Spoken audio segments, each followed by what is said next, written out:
30 seconds remaining.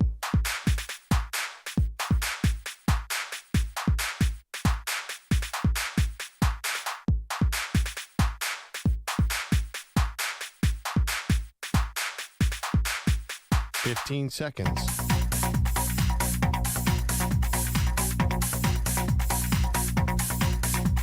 Break ends in 5 seconds.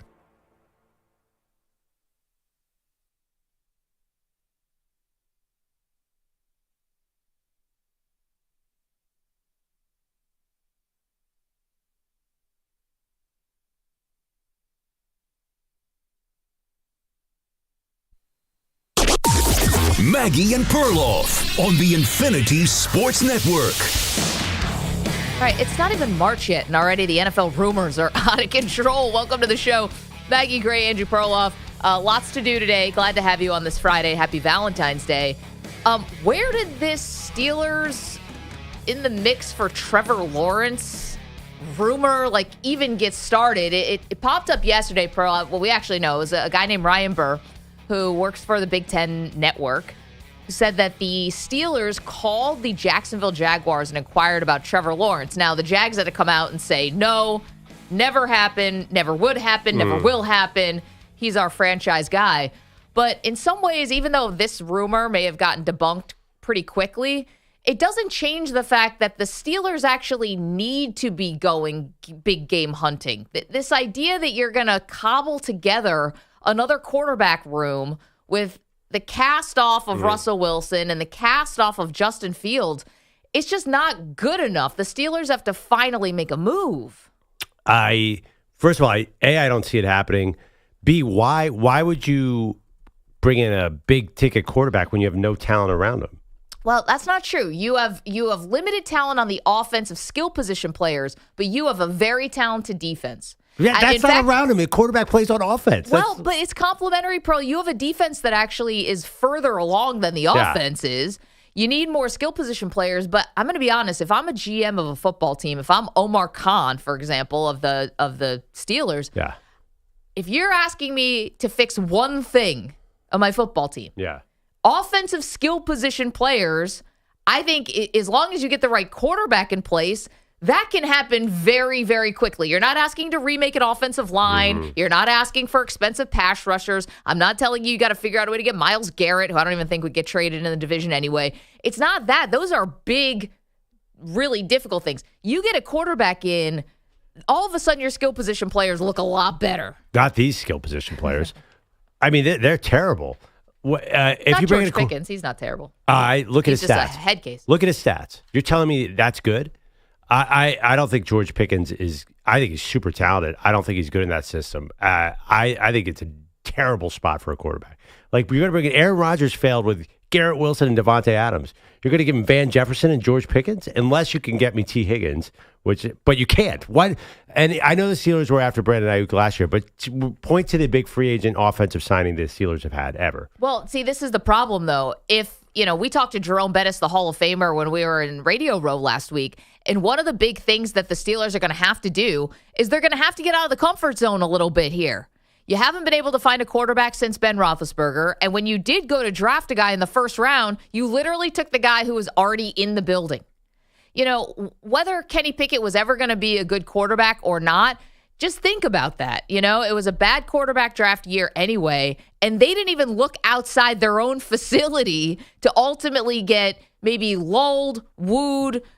The process of them taking Pickett now looks way, way flawed in retrospect, because were they actually giving a real shot and a real look to someone outside the building, or did they just get comforted by a guy they knew? Well, I don't think there's another quarterback in that draft. We'd have to look back. That was terrible. Also, Pickens threw 42 touchdowns at Pitt. It wasn't a crazy pick by any means. Well, it turned out to not be he had like a Bo Nix amazing season. He statistically should have been gone by 21. I just think he had small hands, or they wouldn't even been there. Well, the other part then, you can't put him with an offensive coordinator who Mike Tomlin was just so comfortable with that he didn't even want to move on from. The ownership had to get involved. And that was somebody who had a relationship because Mike Tomlin's kid played for him, like in Maryland or whatever. Like, the Steelers need this crazy, crazy shakeup. They need to get out of their comfort zone. And it's ironic because that's all Mike Tomlin ever talks about.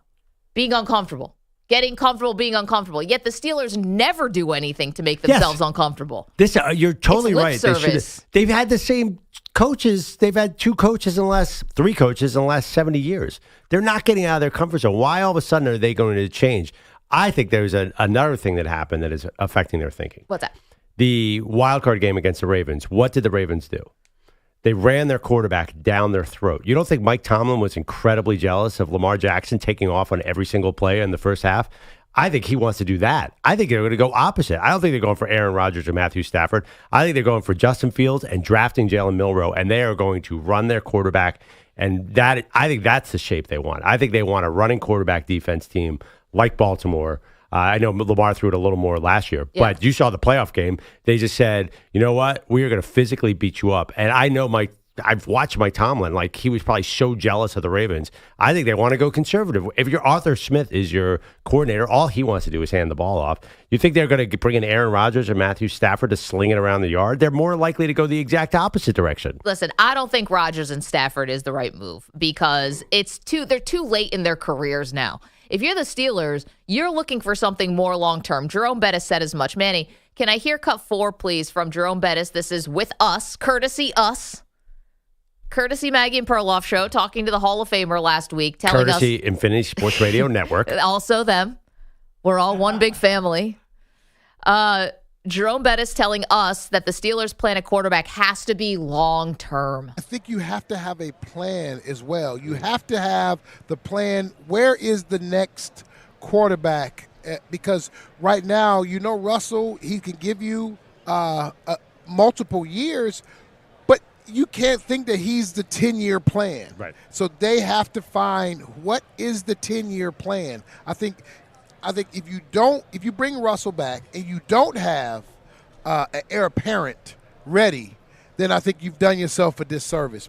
Okay, totally agree. Totally agree with Jerome Bettis here, and that's why I'm advocating for Sam Darnold to be the next quarterback for the Pittsburgh Steelers. Sam Darnold is still only 27 years old. This guy doesn't age. Did he come into the league at 9 years old? He's been around forever, yet he's not even close to hitting 30 yet. And listen, did Darnold benefit from having Justin Jefferson, Jordan Addison, and Kevin O'Connell? Absolutely. But think about what you're saying. This is an offense that doesn't want to do a ton anyway. Right. Can Sam Darnold be a point guard? Can Sam Darnold be, a guy who can get the best out of these receivers? I think he can. Well, it's got to be different receivers. But that's definitely good thinking. And he's kind of a big, tall, sturdy guy. Would fit Pittsburgh. He can play in the cold weather. It's going to be expensive. And also, too, were you talking about a 10-year plan or is he a 3-year plan? What kind of contract are we doing here? Listen, he's 27 years old, and he might be like a Rich Gannon late bloomer kind of guy where it's just his best is still yet to come. I don't know. Okay. I definitely like that solution. And you went younger. You didn't go Rodgers or Stafford. But I think realistically, I think they might have to compete with a team like the Raiders who's going to throw a little more money. I think they looked around the league and said, hey, how did the Chiefs and the Eagles get to the Super Bowl this year? They ran the ball. Yep. And, Tomlin was way ahead of this trend. He just wants to run the ball. I think they go super conservative and they stay with Justin Fields. I really do. That's my strong favorite there because then they could make up for their bad O-line. They could make up for their bad receivers by just being conservative. Now, that'll get them to 9-8. Yeah. I understand, but guess what? They Mediocre. never ever change on that. Why do you think they're going to change now? Why is Dan Rooney and Mike Tomlin, who've been very, very consistent, all of a sudden going to say, let's pay up for the quarterback, let's sign T. Higgins, let's do all these highfalutin passing things? They just never do that. And also, they have to pay a lot of defensive guys. It's not easy. They're not a team with a ton of cap space. You want to know what ends up happening? I think is people end up getting fed up. Is why. Now, I don't think the Steelers fan base is not abandoning this team. You're not going to have empty seats. But there does become a time when Mike Tomlin will have to start answering some really tough questions. Wasn't that 2 years ago? Well, it just keeps, it doesn't get better. Does it get worse if you keep losing these playoff games? It gets worse. But do you see them changing? They are a team that never, ever, ever changes. Mike Tomlin is the most stubborn head coach there is.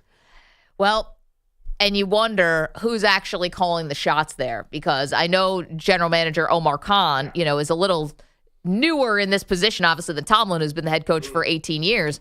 And I think ultimately Mike Tomlin is the guy with the power. I really do. I think that Tomlin gets who he wants.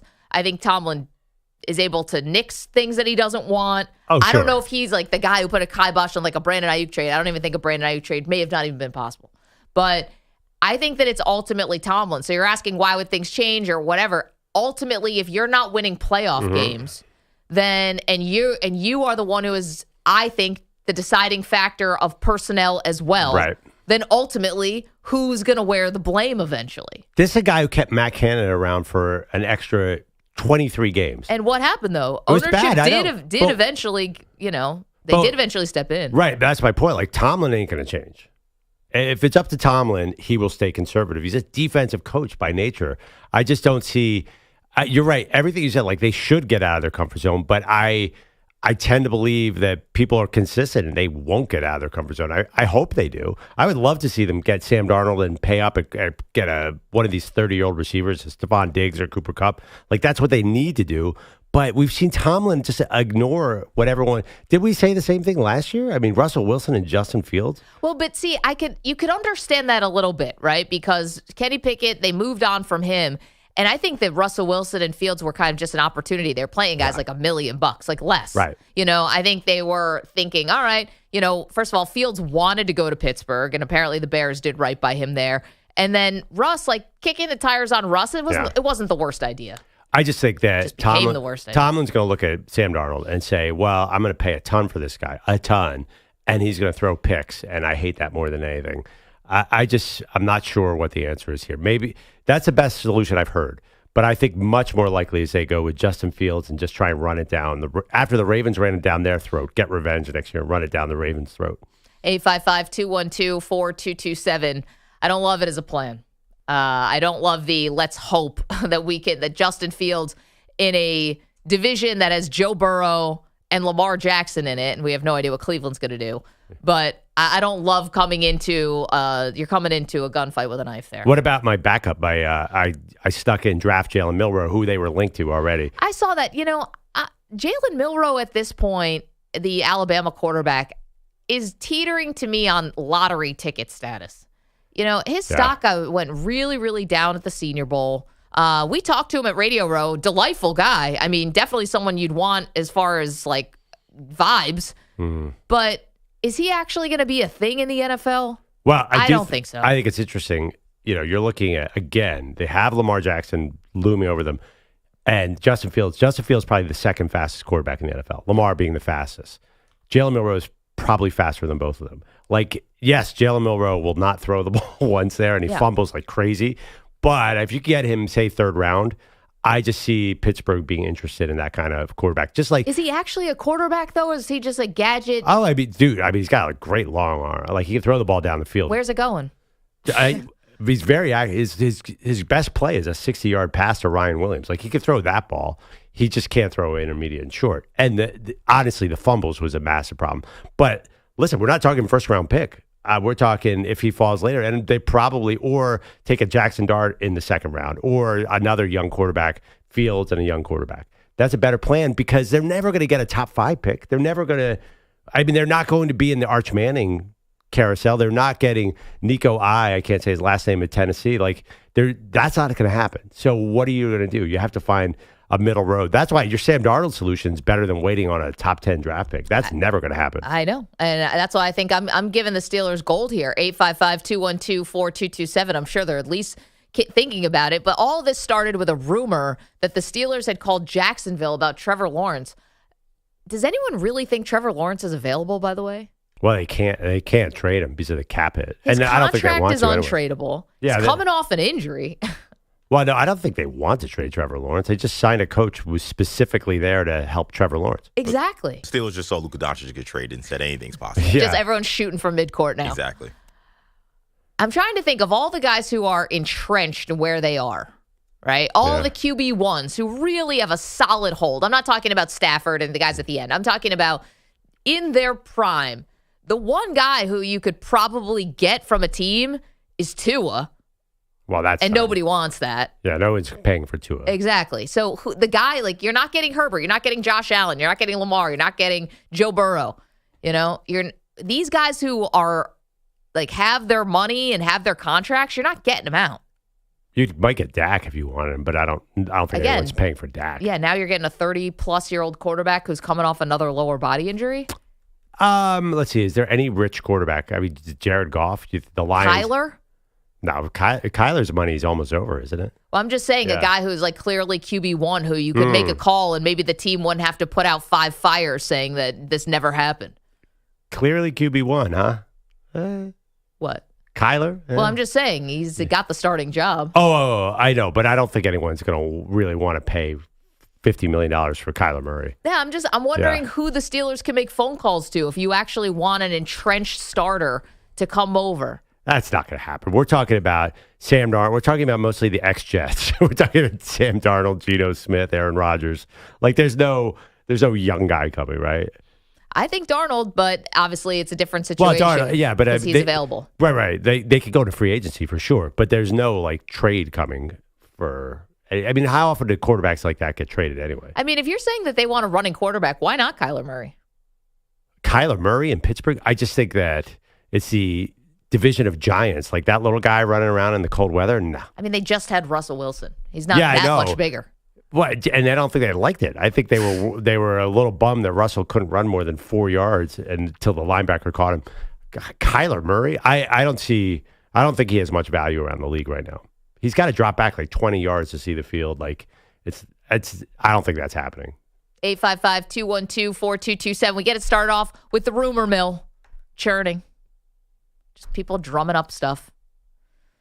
I mean, listen, EJ, you're right. Luka Doncic got traded. One phone call. Mavs to Lakers. Didn't even put it out there. So I guess you got to make the call. It's a waste of time. But we've had a couple trades. Stafford got traded with the Lions. Yeah, that was a Cabo deal. That's one. I'm trying to think. Has there ever been another big prime quarterback trade? Oh, yeah. I mean, we'd have to just think about it. Not really, though. I mean, Russell Wilson got traded to Denver. Prime quarterback, not guy who's at the end. Rodgers got traded. Yeah, too. Rodgers got traded. But I'm talking about a guy who's in his 20s, who's at the top of his game. Jay Cutler, last guy. Jay Cutler. I'm not saying prime he's good. Quarterback.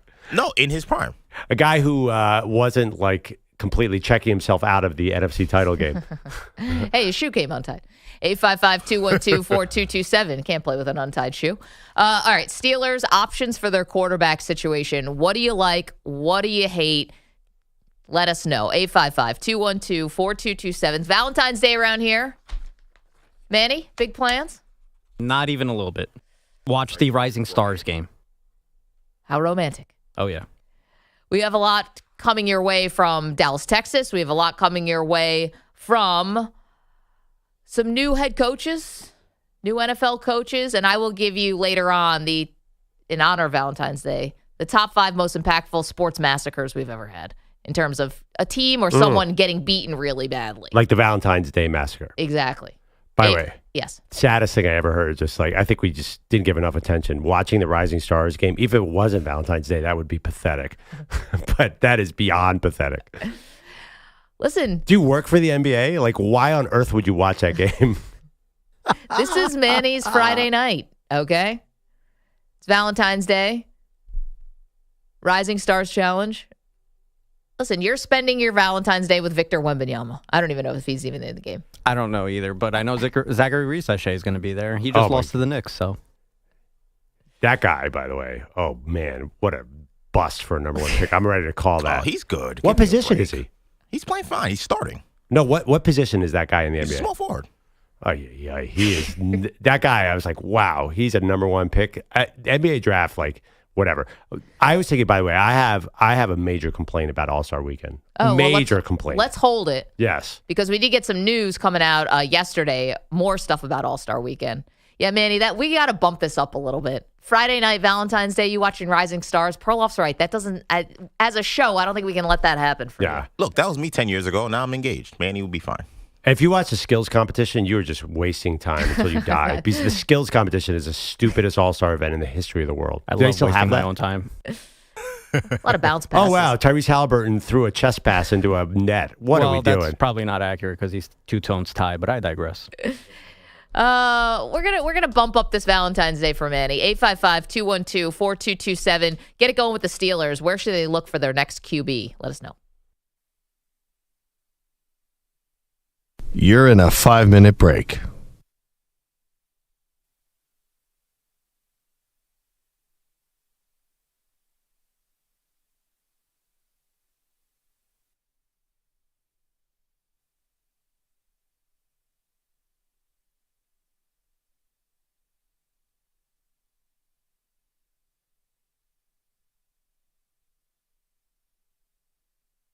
Four minutes, 30 seconds remaining.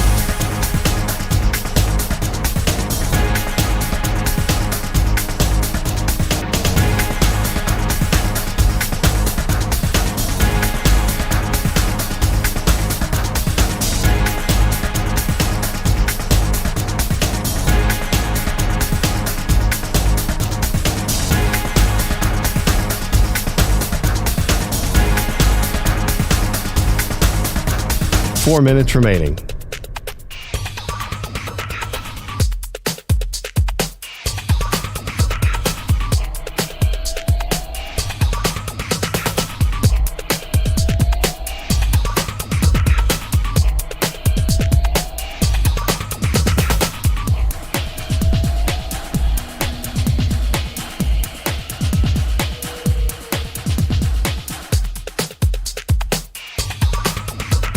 Three minutes, 30 seconds remaining.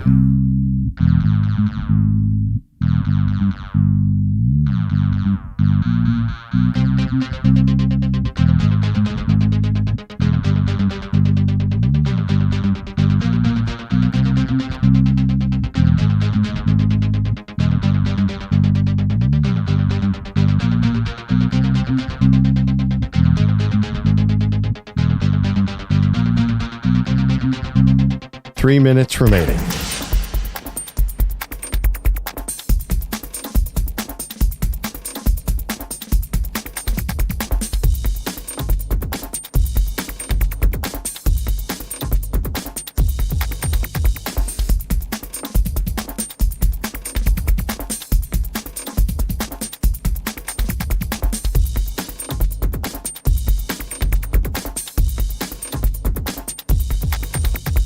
Two minutes, 30 seconds remaining.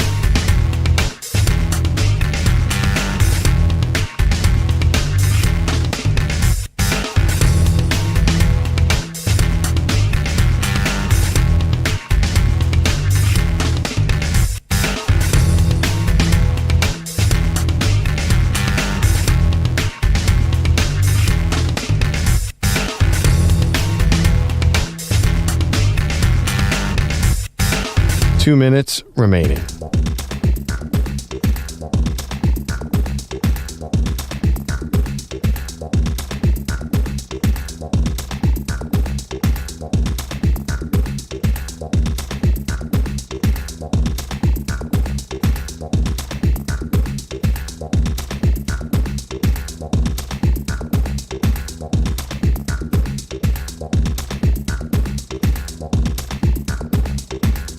One minute, 30 seconds remaining.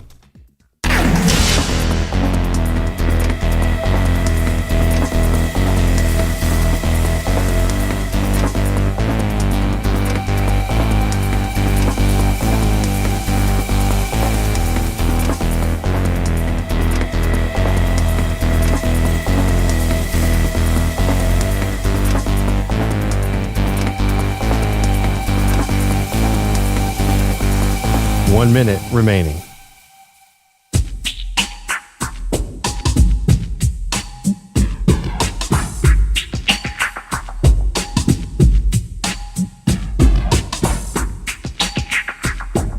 Forty-five seconds remaining.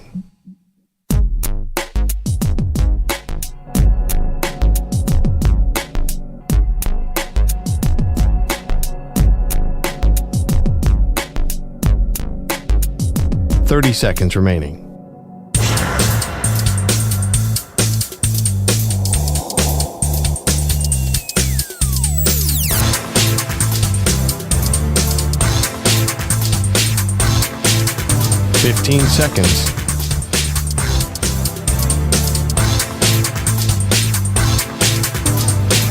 Break ends in 5 seconds.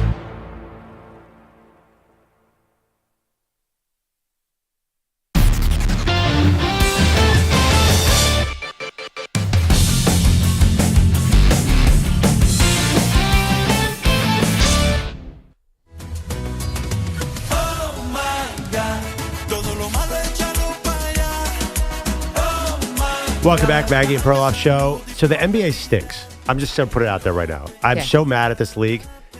I had nothing to watch last night, so I turned on NBA TV, and they were showing old dunk contests. And there was Michael Jordan going head-to-head with Dominique Wilkins. Now we get Andre Jackson Jr. going against a G Leaguer. You could have an amazing dunk contest this year. You could have Anthony Edwards, Jalen Green, Cade Cunningham, and John Morant going head-to-head. All of them have had crazy highlight dunks the last 2 days. Amazing dunks, like all-time dunks, but they don't want. Nobody does it anymore, and the NBA should force them to have an entertaining dunk. We could have the greatest dunk contest ever this year, and they don't want to do it. Perloff, you can't blame the NBA for that. The players have to take responsibility. You can't force them to do something. There's a union. They have contracts. You can't say, hey, you got to do this. You got to take that up with the players. The players don't want to get embarrassed. They don't want to be memes. They already got their shoe deals. They don't have to do this for Nike. Take it up with the players. Jalen Green could quadruple his earnings by going to the dunk contest. He's done it before, by the way. Oh, he has? Okay. Why is it? He had a dunk last night. It was crazy. What about Anthony Edwards? Why won't he do it? I guess he's pretty big, but yeah, he's a big star. All the same excuses. I mean, Michael Jordan built a $1 billion empire off the dunk contest. Yeah, but Michael Jordan didn't have Instagram. Like we're in a different world right now. You don't need it. The average cash does not know who Jalen Green is. He's not going to make the marketing money of Zion too. I forgot about him. Like there is a lot of money to be had. I mean, how hard is it? Jalen Green literally has the power of flight. Like he's not going to have a good dunk. How's he going to embarrass himself? Tons of money. See, that's the thing. Like Jalen Green, as long as he just keeps doing what he's doing, he's going to get a super max of what is it, 350? Well, it's the GDP of a small country. He doesn't have to do the dunk contest again. Why would he not? I mean, Blake Griffin and those guys didn't have to do it, and Zach LaVine and Gordon, those guys didn't have to do it, but they did it because A, it's awesome. B, you definitely enhance your stardom. What's the downside? I know, but you're saying it didn't save it. Name me one guy who's embarrassed himself in the dunk contest. But you just also Jericho Sims. Was he bad?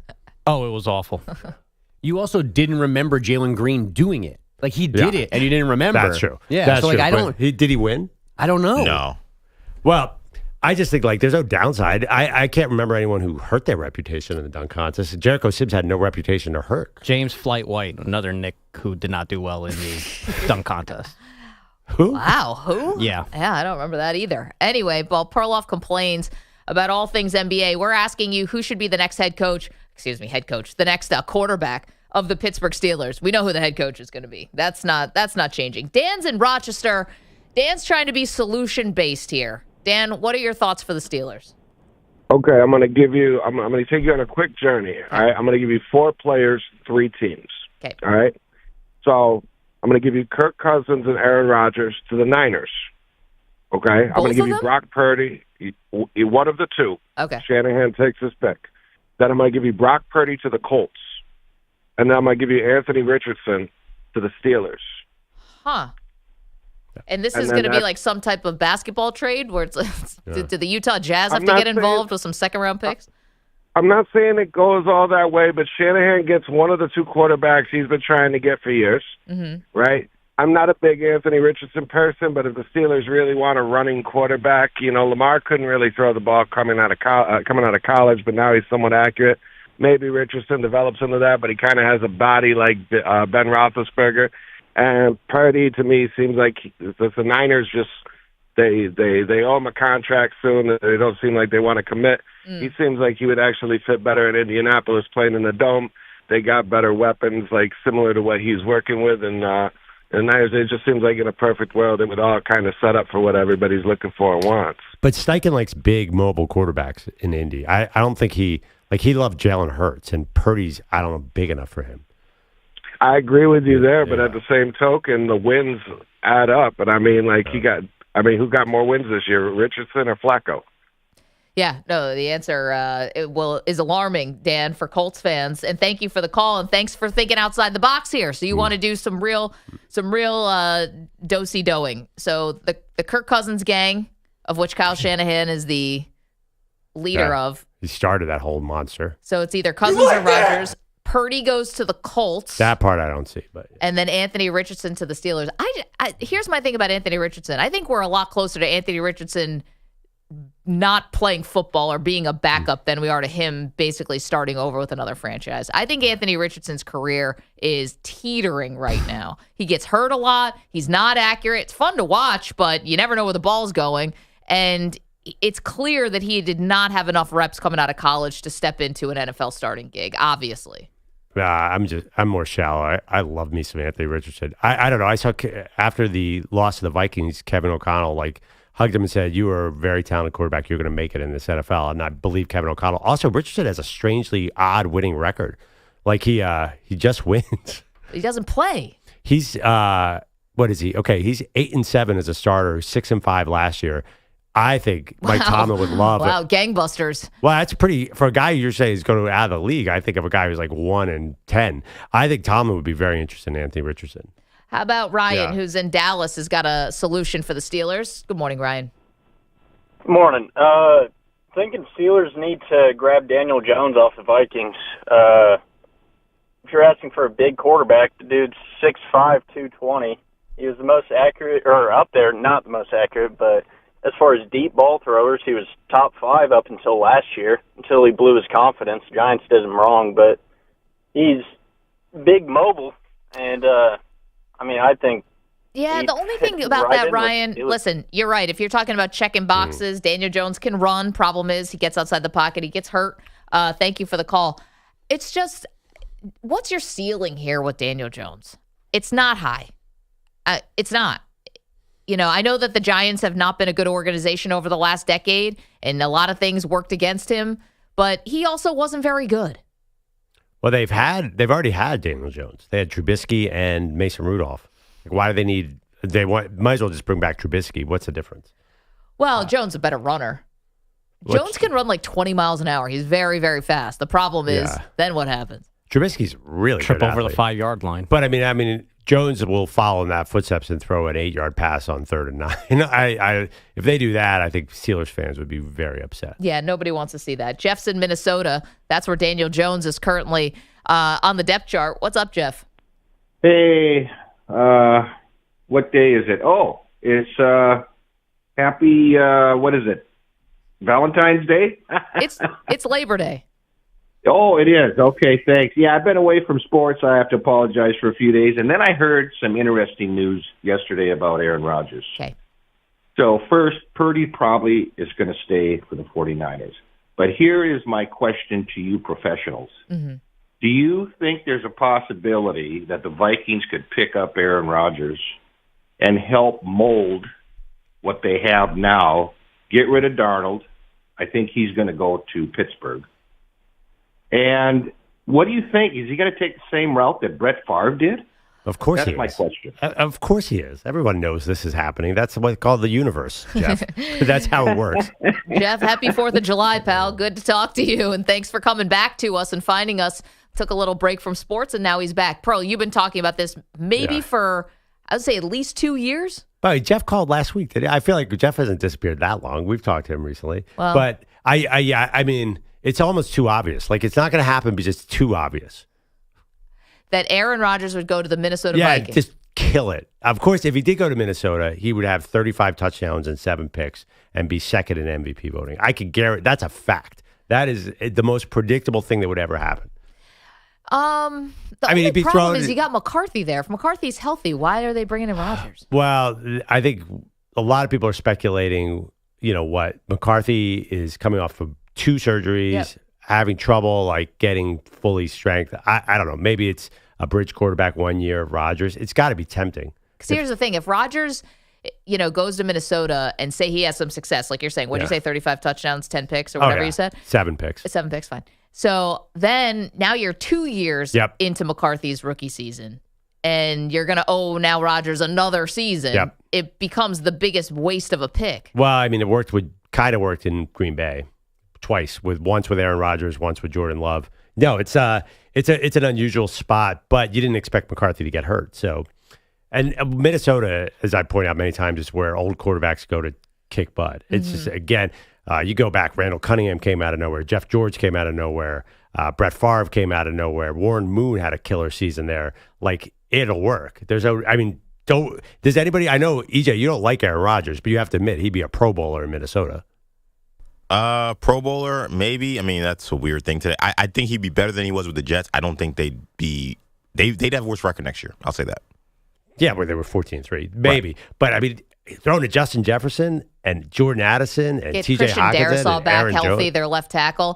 Kevin O'Connell, like that's what Rodgers has to do. All these quarterbacks should want to get to offensive coaches. Don't go to Mike Tomlin. That's my point. Everybody, we're talking about the Steelers. The truth is, whoever's their quarterback is not ever going to be able to throw the ball. Arthur Smith is their offense coordinator. So what are we doing here? 855-212-4227. We're asking you the question. The next quarterback for the Pittsburgh Steelers is ... Although we have really liked these contributions, like this Brock Purdy to the Colts and Kirk Cousins to the 49ers. Andrew Bogusch has all the headlines on this very busy morning. Guys, good morning. Those headlines are sponsored by Progressive Insurance. Your small business keeps you on the go. Progressive Commercial Insurance keeps your policy within reach with our easy-to-use mobile app. Learn more at progressivecommercial.com. Battle of the Bulge. It's a stat line that we haven't seen in a long time. A step back from the nail, in and out, Betts the long rebound, Watkins the steal.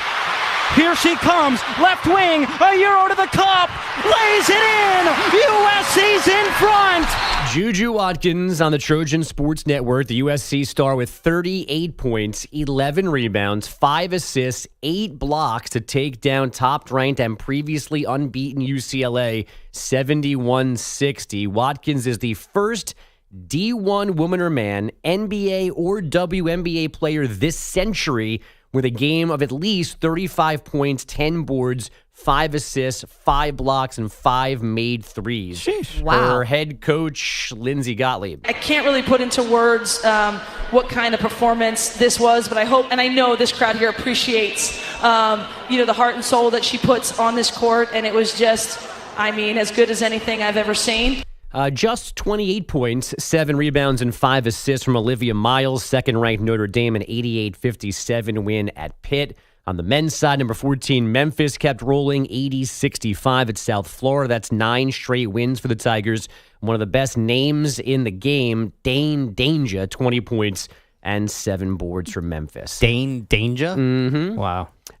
The last night before the NBA All-Star break included the Warriors winning in Houston 105-98. The Pelicans outlasted the Kings 140-133 in OT, snapping a 10-game skid, and overtime as well in Salt Lake City. Norm's season high is 39. He's got it left wing with 38.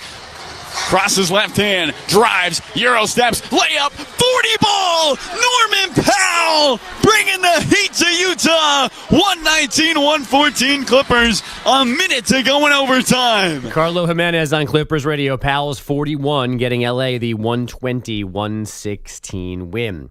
USA Hockey ran away from Finland to take its opener at the Four Nations face-off, 6-1 in Montreal. The Tkachuk brothers each scored twice, with Matthew adding an assist.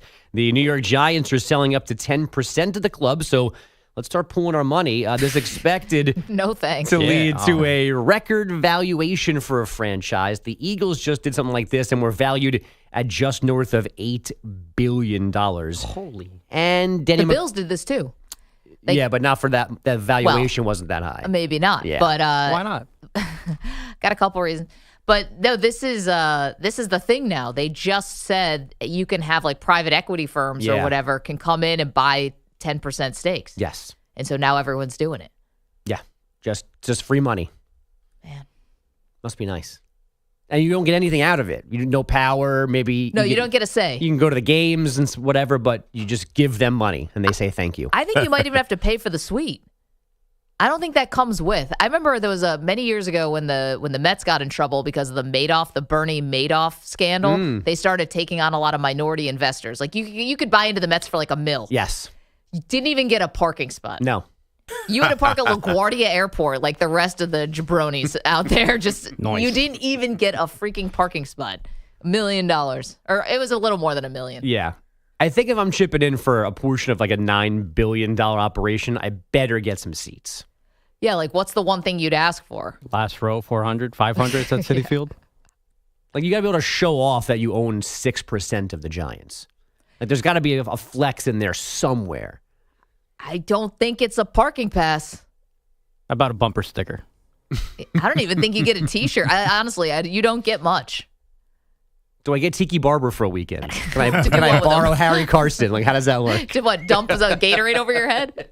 Can I throw a pass to Amani Toomer somewhere? See, I think that's what I would probably ask for. It's like I want one of the players to show up at a party or something for my kid. You will get Kevin Boss and Lightning. Yeah, thank you. I get former tight end Kevin Boss. Lucky me. Which is what every 7-year-old wants at his birthday party. Wow, can't wait. I'm sure he's a barrel of laughs, too. Well, let's not take no personal attacks on Kevin Boss. Is he interesting? I think we would have known. Pearl, what would you ask for? If you're 10% minority owner, you get one wish. I think this whole conversation is ridiculous because you just want money, right? Like these teams are printing money. I know a person in this industry, like they get a lot of money. But if you're this rich to buy in, you already, like the Eagles, it was 2 rich families that bought in. It wasn't like a private equity firm. It was just probably people who knew the Lauries. Oh. You're already rich beyond belief. Wait, I thought this was all private equity firms we're talking about. Like the Giants is, but when the Philadelphia Eagles sold their 10% stake, it was just to 2 rich families. The Giants might not do that either. They're they're looking for anything. But you can now sell to private equity in the NFL. I met one of the minority owners. I didn't know Lori was one of 3 that bought in '94, and the daughter. I met her through our friend Sam Farmer. She was like front and center at the Eagles parade. She gets everything. Yeah, she gets every ticket.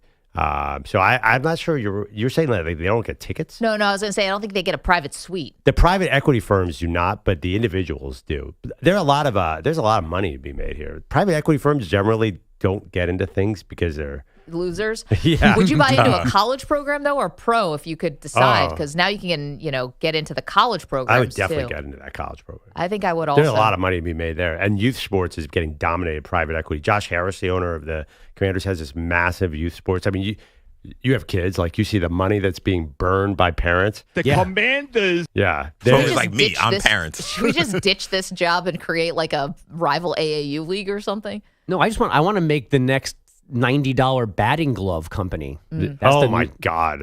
It's ridiculous. But I think college and pro, we spend so much money and we're part of it on sports. Everyone's throwing money. Well, of course, private equity is like, yeah, give me some of that. I think it's more greed than trying. Man, we were just talking about getting like free popcorn. You made this very heavy. Yeah. But you said the we're second you hoping say say like, I want to have shoot hoops with Allen Iverson. You're like, how about this is taking the country down to a dark hole with. Well, you say the words private equity overspending. immediately, like, and I know Maggie's brain go, oh, okay, private equity. There's some evil going on behind the scenes here. This is like not kids play. Listen, I just want Amani Toomer coming to my birthday party. Let's go back to Kevin Boss being a dud. Yeah. 10% discount on my PSL. Good luck with that. Can I get Madden 5 days early? How does that get something out of this? Right, you get it leaked. No shot. Bogusch, thanks so much. We have a lot of Cowboys news to get to, including Micah Parsons speaking out, CeeDee Lamb putting his foot in his mouth. Lots to do. It's M&P. You're in a 5-minute break.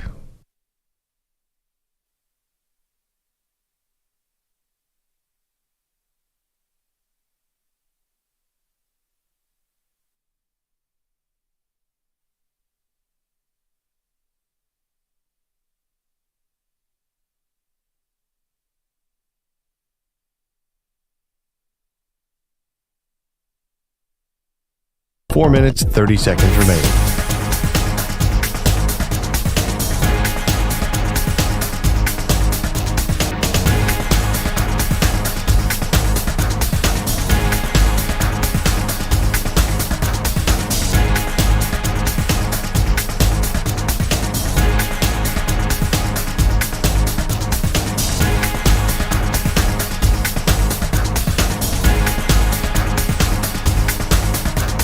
Four minutes remaining.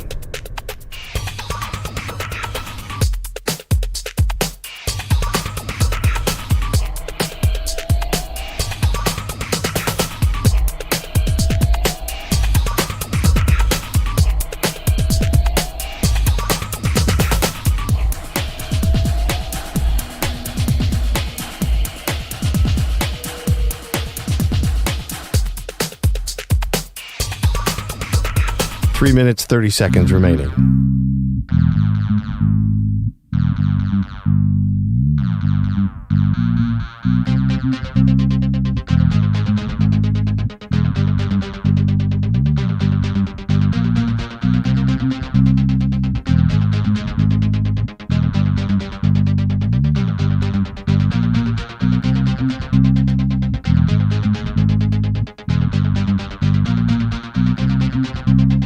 3 minutes remaining.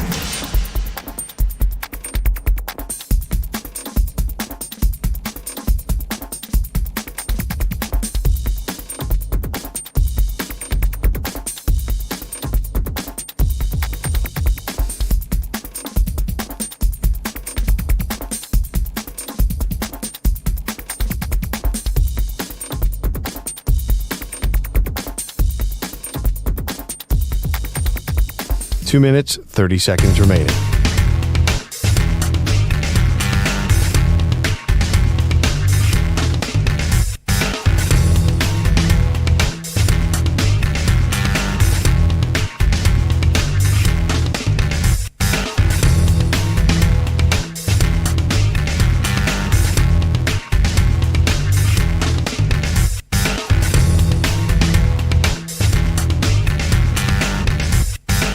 Two minutes remaining.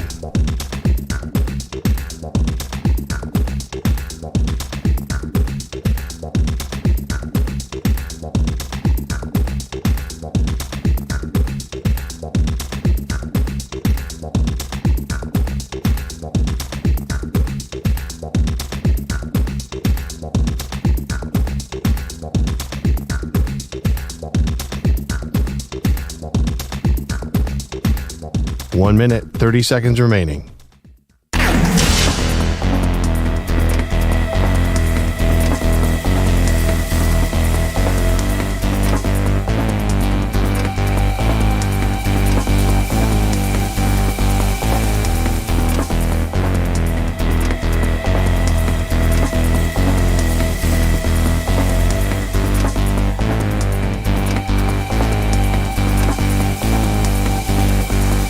One minute remaining.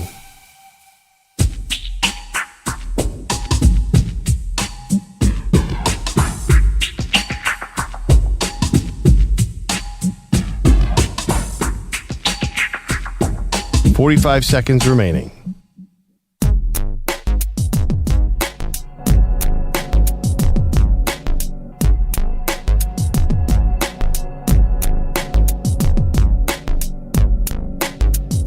.30 seconds remaining.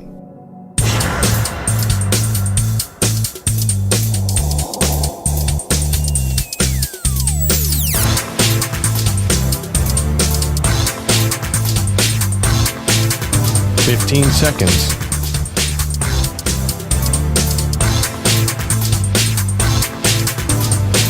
Break ends in 5 seconds.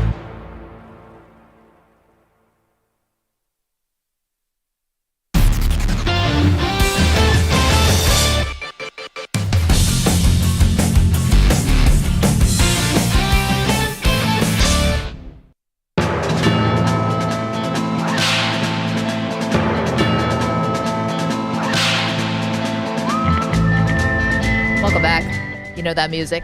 Time for a Cowboy Quickie. CeeDee Lamb, Perloff, putting his foot in his mouth a little bit. Anytime you talk about the fans and you do it in a negative way, you may live to regret it. So here is the Cowboys wide receiver admitting during Super Bowl week that Eagle fans way more passionate than the Cowboy faithful. Who has a more passionate fan base, the Eagles or the Cowboys?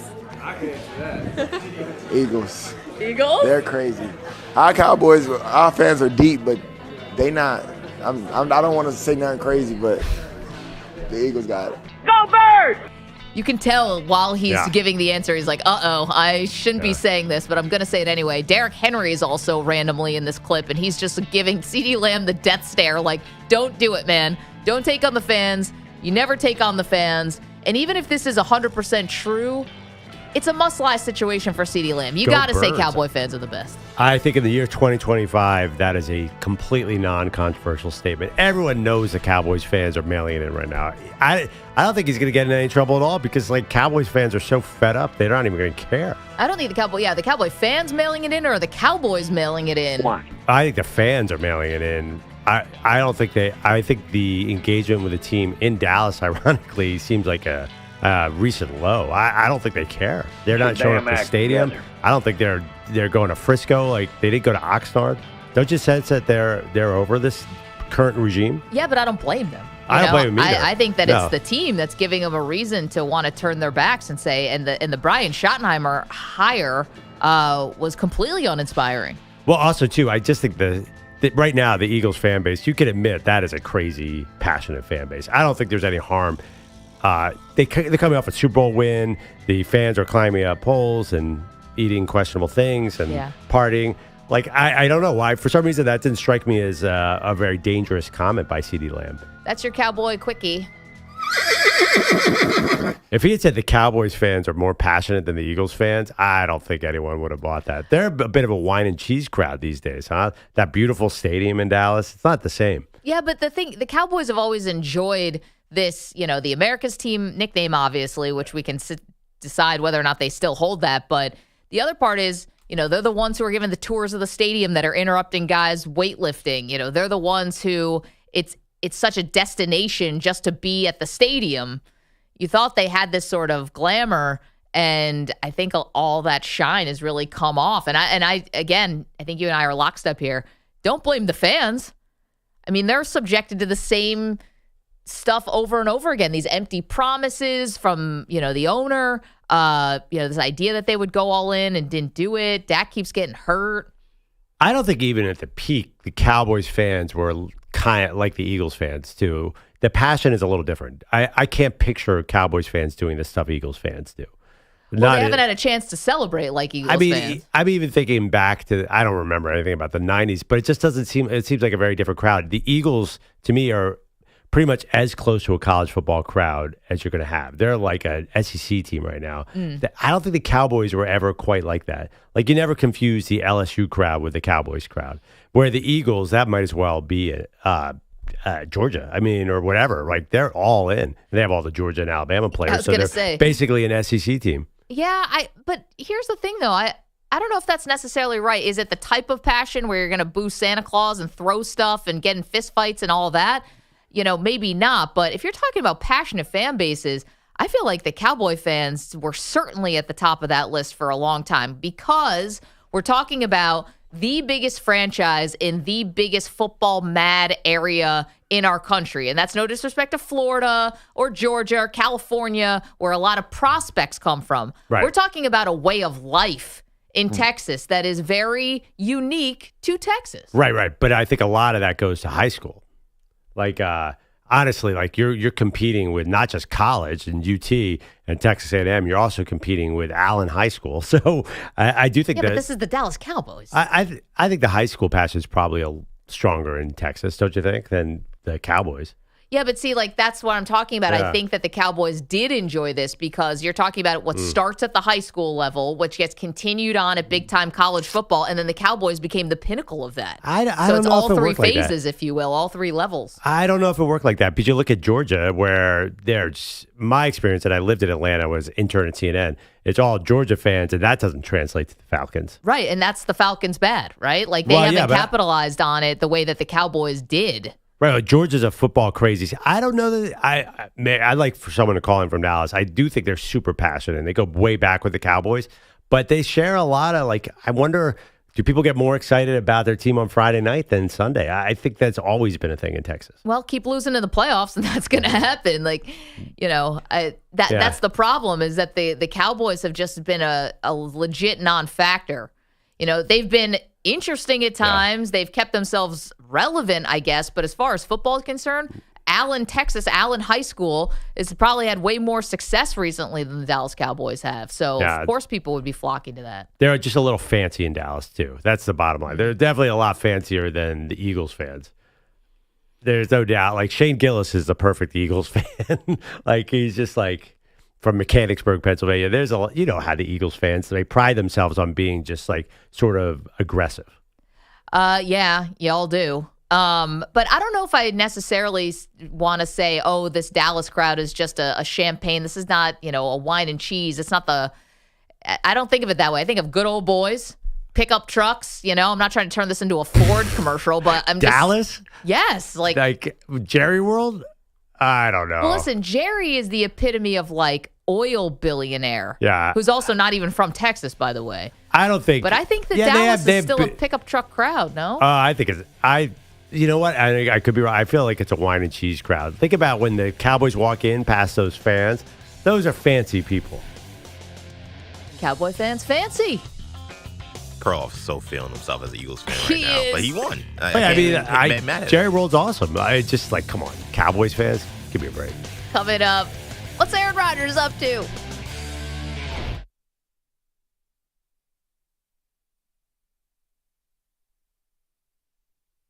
You're in a 5-minute break.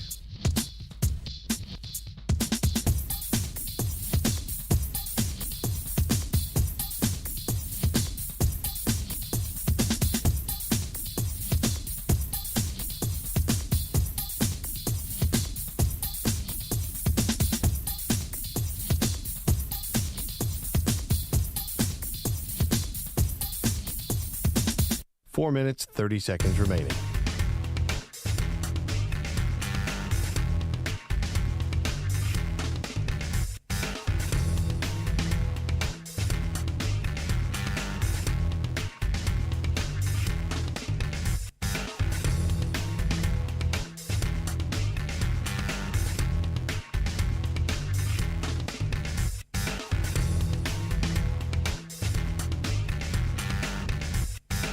Four minutes remaining.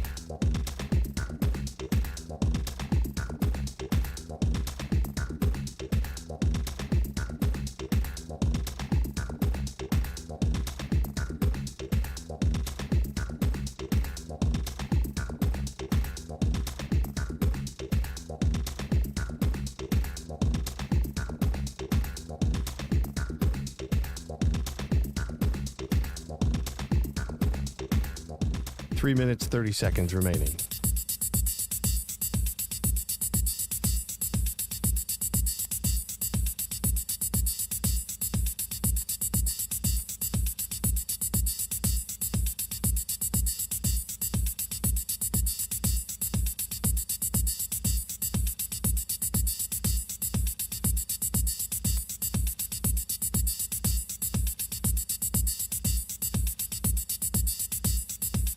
Three minutes remaining.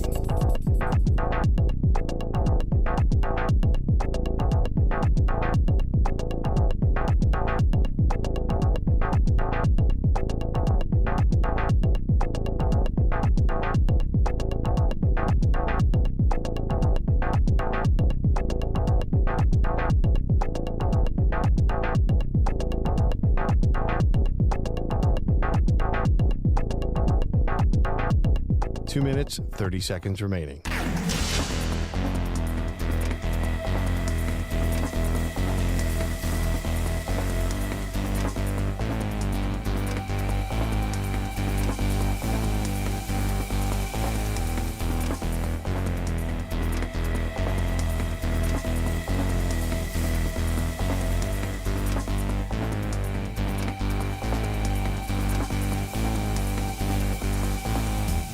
Two minutes remaining.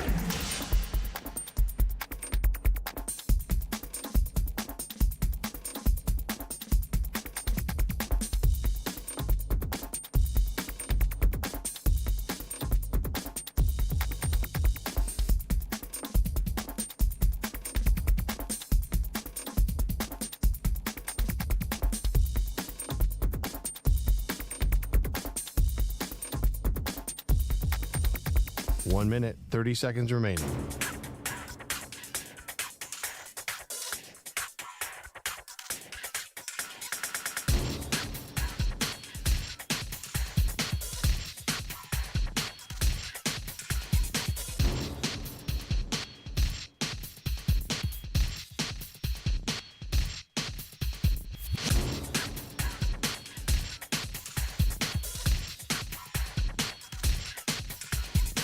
One minute remaining.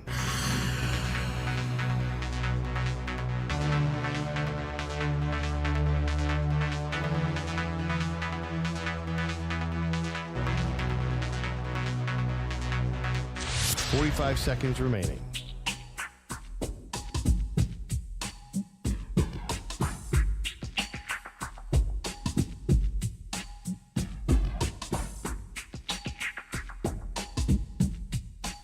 Seconds remaining.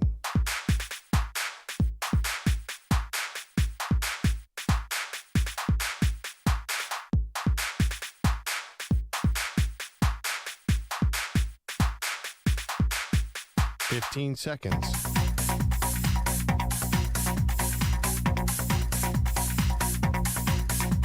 Break ends in 5 seconds.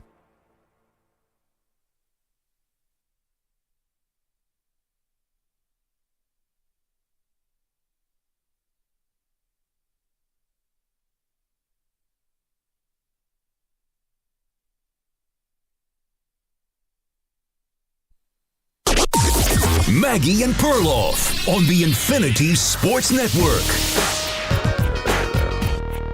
And just like that, the Aaron Rodgers era in New Jersey and New York is officially over. Welcome to the show, Maggie Gray, Andrew Perloff. As if it needed to be said and written out in multiple statements, the New York Jets delivered that yesterday. Joint statement between the head coach and the new general manager, Aaron Glenn and Darren Muji in a statement, and then Woody Johnson.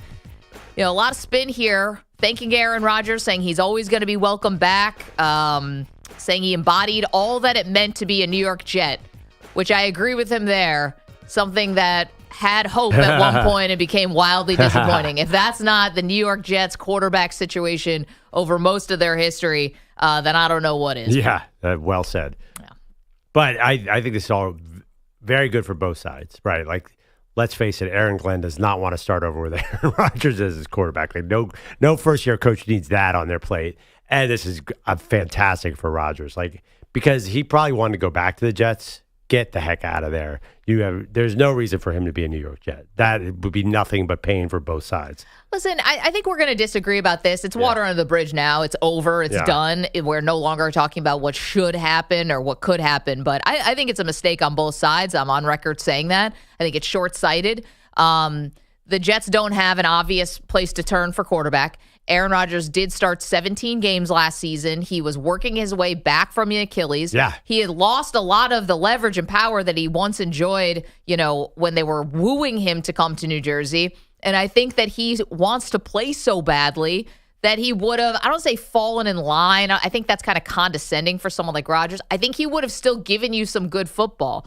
And I think it was everything but the football that informed this decision. And that's why I think it was a bad one. Aaron Rodgers is probably going to go somewhere else, Pearl, and be a bridge quarterback and usher in the future, unless it's, say, 49ers or something, and then maybe not. But is most likely going to be a bridge quarterback to someone else. Why he couldn't do that with the Jets, to me, is ridiculous. And for Aaron Glenn, I also think it's short-sighted. One thing about Aaron Glenn, and I would say this to every single new head coach for a team that like the Jets, where they've just been losing and losing and losing for so long, you got to win some games your first season and let the fan base actually believe you have any clue that you know what you're doing. To come in and have no quarterback and win 6 games is not getting you off on the right foot. I think Aaron Rodgers could have gotten you to 10 wins. I think everyone's going to look back and say, you know what, we probably could have sucked it up and done one more year together. Yeah, I mean, I understand from the Jets' perspective, but for Rodgers, you got to get to an offensive coach, and you got to get to a Kevin O'Connell or a Kyle Shanahan. Like, you just got to get away from New York. I don't know why he wanted to go back there. If he was smart, he would have said, no way. I mean, obviously, we joke about it, but he's got to go in the Favre footsteps, get out of New York, go to a West Coast offense that fits his skill set. Get indoors would be nice. Like, one of the bad games he had last year was in the rain against Denver. Mm-hmm. Be like Tom Brady, go to Florida, get indoors, get a great offensive coordinator, and then just get your numbers way back up there. Because I think last year you could still sling it. He could still throw the ball. Once he gets his legs underneath him, he's going to be good next year. He would not be good in New York. That's just where quarterbacks go to die. Yeah, you're right. We're talking about Aaron Rodgers, and the Jets and Rodgers officially part ways yesterday. I think that the one thing about Rodgers, this is the Rodgers experience now, one that's going to be pretty inconsistent. Well, how do you know that, though? Well, that's where I think he's at in his career. I think there's going to be games where he's going to look great, where the defense, he's going to be able to be diagnosing it immediately. He's going to have his guys. He's going to be on that day. He'll be moving around. I think there's going to be some games where he probably looks pretty old and maybe where he doesn't have it. But that doesn't mean you can't win. Big shout out to all the women backing up the fellas. Well, I think he's going to be much healthier and more consistent next year. I think he was limping for the first half of the season. Then he got healthier towards the end of the year, and he was consistent. I mean, his last 4 games were solid. Yeah, and listen, they parted ways with the coach 5 games in. Yeah. They decide to move on from the GM. They just had a lot of things. Now, to be fair, they did a lot of things for Rodgers. Brought in Devontae Adams, brought in basically anyone who he wanted to. So they helped him a lot too. I think one more year they could have done this together. I didn't think it devolved to the point where it got so bad where, both sides just couldn't stand to be in the same room together. That never felt like it got to that level of like a code red. Well, I think with a new coach, I hear you have a good point. You don't want to start out 6-11, but I think this is a team that clearly needs to rebuild. And I think Aaron Glenn is a strong leader. Like he wants to be, if you have a veteran quarterback with 4 MVPs under his belt, you're not really going to be able to lead the team the way you want to. I get it from his standpoint. I would totally start over. The one thing about the Jets situation, though, is it really comes back to that cliche that timing is everything. And unfortunately, I think the timing of trying to find another quarterback is not great for them. You have these other veterans who might be out there, right? Like you want to bring in Kirk Cousins. You want to bring in... I advocated a trade for Geno Smith yesterday. That was my big decision. That was my big, idea for the Jets. Bring Geno back. The draft is not good. Right, but and next you're picking year's draft 7th. is going to be good. Okay, so you want to tank. That's fine. If you want to tank for Arch Manning or whatever, that's fine. But just know it's going to be painful. And Aaron Glenn is probably not going to want to do that as a first-year head coach. I don't think any head coach wants to start their head coaching career. They finally get this opportunity and win 2 games. I hear you, but all that sounds good in a vacuum. But I think you got to get into real personalities here. And do you really, if you're Aaron Glenn, just think about it. You're taking over a franchise that has really struggled over the last 13 years. Mm-hmm. Do you really want to deal with Aaron Rodgers? I'd rather deal with him than who's my starting quarterback. Tyrod Taylor. He's not going to last through a season, number one. So who's the backup guy? I don't know. Find somebody. Daniel Jones. I don't even care. Okay, whatever. Then you're going to win 2 games. Some chum. You're going to win 2 games. You might win more. And by you the got way, Aaron Glenn, a great defensive coach. He's going to defense him up. I don't know. By the way, even with Zach Wilson, they didn't win 2 games. They were a 5, 6, 7 win team. So is Zach Wilson even in this draft? No, I don't know. I'm just saying, like Tyrod Taylor, like he's better than Zach Wilson. He just can't last a season. No, I agree. I don't know if they bottom out. Is what I'm saying. Okay, well then what are you doing? So right. Now you're in the middle. Honestly, the bottom out would be the best thing you could do. But how many times has the Manning family screwed over the New York Jets? Peyton Manning goes back to college because Bill Parcells wouldn't guarantee him he'd be the number 1 pick. Peyton Manning personally stumped for Adam Gase, his former offensive coordinator. It will go down as one of the worst head coaches in Jets history. And if they're trying to tank for Arch Manning, I'm not sure Arch even goes there. It's not a tank. Their quarterback's going to be bad. They're way too talented to beat all the other tanking teams. Like, they don't have a chance. Their defense is going to be way too good to be 2-15. I mean, also, they're in a terrible division. Like, look at their schedule. Like, they're not going to be able to tank with some of these other teams. So you're rudderless then. Well, you might get like the 10 pick next year. You don't have a quarterback. What if you have Aaron Rodgers? What's your quarterback future? Listen, I think with Aaron Rodgers, at least you could stabilize things, so right? What, Make the playoffs. How about that? See, this is the thing. You're going to do this 7 wins, 8 wins, not make the playoffs, and you're going to be right back here. Make the playoffs. Is that help coaching? Aaron Glenn go to the playoffs in his first season? Get some positivity. I'm not sure that Aaron Rodgers could even get that team to the playoffs with that coaching staff and that team around him. I just don't think Aaron Rodgers was going to play well. Okay, so are they good or are they bad? Because you're giving me both things. No, I think here. if Aaron Rodgers gets with a good coaching staff, he's going to be good, but not in New York. Like, there's nothing like this is not a first-time offensive coordinator. I don't see that happening. Like, it's not a good fit for Rodgers. I really think he's got to get out there to a really QB-friendly place, and this is not that. Well, that I'll agree with. 855-212-4227. But I'm trying to give the Jets a solution here as far as like an identity that's more than just Aaron Glenn giving some good pregame speeches. You know, we're talking about real football identity. Yeah, you know, I mean, Quinnen defense. Williams. Well, okay, but Quinnen Williams, who's their star on defense, the Aaron Rodgers news comes down, and what's the first thing he tweets? Thumbs down. You know, like, where's your buy-in? Garrett Wilson, does he even want to be there? Like, what are you doing as far as the best players on your team? Well, Garrett Wilson reportedly wanted Aaron Rodgers gone. So it's hard to really... Because he wouldn't throw him the ball. Yeah, which was a problem. That's why I'm not convinced that Rodgers stays, they win. We just saw him play a whole year, and they were a terrible football team. Coming off an Achilles. You had to give him another. Yeah, but he's also 41, and we talk about the Achilles. He also had a knee issue that he wouldn't get treated, apparently. Like, this idea that, forget about the Achilles, he's old. He can take other injuries that may make him more hurt next year. This idea that, as Charles Barkley said, when you get older, you don't get healthy, you get rested. He'll be rested coming in next season, but he's still going to be banged up. So I don't really know. Like with Rodgers, like if that makes you a winner, I think you're still probably going to be a 6-7 win team with Rodgers. And who's your coordinator? I don't Tanner Engsten? Yeah, see what I mean? Like that's a big risk. That sounds made up. That's a big risk. I mean, no quarterback wants a defensive coach to start with, and then to have one that doesn't have a proven offensive coordinator. This is bad news bears for Aaron Rodgers. It's best that he goes somewhere else and the Jets start over. I have a question moving away from the Jets part of this and moving just to the Rodgers part. You know, if we're talking about a potentially good spot, could be the San Francisco 49ers, Bay Area guy, get with Kyle Shanahan, you know. Well, yeah, I could see that. Could he just go in and be Brock's backup? Like, I don't think I actually was thinking about that. Is he too lit for that? Who said I'm too lit to be backup? Cam? I think being backup would be problematic for Aaron Rodgers. Okay, but who's handing him the starting job? Well, that's why I don't think he goes to San Francisco. If San Francisco is going to pay all that money for Brock Purdy, they're not going to make him have Aaron Rodgers as his backup. That's like torture. Like, why would you do that to a quarterback? I've just seen Brock Purdy get hurt the last couple of years. You know, he got hurt in the NFC Championship game 2 years ago. He got banged up last year. He's not a big dude. I like Brock, and I think they should pay him and get that done quickly, but it's not like he's been Mr. Durable. But has any quarterback his caliber been a backup? Like Aaron Rodgers, I'm talking about for his career. Like John Elway was never a backup. I mean, Peyton Manning was benched for Brock Osweiler. Now, he did get the job back, but there was a moment when he was benched in Denver. Talking about injured. I mean, Jesus, he couldn't even he couldn't throw a hamburger 3 feet to his son. I mean, like his neck was falling apart. So that was a little different situation. But generally, I kind of you couldn't see like Favre going in as a backup somewhere. You can't see Tom Brady going in as a backup. Like that would never happen. Maybe wait till he gets hurt, then sign. What about that situation? Wait for an injury?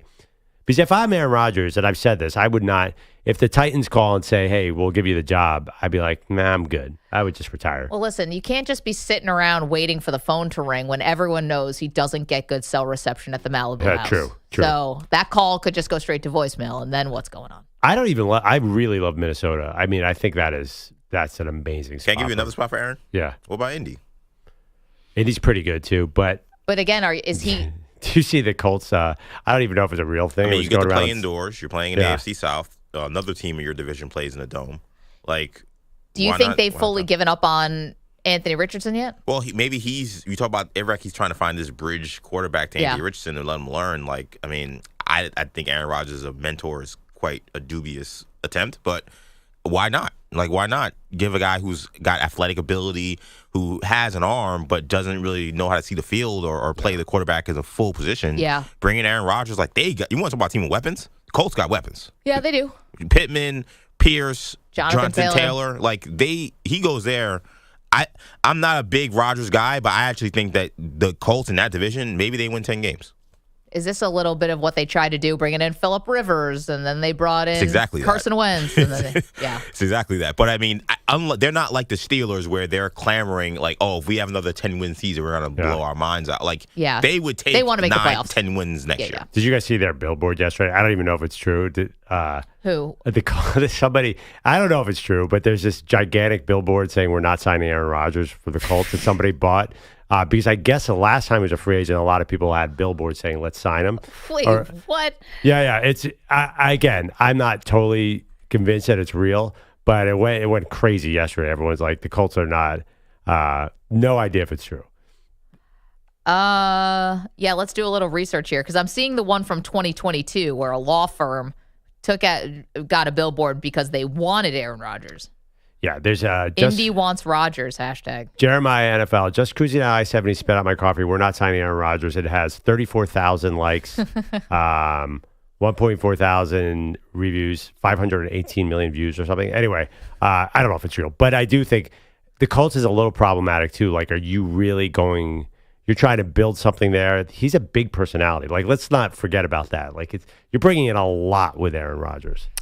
Oh, we know. Yeah. Apparently, it was a stipulation from the Jets that he couldn't do the McAfee show, and that's been rejected. But yeah. Oh yeah, Pat McAfee. Yeah, he's boy, does a show McAfee. there. I know McAfee's been crushing that front office, but I mean, but McAfee's studio is in Indy. Right, exactly. I'm saying, obviously, his studio's in Indy. He'll probably pull up.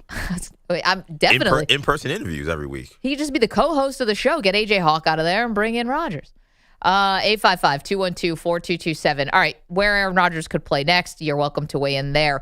We got into a discussion last hour about the Dallas Cowboys because CeeDee Lamb said that, he was asked, well, who's a more passionate fan base, the Eagles or the Cowboys? And he said it's obviously the Eagles.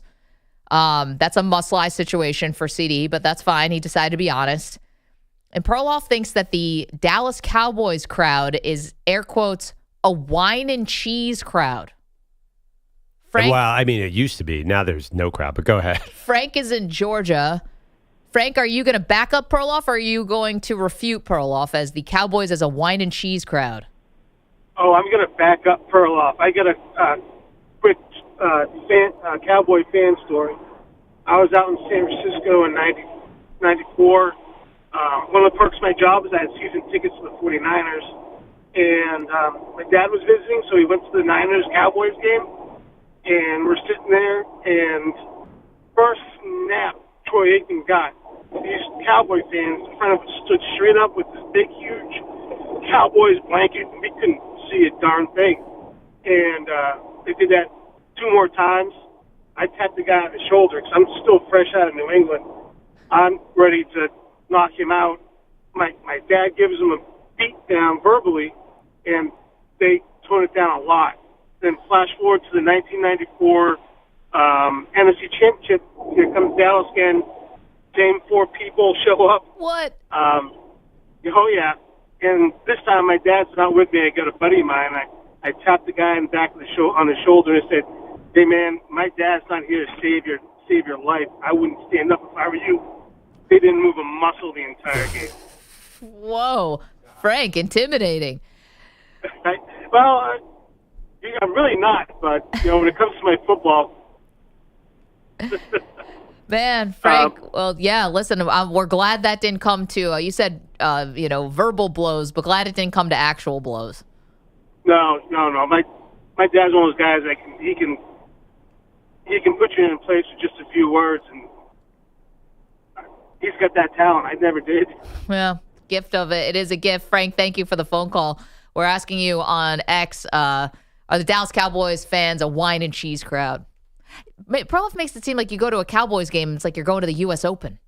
Well, Dallas I don't think it's like that. Dallas is like Fancy Town, USA, right? I think Dallas has a lot of money. I'll give you that. Yeah, and they wear it on their sleeve. So, I haven't been to that many Cowboy games at Jerry World. Maybe I'm wrong, but it doesn't feel like a down and dirty crowd by any means. You're like, no one's driving their pickup truck off the farm and showing up in Irving, Texas, or wherever it is. See, I think there's still a lot of good old boys down there. Oh, they're not getting to that stadium.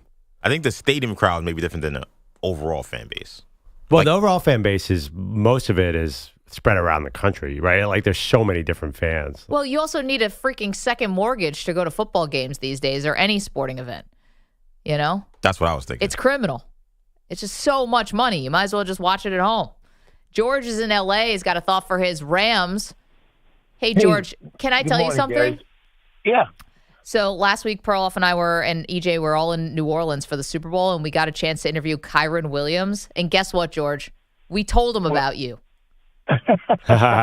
We said, we've got a diehard Rams fan who's been calling our show since day one and only wants to talk about the Rams, George in L.A. And Kyron said, shout out to George in L.A. Cool. Yeah. Cool. I just wish Kyron would not fumble the ball and not have won that game. But we didn't bring that up. Let me get back to the Giants. I keep hearing about the Giants, and they want Stafford. And, to tell you the truth, Stafford, he's still very good, but he's at the end of his career pretty soon. And I think Jimmy G would be a pretty good quarterback. I know everybody thinks I'm crazy, but I would take 34 for Stafford and a few other picks, like a second or third besides that, or actually 34 is a second. Or else I would tell the Giants I want that receiver you got. Was it Neighbors or something? Yeah, that might be hard to pry him away. So you're ready to move on from Stafford, Jordan, for the right price? Yes, I am, because I think Stafford is a tremendous quarterback, but I think if we had somebody with a little bit more mobility on that sack by Carter, we might have won that game against Philadelphia. We're the only team that gave him a tough shot in the playoffs. You think about it. Yeah, George, you're right. Listen, if it's not snowing, I would like to see if that game maybe ends a little bit differently. And George, thanks for the call. I'm a little surprised by that because I I don't think Jimmy G's the answer. He's not mobile, and he throws a ton of picks. I don't mind Jimmy G, but I disagree with George on Stafford. Stafford makes some throws and nobody can make. He puts the ball in a window to Kupp and Nakua between two defenders like literally no other quarterback in the NFL. I think he still has a lot of value. I would love to see him come back. I think the Rams are close. I don't know why they're thinking about getting rid of Stafford. I don't really know why they're not going to pay for Kupp. Bring that team back. They were so that defense is crazy young and get them all a year older. The NFC's not that good. I mean, the Eagles are good, but I think the Rams are crazy to move on from Stafford, but it looks like they might. 855-212-4227, asking you two questions. One, are the Cowboys fans a wine and cheese crowd, as Perloff said? And two, who is the next quarterback for the Pittsburgh Steelers? We got all that for you next. It's M&P. You're in a 5-minute break.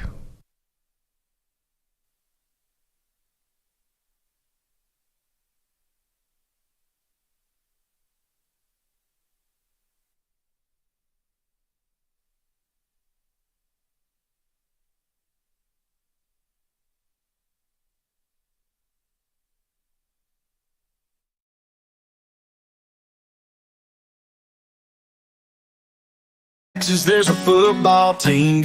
Well, down in town in Texas, there's a football team. Got $1 billion stadium, living the dream. But the fans don't holler, don't hoop, don't cheer. They just sip on Merlot and nibble on brie. They got boots on their feet, but won't step in no mud. Call it America's team while their wives getting judged. Talk about championships like they're still in their prime, but I swear they care more about the notes and their wine. Oh, Cowboys fans with your fancy hands, eating aged cheddar while you clap in the stands. Too busy sipping that Porto Red to notice your team got whooped again.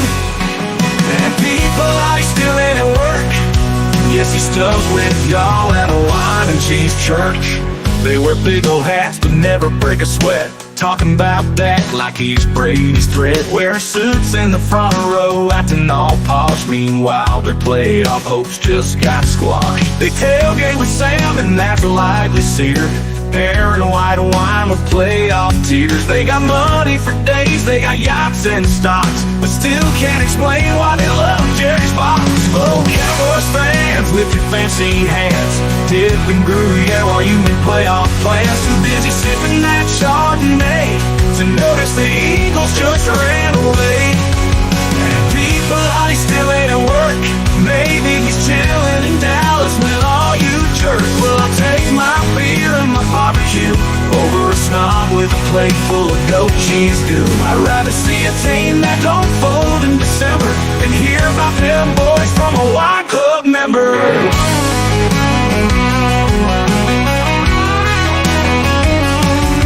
Oh, Cowboys fans with your pinky out, talking about rings while your team's in doubt. Too busy staying on fancy breed to see the NFC don't belong to me.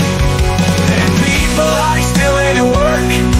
Guess he's joining y'all for dessert. Somebody tell Pete he's on the schedule, unless he's too busy ordering a cheese flight.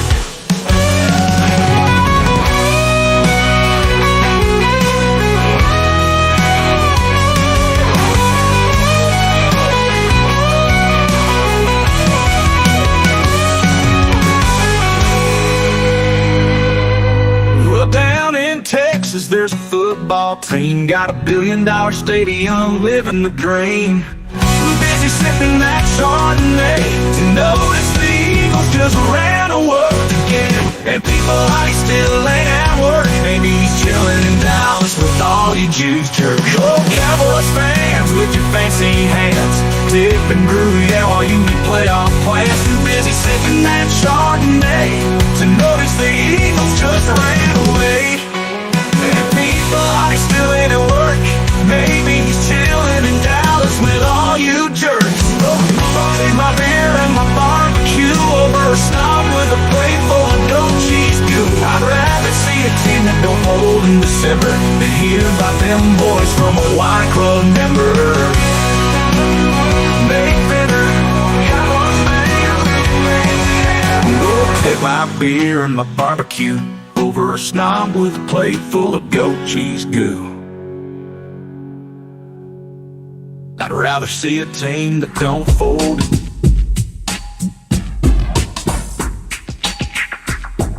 $45 seconds remaining.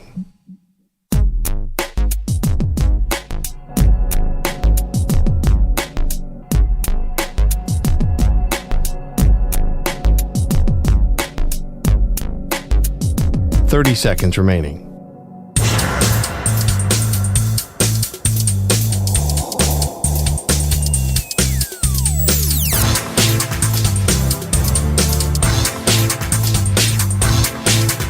$15 seconds.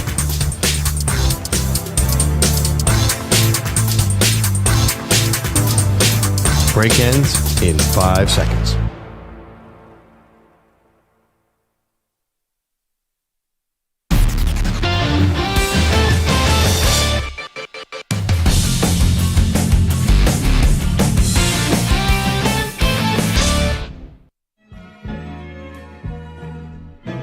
Welcome back.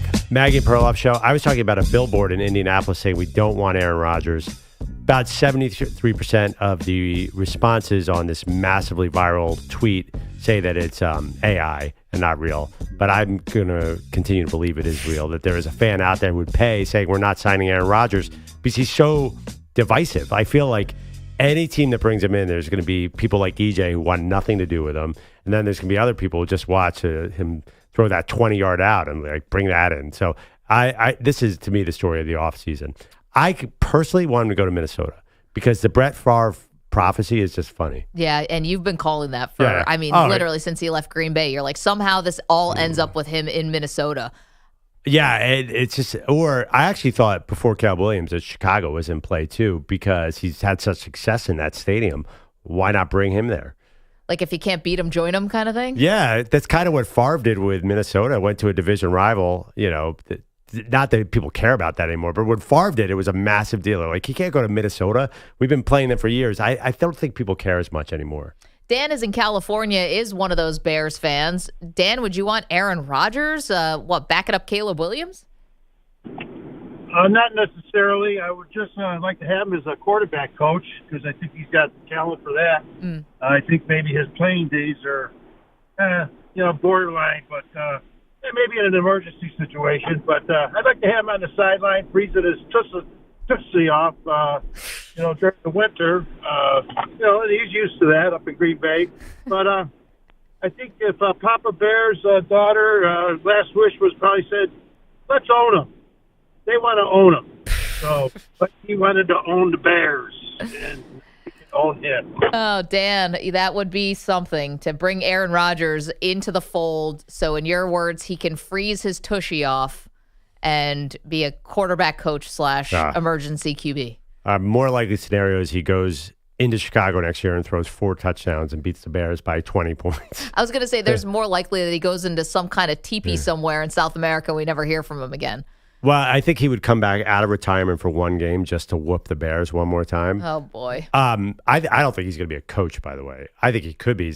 Obviously, he's a football genius, but I think he goes straight into the booth or some form of podcast. Like, that guy's going to be a media millionaire. Can't imagine him doing the booth. He'd be so good, though. Have you ever seen him do games? No, he's great on games. Yeah. I just can't imagine him suit and tie, traveling around the country. I'm still shocked that Brady did it, quite frankly. Yeah, I mean, I didn't see Romo coming like he did. I think that Rodgers could consider it. The money will be attractive. I mean, there's so many outlets now. You don't think Amazon's going to throw money at them? They don't care about any of the weird stuff. Yeah, I guess not. How much politics can he talk on these broadcasts? I think for the newer companies, Netflix and Amazon, I don't think they're as risk averse as the broadcast networks. And Amazon right now is Kirk Herbstreit and Al Michaels. That probably doesn't have a huge shelf life. So I think bringing Rodgers next year would be a big draw for them. Look at the guys that are coming in the new NBA on NBC. Like Carmelo just got a job. Yeah. He's a guy I think he'll be great, but I wouldn't have thought of that. So I think Rodgers definitely can work for Amazon. Yeah, no, that's why would fine. they care? I guess not. I mean, they were front row at the inauguration. Like, they're not scared of any politics. No, that's true. You mentioned Carmelo Anthony. I think Carmelo is great, and he's been very kind over the years in doing interviews. I can't imagine he's going to be good here. Why not? Because he's got a podcast with a comedian named Kid Mero, very funny, and they do a great job. I just don't think him in a studio is not the best way to use Carmelo Anthony. He's like a lean back guy. His whole thing is stay mellow. That's not TV. TV, you actually have to try to break through the lens of the camera into people's living rooms. And I'm not saying you have to be Mad Dog Russo to be good at it. I'm just saying you have to be a little bit more high energy, I think. Like, I think people underestimate inside the NBA. Like, it seems like Chuck and Shaq are just sort of sitting back and making quips and comments under their breath. If you were actually in the room, it would feel much bigger. Like, you have to go bigger than yourself to even cut through the camera. And I think Melo is way too cool for that. Come on, man. Well, I mean, ESPN has guys who supposedly try to do that and it doesn't work at all. I just think Carmelo's got gravitas. Stephen A. Like, this is the master at doing something. Right, like but Kendrick Perkins. These guys are high energy dudes. Right, but I mean, obviously, like the ESPN NBA coverage is a well-known problem, right? Right. Stay off the weed. I'm saying, like, I think Melo's just interesting and different. I think people are going to want to hear him. I bet he's got good stories. He does tell some stories on that 7 p.m. in Brooklyn podcast, but I don't see him as a studio guy. I think it's square peg, round hole. But it's always about a team, though, right? Like Melo, he can be the Melo guy, so to speak, no pun intended. If you then have, because isn't Blake Griffin with NBC or Amazon? I don't know which way it is. I think he's Amazon. Right. So Blake Griffin will be good because he's a performer. He's literally a stand-up comic on the side. Right. I mean, it's all about who you put together, because like Shaq, unless he's yelling at Charles Barkley, he's very laid back. He's just kind of he's not as good when it's Candace and so Jamal like Murray, Jamal Crawford. I'm gonna knock your ass out. Right. So to me, it's like with Melo, I think he could fit as long as you have other maybe bigger personalities. But then what are you paying Melo for? Star power. I think he's insightful. And you mentioned like he's got a lot of stories. He's been telling them on his podcast, and they've all been really interesting. I think he'd be good. Feels a little bit less predictable than some of the other guys. Like Grant Hill is never going to say anything. Like, he's very vanilla. I think people are very curious what Carmelo has to say about the rest of the NBA. I'm dying to. Maybe it'll be a quick hit and then we'll get bored of him. But I think at first he's definitely a draw. I thought it was a really interesting hire. Who else is in this mix? Blake Griffin, Jamal Crawford. Dirk Nowitzki got hired too. He's with one of these teams. Sorry, who? Dirk Nowitzki's on one of these staffs. Yeah. I didn't see that one coming. And I think the NBA badly needs guys who just finished playing. Like, I agree think with that there's a section of the fan base that watch these shows and feel like the game is too detached from Chuck and Ernie and Shaq and Kenny, because these guys played a long time ago. Like, well, those guys are great. I feel like the ESPN one's bad, and it's not their fault. It's the production. Like, they only get 2 seconds to talk, and they're at ESPN. They're a partner of the league. They can't really say anything. Right, but the complaints of the people who have issues with their constant complaints about the league. I think the issue is those guys haven't played in this NBA. It's a different league now. So getting a Melo, a Dirk, a Dwayne Wade, like those guys played in this NBA, and I think maybe they could maybe reach out to those fans who are trying to say, what the hell is going on in these games? Don't tell me that I shouldn't waste my time watching the Thunder versus the T-Wolves. I want to watch it. What are you talking about? Everyone loves NBA inside. Everybody's not love. When they went away, it was like when they almost got cut, there was a catastrophe. I think you're crazy. What would you rather have, ESPN, where it's just like snooze fest USA? Like, no, this guy's great. Nobody wants that. Nobody wants that either. I'm saying there are folks who also have an issue with inside the NBA. There's a big movement of people who were happy that it was leaving. Well, and I think a lot of that was some of the current players who get criticized by them, for sure. Let's get to Bogusch, who's got headlines. Do you want to do a poll question? Is Carmelo Anthony going to be a good broadcaster? Yes, no. Listen, went to Syracuse. For half a year. Well, I was going to say, legendary communication school. I don't think Melo stepped in the new house. I was going to say, though, he could go back for the summer, get a little boot camp. Well, Kyan's going to be there now, so maybe. That's true. Why not? See, that's the father-son duo we want to see. Kyan and Melo breaking down. Did you see Lala at the Super Bowl, by the way? No. She looks smoking. She doesn't age. Yeah, I mean, yeah. I know, women, we're not allowed to age. Bogusch, I'm sorry, I interrupted you. The New Orleans Pelicans' second 10-game losing streak of the season is now over. We're tied at 133, 2 minutes left in OT. McCollum for three! Left wing, good! Christian James McCollum says, I got this. He's got 41 now. The ads from Pels Radio. C.J. McCollum scored 43, 37 of which came after halftime to get New Orleans a 140-133 OT win over the Kings. They ended their slump without Zion, who had the night off after playing on Wednesday night. Here is how Zion's absence was handled on the Kings pregame show. No Zion Williamson tonight. I think everyone's looking forward to that. They had 73 points in 56 minutes against Sacramento. The Pelicans say, no, he's not playing, return to conditioning. I'm like, return to conditioning or whatever that term is. It's like, just let him play. That's how you get conditioned, no? Oh, I understand that. Right. I mean, look, and now he's going to have more time for beignets. Well, stay away from the beignets. Everyone, you got to be careful with that. Yeah, and also we're not fat shaming. We're just saying because he's a professional athlete and needs to. I wasn't going there either.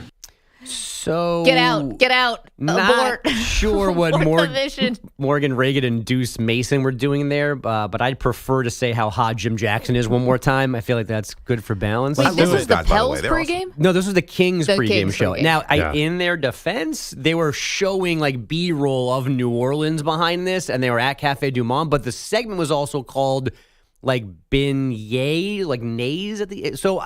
Beignet or nay? So it was kind of like going with the flow, but they're still fat shaming Zion, right? Cottage industry. I mean, listen, guilty. I mean, we've done it. I know. That's what I'm saying. Guilty. Yeah.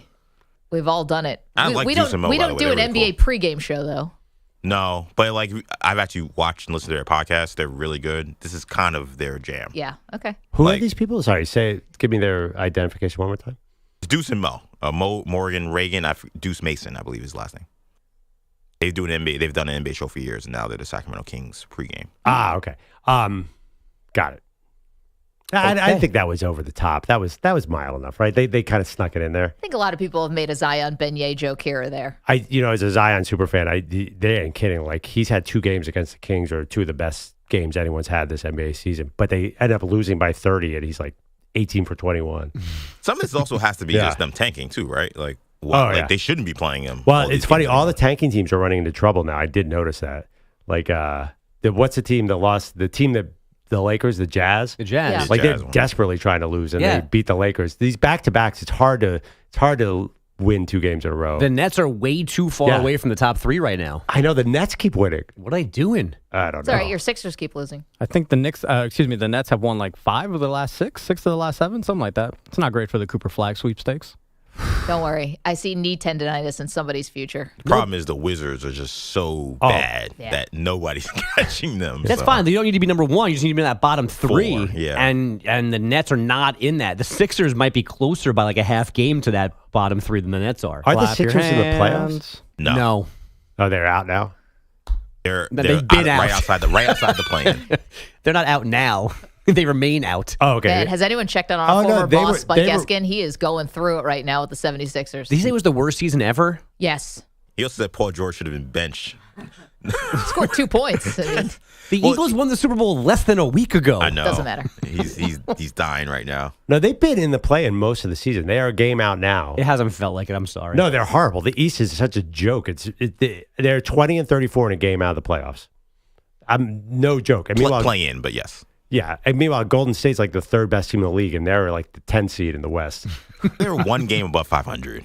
But it's funny how the West continues to support the play-in by 4 good teams being involved, and the East is like, this is why we don't need a play-in. We don't need to keep the Bulls alive into March. I have this theory that I think that if the team is not above 500, they shouldn't qualify for the play-in. I would agree.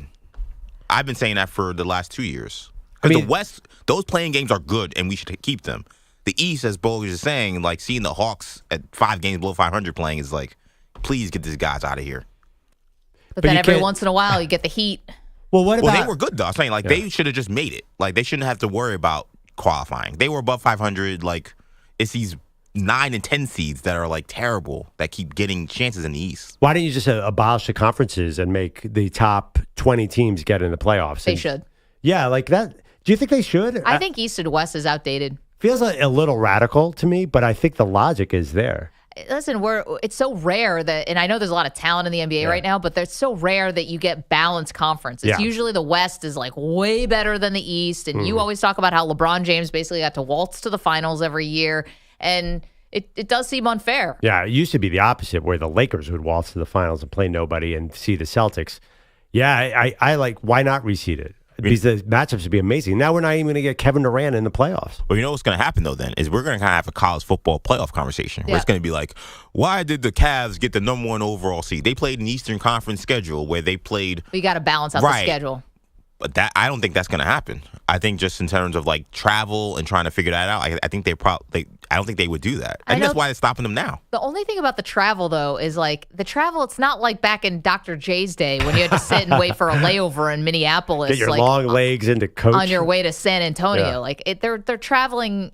I know it takes a little bit out of you, but they're traveling as luxuriously as people can possibly travel. Yeah, but I mean, flying is still a thing. Like a 5-hour cross-country flight takes a tax on your body. Also, too, there are a lot of people on that plane. I'm not sure it's like, is it that comfortable an experience? Aren't you sitting in a normal seat? No, it's comfortable. Yeah, Bogusch got to go on the Nets plane. Yeah, I mean, it was comfortable for me, and we were in the last row. The front of the plane where the actual players they have like a lot of room. A mini casino, yeah. Oh, okay. They play baccarat in there. That's sweet. Yeah.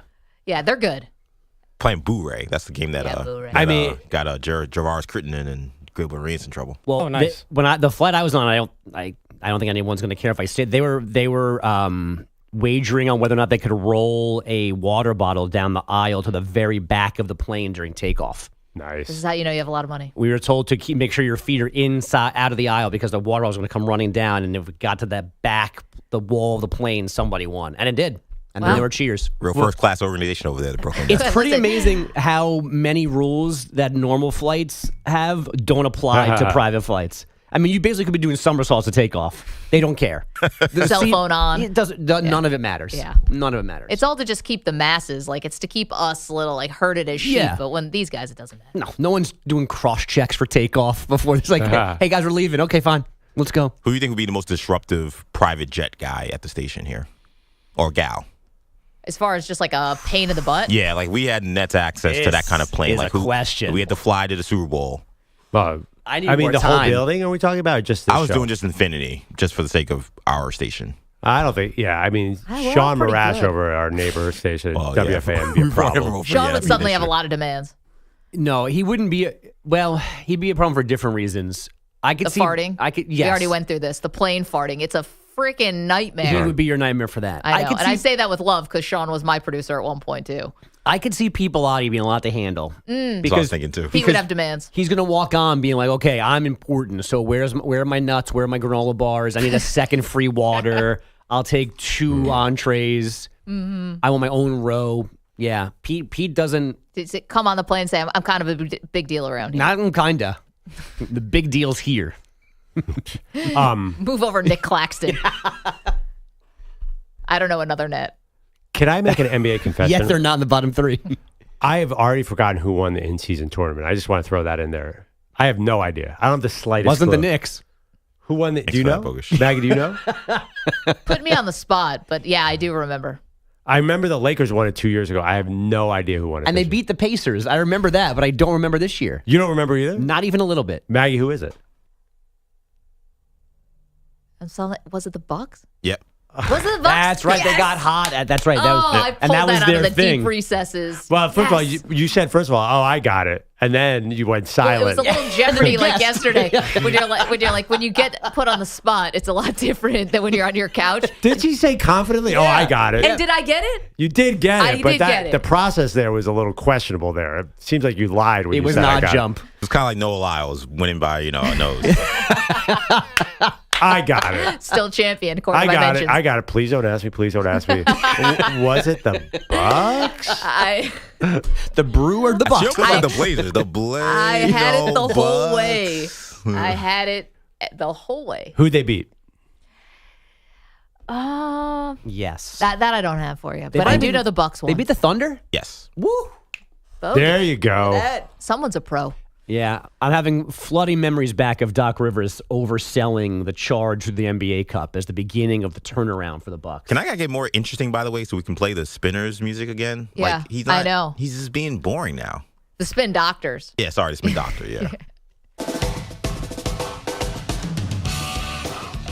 Oh, Doc's not lying enough for us to play this music. It's a shame. Hard to lie with that season they're having. I know. I had to lie so much in Philadelphia, it doesn't have to anymore. I should have looked. Was there any Doc spin on trading Chris Middleton? I know the GM said it was the hardest move I've ever had to make. But what did Doc tears. say about that? Yeah, I don't think he really. I feel like nobody's even asking him stuff anymore. Everyone remembers that he's there.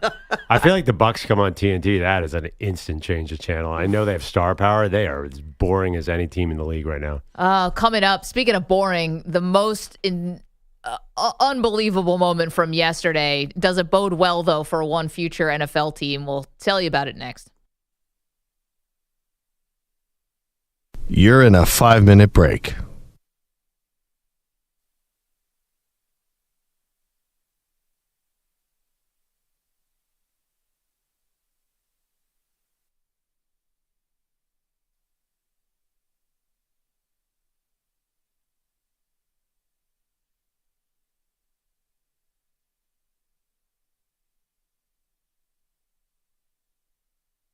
Four minutes, 30 seconds remaining.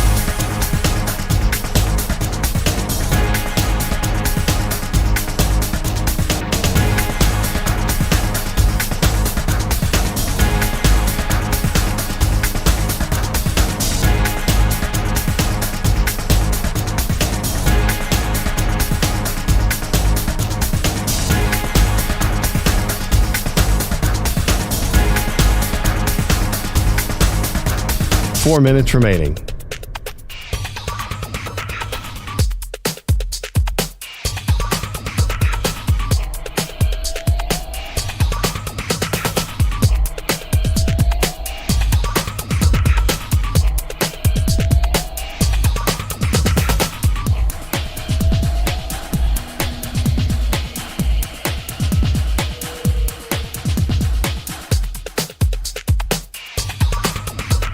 Three minutes, 30 seconds remaining.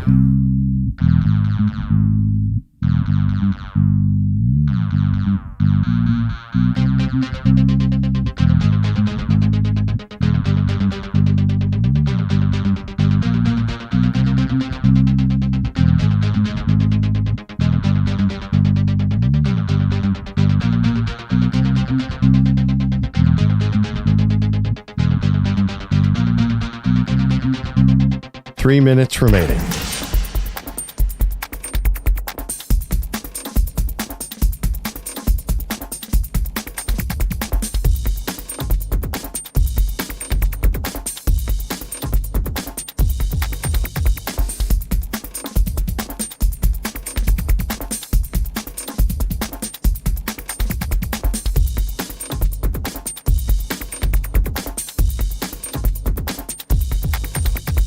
Two minutes, 30 seconds remaining.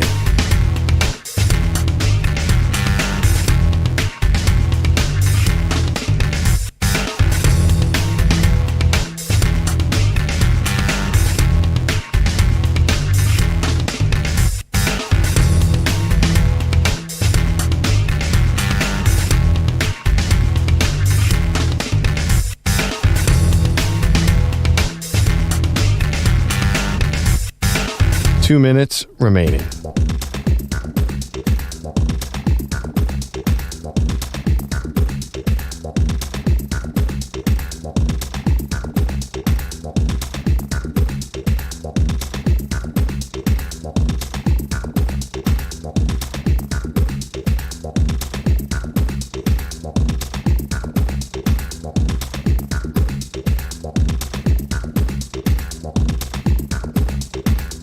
One minute, 30 seconds remaining.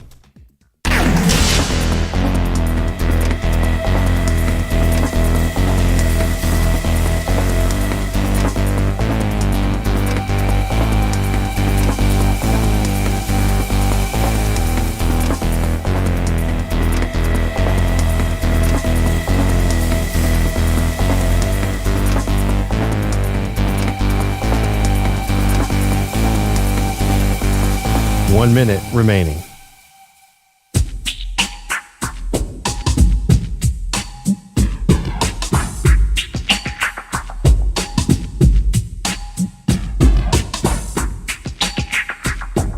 .45 seconds remaining.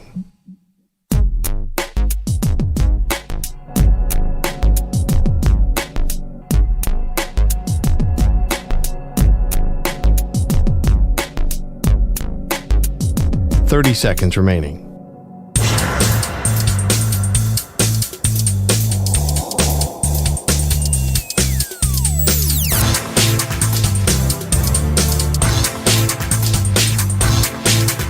15 seconds.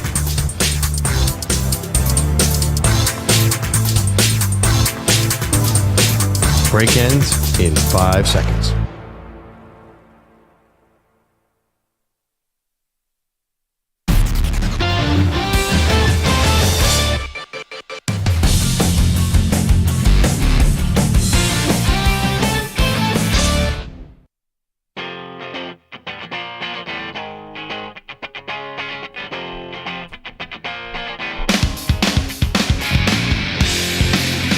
Perfect Valentine's Day music. Welcome to the show, Maggie Gray, Andrew Bogusch. We'll get into Valentine's Day. We want to go around the horn here, see what everybody's got planned. Meanwhile, JT is in Atlanta. We've been talking about what the Pittsburgh Steelers should do at quarterback. JT, help them. Hey, what's going on, MP?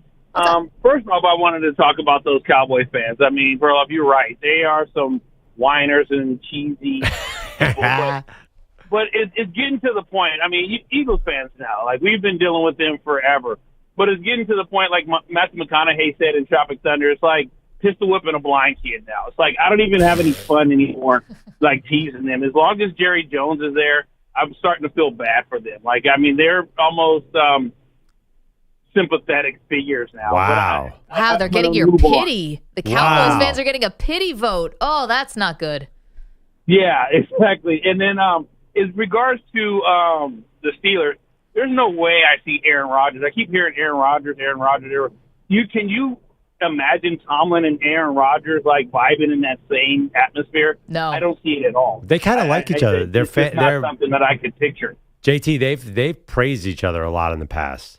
Yeah, but it's one thing to give a compliment, and it's another thing to work with somebody 16 hours a day. Yeah, exactly. I don't think that their vibes are similar, right? I think one is regimented, and the other one is like, hey, I just kind of do what the universe tells me to do.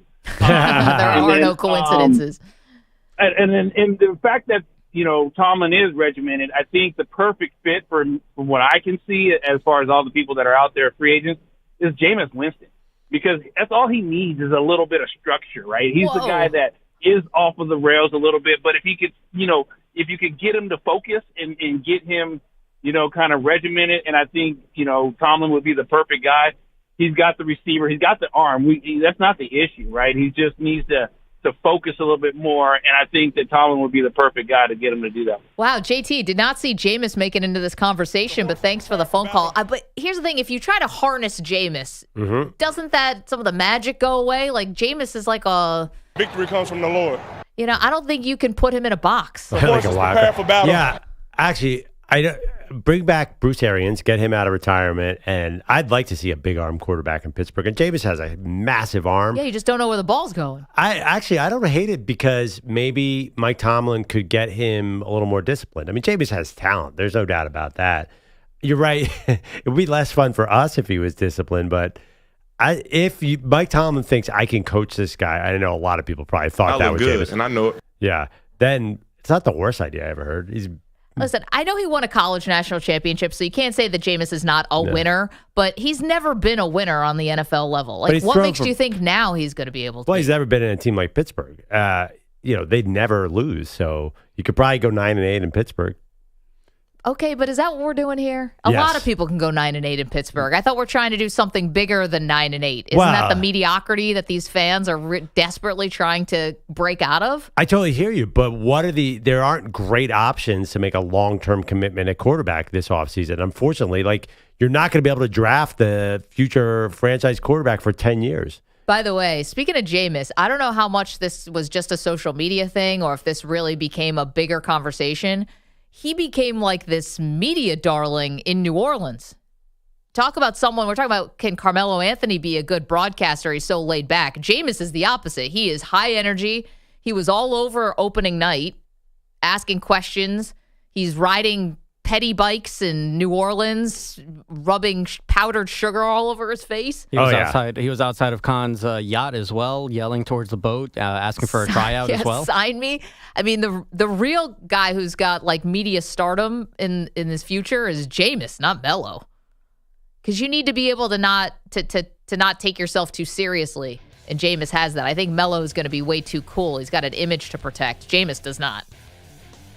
Yeah, but can he sustain it? Has he got, or because Patrick Beverley was great for about 3 weeks. Jameis feels like, is that going to be a year-long project? Will it get old? Coming up, what did Micah Parsons have to say about the Cowboys and some demands? What he would like to see. Get to that next.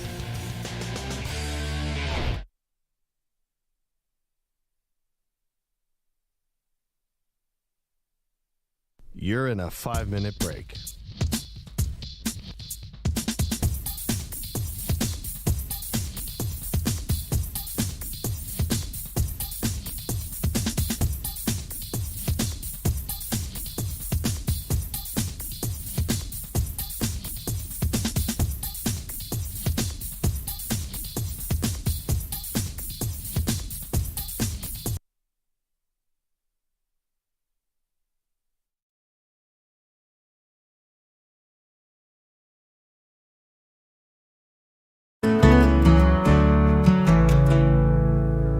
Bobby Buck returns and every night. From Maggie and Perloff, man, it just feels right. But something's missing, it cuts to the bone. Shep and Wolf's gone, now he's all alone. Shep had the wisdom, the voice, the flair, a legend on stream, ain't nobody compare. But now there's a hole where the magic once stood, a cowboy lost in the deep dark woods. Oh, Shep and Wolf, where did you go? Bobby's heart is breaking, Lord, don't you know? No more streams, just a memory remains, like a country song with a lonesome refrain. Peter Bellotti, well, he's gone too. Not from the stream, just from work, it's true. A ghost in the office, a myth of a man, never shows up, ain't part of the plan. Bobby's refreshing, checking the feed, hoping for Shep, it's a desperate need. But all he gets is a cold, empty space. No Shep, no Bellotti, just sadness to face. Oh, Shep and Wolf, where did you go? Bobby's heart is breaking, Lord, don't you know? No more streams, just a memory remains, like a country song with a lonesome refrain.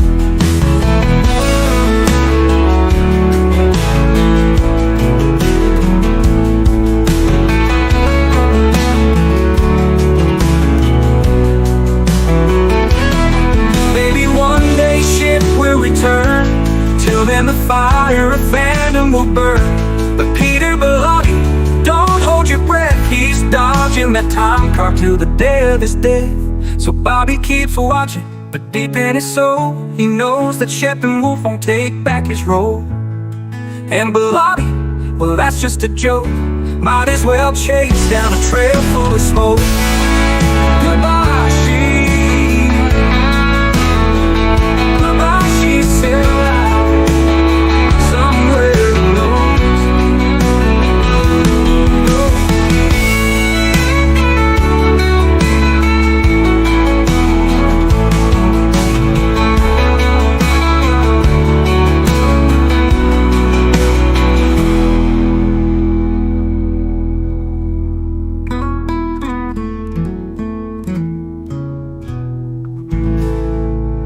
Maybe one day Shep will return. Till then, the fire of fandom will burn. But Peter Bellotti, don't hold your breath, he's dodging that time card till the day of his death. So Bobby keep. Well, Bobby Burke, we tuned in every night. From Maggie and Perloff, man, it just feels right. Something's missing, cuts to the bone. Shep and Wolf's gone, now he's all alone.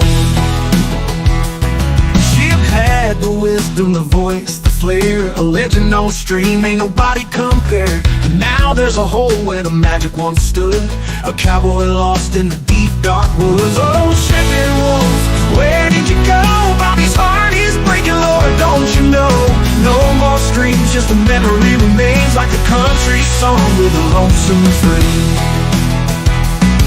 Oh, Shep and Wolf, where did you go? Bobby's heart is breaking, Lord, don't you know? No more streams, just a memory remains, like a country song with a lonesome refrain.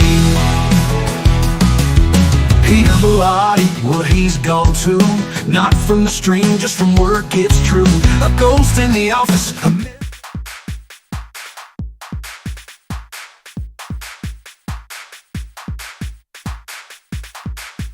15 seconds.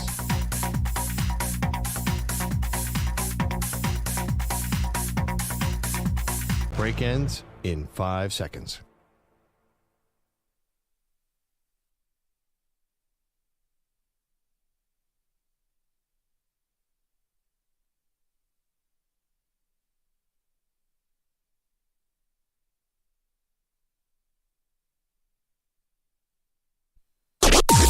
Maggie and Perloff on the Infinity Sports Network.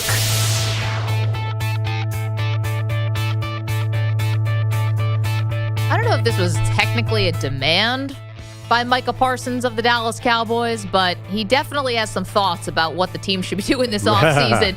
Welcome to the show, Maggie Gray, Andrew Perloff. Yeah, Micah Parsons really laying it on thick. Basically saying they need way more talent in this building. And he wants this call to action to the Cowboys front office, Perloff, where he just watched your Philadelphia Eagles and a division rival win the Super Bowl with lots of talent. And now he says the talent's there. We just got to be aggressive the same way other teams did. Now, this is according to the Fort Worth Star-Telegram. More from Parsons. I don't want to sit back and watch other teams build and us stay the same. Mm-hmm. Definitely some call to action. I want to see us become aggressive and get some players that will come in and make an impact. I want to see us bring back our own players. That's just as important. Let's see what we can do there. Do you think he's not so subtly sending a message like, hey, if you don't start building more of a winner, I might start looking elsewhere? Yeah, I mean, does seem that way. And, of course, I always joke that bring him home to Philadelphia. I know he's an Eagles fan. So he's going to say this. But, again, we talked about the Steelers earlier in the show. Like, what makes you think that the Cowboys are going to do anything differently? They're just so set in their ways. I think they're going to ignore him. Honestly, I think they sign him to a huge deal and he stays. But I don't know. I feel like they're just going to repeat history again and again and again. He can say this all he wants. It's not going to happen. I also think that, I don't think this is going to make the Cowboys front office sweat. I don't think it's going to make them move. No. I don't think it's going to make them do anything. And, the only thing that Micah Parsons can do to try to get the attention of the front office is to demand a trade. And if you're not going to do that, well, then get out of here. I'm not saying that the players can't give suggestions. Hell, Joe Burrow's literally out there on podcasts saying, here are all the options of how we can move my cap number. And, players are smart and they know the sport very well. But, the only thing that you can do is demand a trade. There's no other thing. I truly believe this. There's no other thing a star player can do that can make a front office make a move. The only thing is to demand a trade. And even so, the front office doesn't have to grant it. No, that's what I'm saying. Like, if Micah Parsons is really serious, and this is not just lip service, which I think it is. I think that Parsons has learned from Jerry. You say stuff, you get people riled up, you make them think that you really care. I'm sure Parsons does care, but it's like we mistake words for action. But he's not going to... Just because you say it doesn't mean anything's going to happen. If Micah Parsons really wants the Cowboys to move on something, you threaten to leave. That's the only leverage you have. There's no... Yeah. Why do the Cowboys have to even listen to him? Like... Oh, if he demands a trade, you mean? Yeah, that's a no... First of all, they're about to sign him right to some huge deal, which will have such a dead cap hit on a trade, it won't even matter.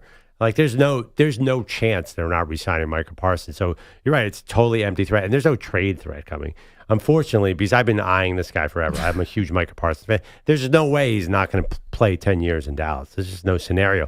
But that being said, like, he is saying the right thing. Like, the Cowboys, they need a poke in the butt here. Like, they need to start. Like, not signing Derrick Henry last year was one of the all-time great personnel mistakes. He was right there in your state. Just grab him. And you know what? Last year's offseason was that bad. If that can't spur this Cowboys franchise into action, then I don't know what will. So at least he's saying the right thing. I see what you're saying. Like, it's empty, But I'm not going to kill him for that. Like, they got to do something here. Look at their team. Well, here's the other part. If you really are, and I'm not trying to make this like an anti-Micah Parsons thing. I think generally he's, listen, some of the stuff on the podcast that he says, I think is a distraction. But look who the owner is. I mean, it's the king of distractions and Jerry Jones. But I guess part of this too is, are you willing to take less? Like, you want them to go do X, Y, Z, right? And the Cowboys will tell you, well, there's this thing called a salary cap, and that's what they told you about Derrick Henry, and we didn't have enough money for him, and we have to try to maneuver all this stuff. Dak's not taking a penny less. CeeDee didn't take a penny less. And I don't think Micah Parsons is taking a penny less. So, you know what? At some point, if you have Howie Roseman as your GM like the Eagles do, everybody gets paid, and it doesn't seem like the bill ever becomes due. Right, that's what he's talking about. Right. But you know what? Obviously, the Cowboys are not as good as this thing as the Eagles are.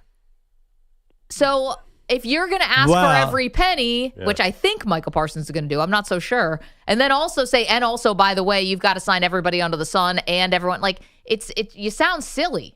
No, come on, get out of here. First of all, I don't know what he says on the podcast that bothers you. He says him and CJ Stroud going on that tour of Asia was one of the funniest things I've ever seen. Also, he did top 5 quarterbacks and didn't put Dak Prescott in there.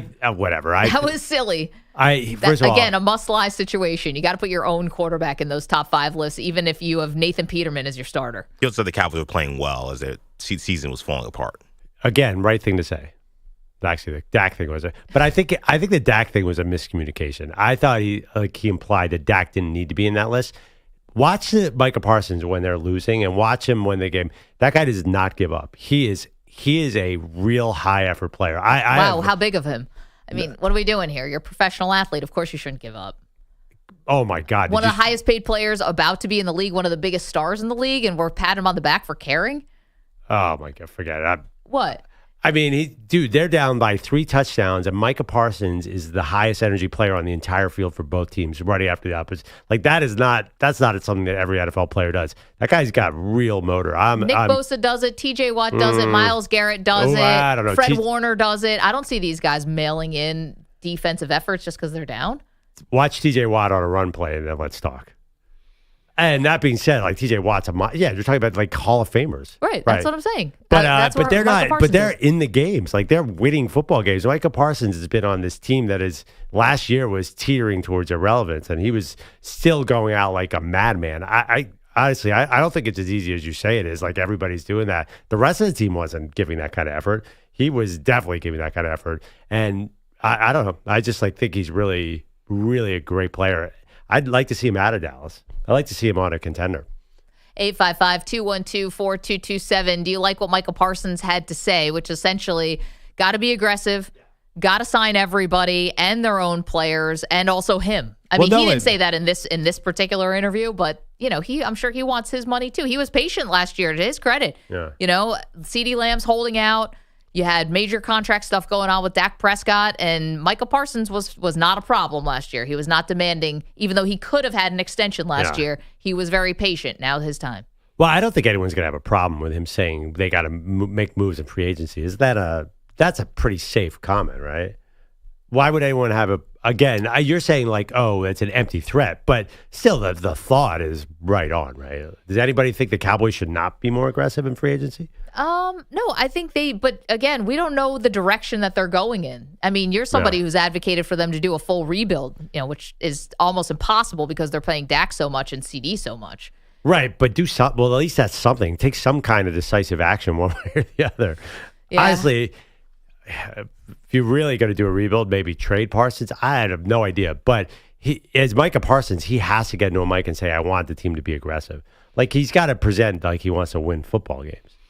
I think he actually does. Of course he does, I do. I just think him saying, listen, front office, you really got to get you got to get going here. Right. It just doesn't mean anything, But it's definitely the right thing to say, right? Sure. 855-212-4227. What do you think, EJ? The call to action. I agree, Pearl. I think it's the right thing to say. I just think Of course. I think the problem is, so they're not going to. So then what? I think that's the issue. Is that it's the problem the Dallas Cowboys have is like they talk too much. Yeah. So he says we got to go get aggressive. Yeah. They're not going to be aggressive. So we're going to come in next season and they're going to say, hey, Micah Parsons, they weren't aggressive. Now what? He's going to say, well, I guess we're going to go out there and just like, to me, you're you're talking yourself into problems that shouldn't exist. We all know the Cowboys have an issue with their cap situation. We know they got to pay Micah a bunch of money this season. So the idea that they're going to make these massive splashes is probably unlikely. So him saying this is only now going to rev up the fan base again and say, yep, Micah said it. So that means like we need to get pressure on Jerry. If it's not going to change anything, then what are we doing here? You might as well just be quiet, work on yourself, work on the team that you have, and then try to say, hey, we're going to try to go and be a better team than we were last year with the guys we got. There's no savior coming because there isn't. I don't know. That's not Micah Parsons. That's not who Micah Parsons is, though. I mean, the guy has been since he walked into Penn State's campus has not shut up like that.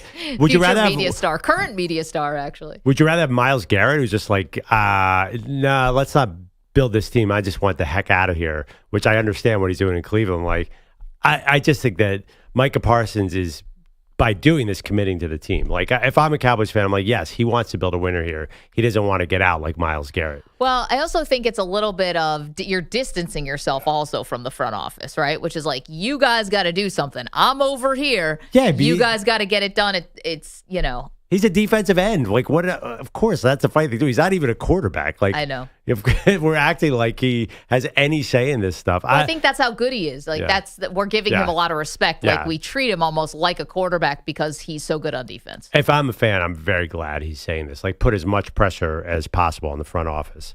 I think the question is, will it do anything? 855-212-4227. I think Jerry will finally listen if it's Micah Parsons. I think what it does is it's greasing the tracks for a potential trade request. Like, not to take it to a different sport, but I think Giannis has done a little bit of this. If you pay attention to what Giannis Antetokounmpo says sometimes in these off seasons, he'll say, listen, if we're not committed to winning, then I don't know if I can commit to Milwaukee, right? I have to see at all times that the front office is showing a commitment to win.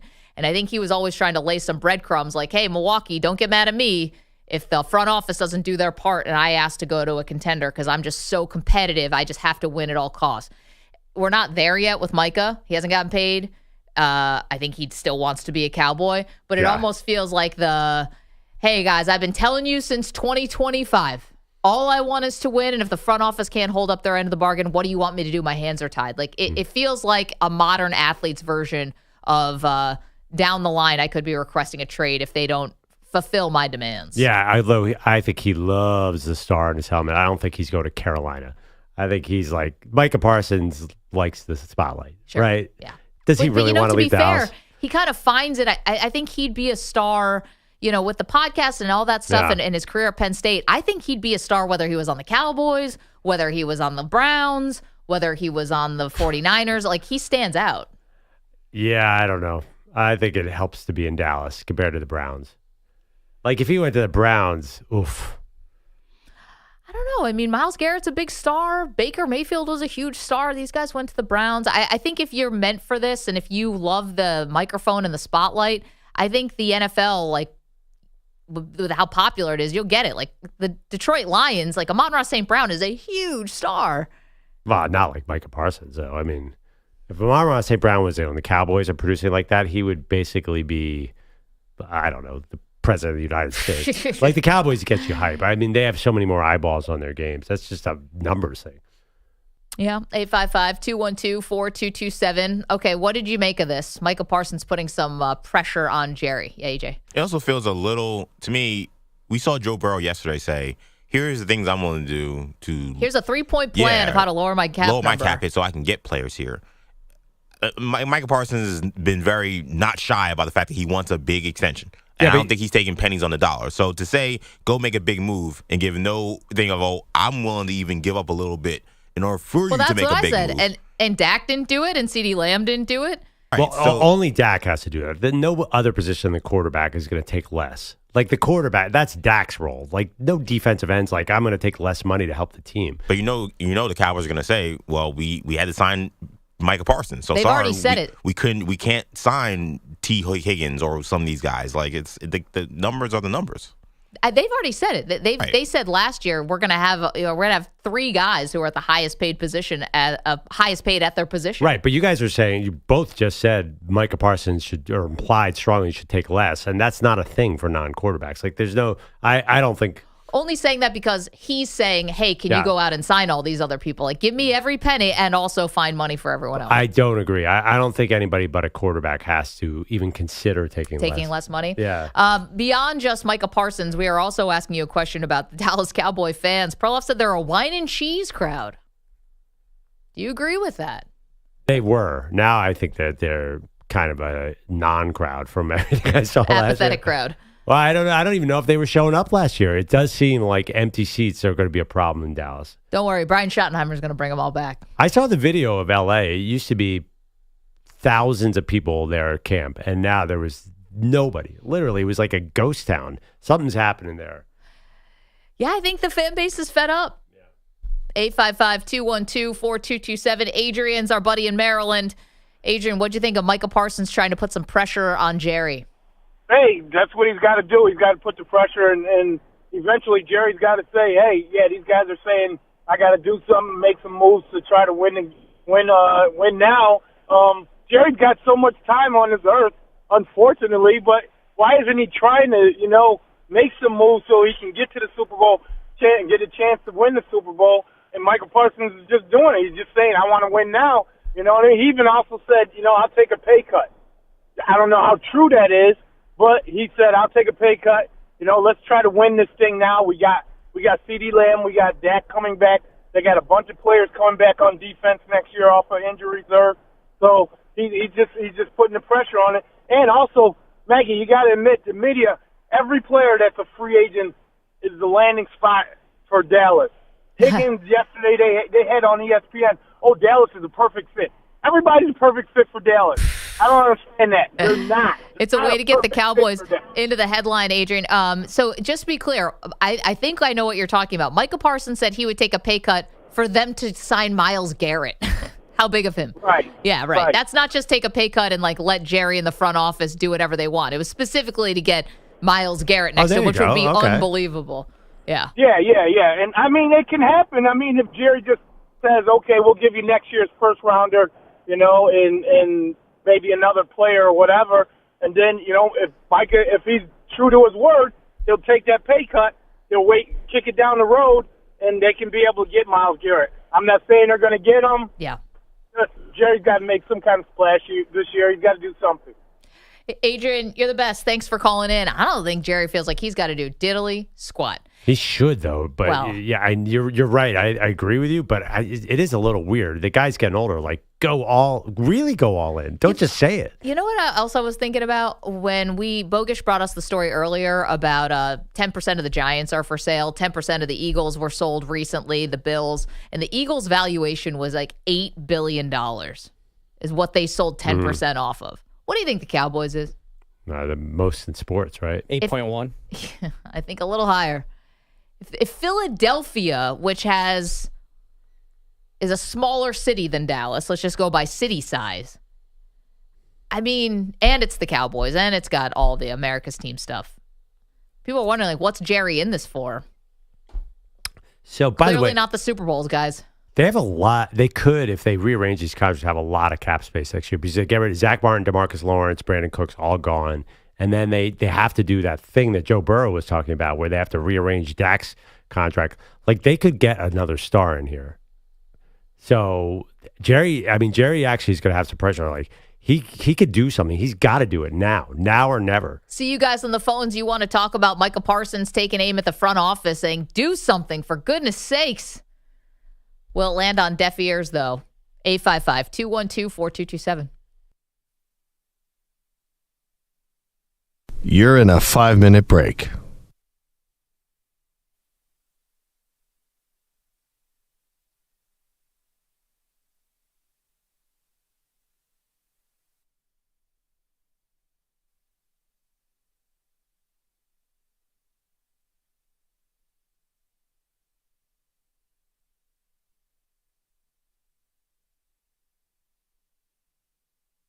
Four minutes, 30 seconds remaining.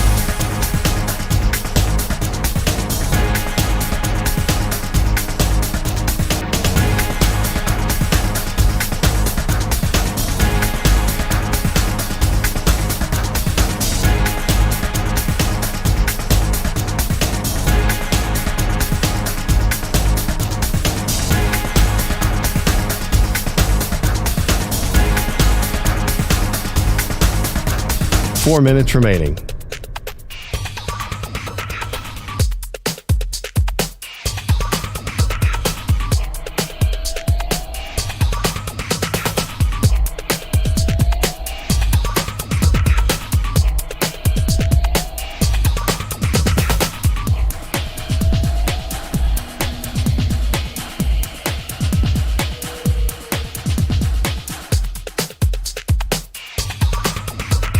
Three minutes, 30 seconds remaining.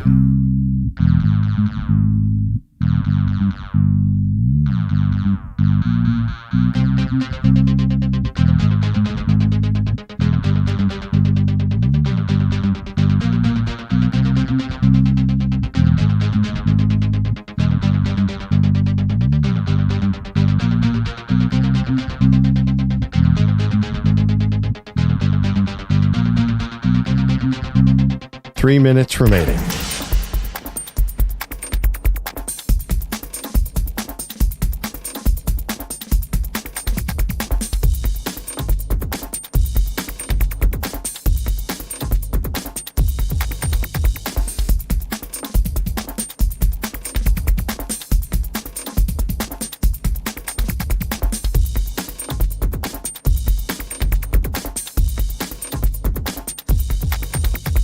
Two minutes, 30 seconds remaining.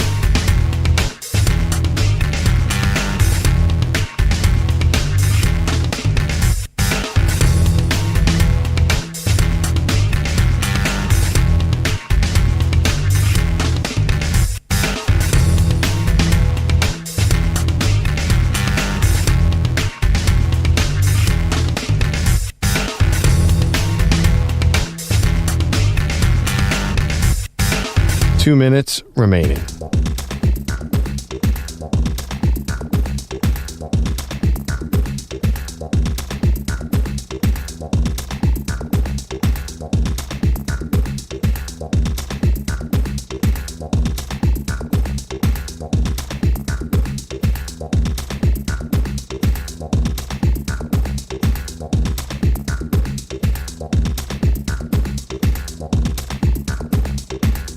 One minute, 30 seconds remaining.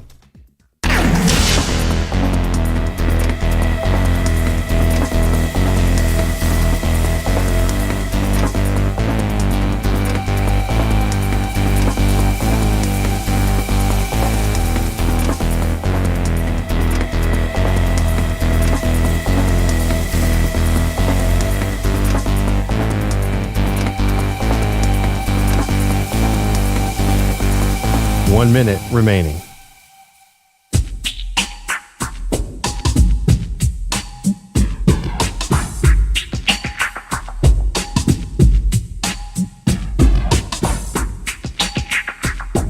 $45 seconds remaining.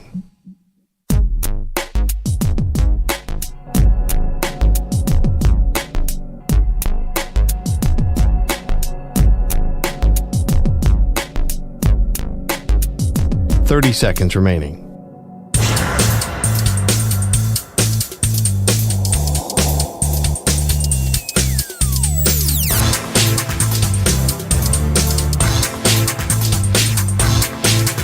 $15 seconds.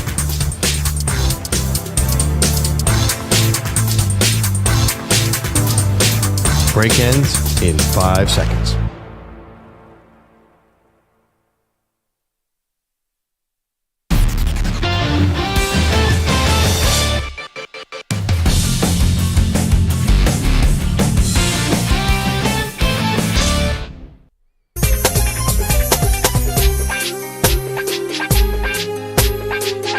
Welcome back, Maggie and Perloff Show. Okay, Saturday Night Live this weekend. We're going to talk about it a little more later in the show.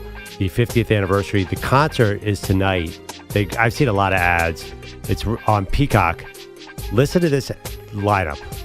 They're having basically people performing on Saturday Night Live are coming to New York and performing it stream live. And then I think they're going to do something on NBC. Arcade Fire, Backstreet Boys, Bad Bunny, Bonnie Raitt, Brittany Howard, Chris Martin, Devo, David Byrne, Eddie Vedder, Jack White, Jelly Roll, Lady Gaga, Miley Cyrus, Mumford & Sons, Post Malone, Robin, the B-52s, The Roots, all in one concert. Wait a minute. Hold on one second. Is this a telethon? How long is this thing going to be? I think it's 3 hours. It's like Saturday Night Live model. They all do 1 or 2 songs. By the way, And it's going to happen at 30 Rock where they tape the show? Or they do the show? I think it's at Radio City. Okay. Right. Yeah. So In fact, because we talked to someone at the Super Bowl who's going to it. Who would you most want to see out of that group? I assume. Oh my. Manny, you're a Bad Bunny guy, right? Love me some of that Bad Bunny. Yeah, I saw him at a Knicks game, so I assume. It's funny. It's a lot of really current acts, though. I mean, kind of. Yeah. You know, Arcade Fire, Coldplay. These are not. This is not the Rolling Stones. No, which is interesting. Well, they're kind of like. Yeah, I guess they've been Eddie around Vedder, for 25 Chris years. Martin. Chris Martin's been around for 20 years. I saw Jelly Roll at the Super Bowl. That's going to be fun. I'd love to see Robin. That was surprising me. Like, what's a Robin concert even look like? I think a lot of fun, a lot of high energy. That would be great. I mean, I guess Post Malone would be a big deal. What happened to some of the classic acts? I mean, you said Bonnie Raitt and Eddie Vedder, but what about some of the older people? David Byrne and Devo are from the 70s. Yeah, I don't know. B-52s, I guess, is the 80s. Yeah, they didn't get the Who and the Rolling Stones. Remember Paul Simon used to be big? Backstreet Boys? Anybody? I mean, sure. Big Backstreet Boy guy. Yeah. They were great. Arcade Fires, I'm a big fan. Seen them in concert. Brittany Howard, Alabama Shakes. Anyone? I know you're a fan of them, right? Alabama Shakes playing in Queens this summer or this spring. I want to go see them. Bogusch, a little surprised that DMB didn't get the call. Dave Matthews Band. Does he have a strong SNL? I would think he'd be a player here. They've certainly been on it. And I don't think he was ever involved in this. So I don't. Yeah, I mean, I'm not surprised. Yeah, this is going to be a pretty epic show. I mean, I don't have Peacock though. No, I mean the whole SNL thing. Yeah, I wonder if they'll re-air it on NBC and try and get the most of this because that is a crazy concert. How long? I can't stay up for that. There's no shot. Yeah. This would be the concert that never ends. You should at least be raising money for some kind of, deadly disease or something. Let's really get the bang for the buck. Yeah, I don't mean to be flip about that. I'm just saying. Crazy. The show has about 400 guests. Like, how are they all going to be in a 3-hour show? On Sunday? Yeah. I know. Well, they did the 40th anniversary, and they packed a lot of celebrities into that one. And it felt a little disappointing because you don't get enough of the people you want to see. No chance this is able to live up to the hype. And I'm not trying to be negative and to steal from SNL, a Debbie Downer, but with this much, hype and 50th anniversary, is there any way that this delivers? There's just not enough time. It's like the ESPN halftime show of an NBA game. They could have Sandler will have 30 seconds to make you laugh. It's going to be hard. Unless they just play some of our favorite sketches.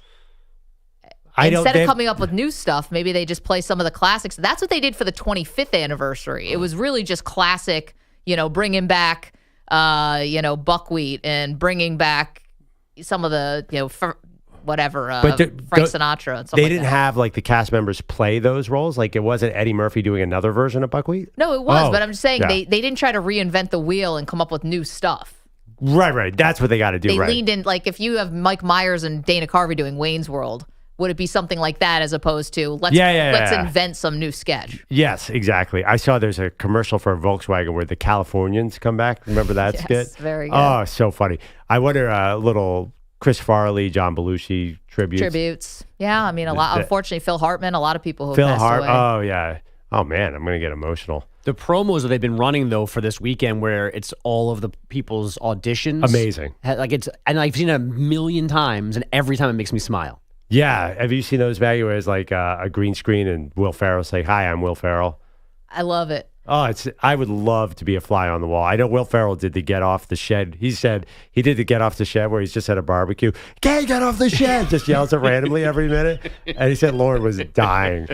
Well, that's famously no one ever laughs in any of these auditions. Yeah, so you have no idea how you're doing. You can't not laugh at Will Ferrell. I think he's an exception. It'll be good, but Maggie, you tempering expectations. I'm trying to.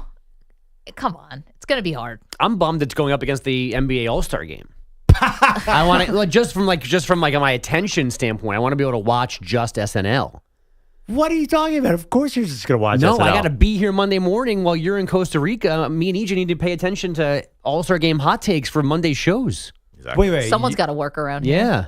Who do you think your audience is? Nobody's watching the All-Star game. Oh, that show is one of the easiest shows ever. You just come back and you just rail Stupid on All-Star games. how terrible it is, and you get callers for 4 hours. Listen, the NBA's got to do something. You don't want, like last year. I know Perloff doesn't remember how much everyone was banging on the All-Star game, but it was embarrassing. Well, the weekend, the whole thing is an interesting thing to talk about. But the game itself, that's been relevant for 20 years. But don't forget, I mean, this year they're trying something different. That's true, too. What, a new form of the Elam ending? What are they doing? No, it's a tournament. What are they doing? Yeah, the round robin, dude. No idea. What are you talking about? I kind of vaguely know what you're talking about.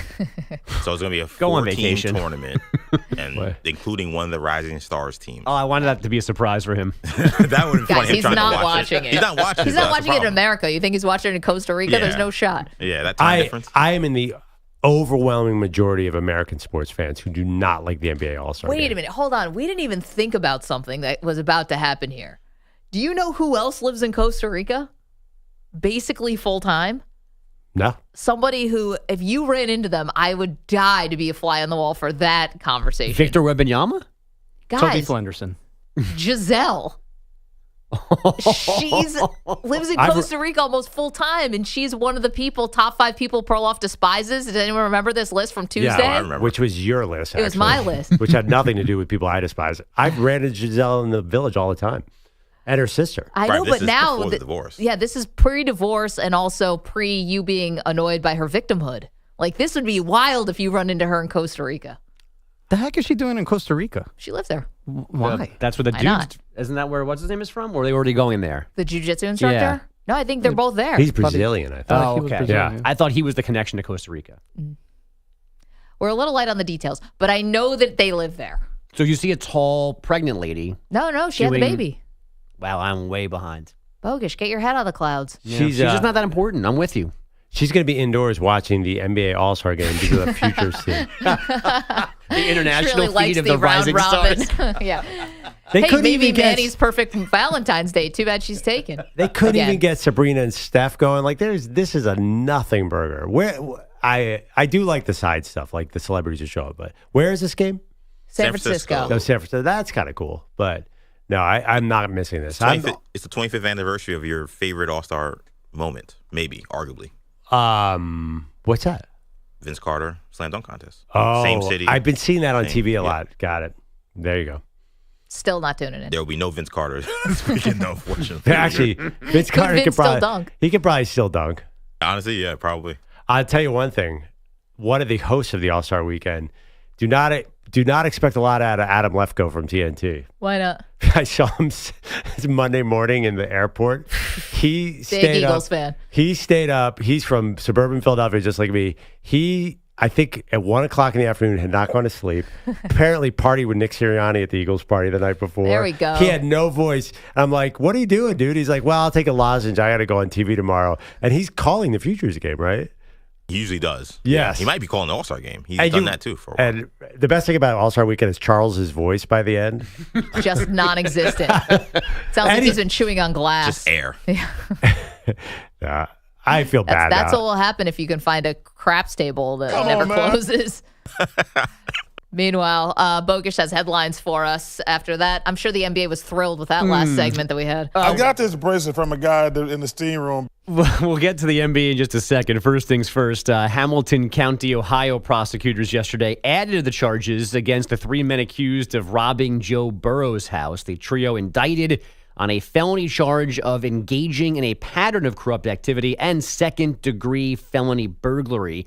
Lawyers also releasing pictures of what was taken from Burrow's house. Some of those pictures have these dudes wearing Burrow's jewelry. Dude, they had all the LSU stuff in the backseat of the car. That These too. might be some of the more dumb criminals we've ever encountered. But I mean, the guy's wearing a big diamond-encrusted number 9 pendant. I think you're guilty. It's like, no. I also have Please, a number 9. Yeah, I was 9 in high school. Yes, no. That's mine. And 9 lives, which these guys are going to need. Yeah, it's like, no, this is my backless tuxedo. That we didn't get rings after winning the state championship. We got these diamond chains. My initials are also JB. Right. Jalen Brunson. Jamar Chase gave it to me as well.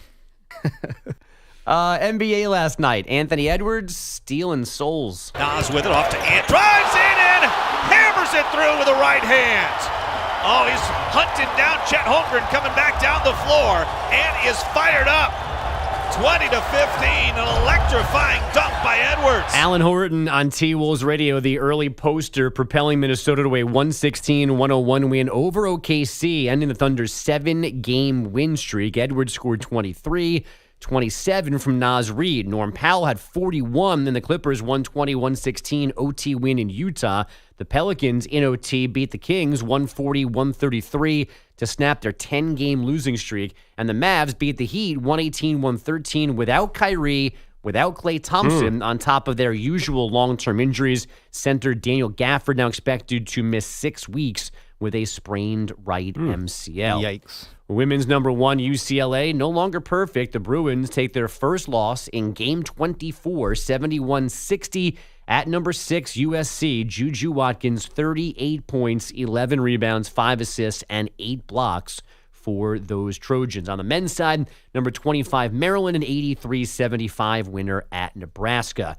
USA Hockey off and running at the Four Nations face-off. Eichel to Kachuk. Score! Second of the game for Brady Kachuk.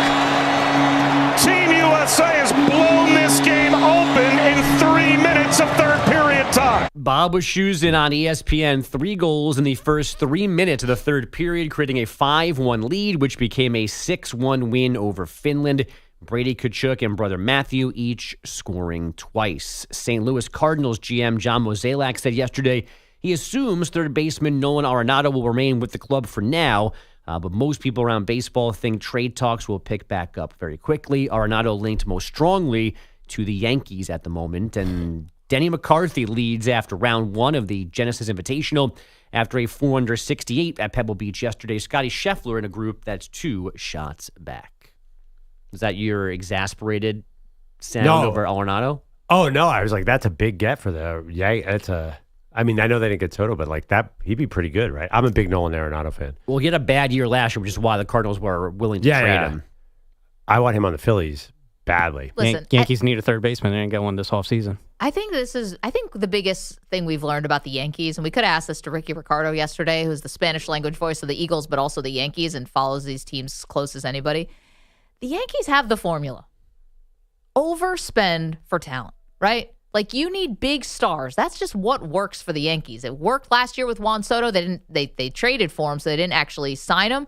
But you just need to overwhelm. Like, that's the Yankee formula. They're not winning in the margins. Aaron Boone's not a good enough manager. They don't have a good enough front office to outsmart everybody. That's just not who they are. So you got to go after the big fish, the big dudes. I love not win the World Series? Well, I'm just saying, at least they made it back. Yeah. For the first time since 2009. You're not winning on the margins with Gleyber Torres. You know what I'm saying? I love WFAN Maggie when she comes back to the show for a little bit. Hey, you can guys, hear hi. like the energy changes, like it's a little angrier, a little. I know that's the love language over there. No, you're stupid. I was like, the Yankees are looking at Nolan Arenado. Became just like, rah, let's go. I just like popped up for Valentine's Day to give you an angry Yankees take, and then I'm just gonna go back into my hole. It was somewhat confusing because it's like we should pay, we shouldn't pay. I don't even know. I left that like, wait, do we want Arenado? Do we not want Arenado? Did I call someone a joke? New York bagel order just came into the studio randomly. Somehow I took out Brian Cashman. By the way, he was bad. I'm looking at his stats. He had 272 last year. That was his bad year. He's still like pretty good. And isn't he a magician at third? Yeah, he's an upgrade to what the Yankees have, but he's not peak Nolan Arenado. Got it. Big decline from where he's been. He's a stud. I used to love Arenado. He just wasn't that last year. 855-212-4227. Bogusch, thanks so much. Coming up in honor of Valentine's Day, I will give you the top 5 most impactful sports massacres we've ever seen. And by that, I mean losses. Big losses that ended up meaning a lot more than just what happened in competition that day. Does that make sense? Yeah, totally. This is the way we celebrate love around here. Talking about worst losses that could possibly exist in sports. So we'll do that, and we see you guys on the phones too. Don't move. You're in a 5-minute break.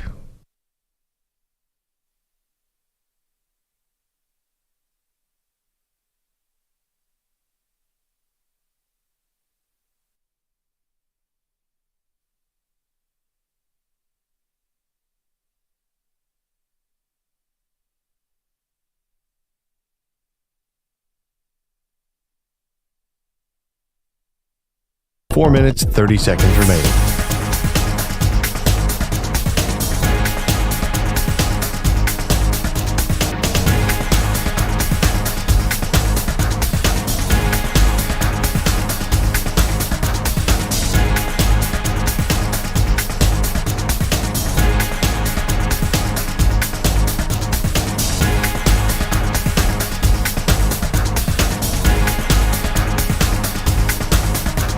Four minutes remaining.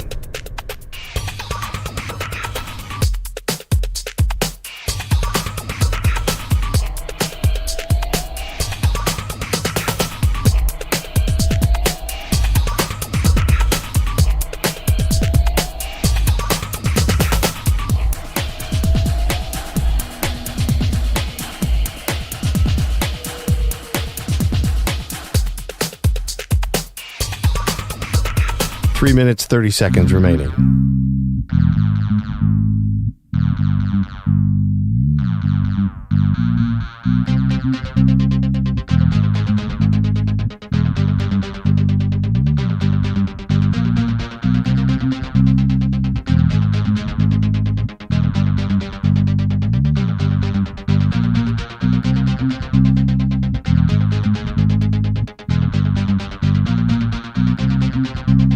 Three minutes remaining.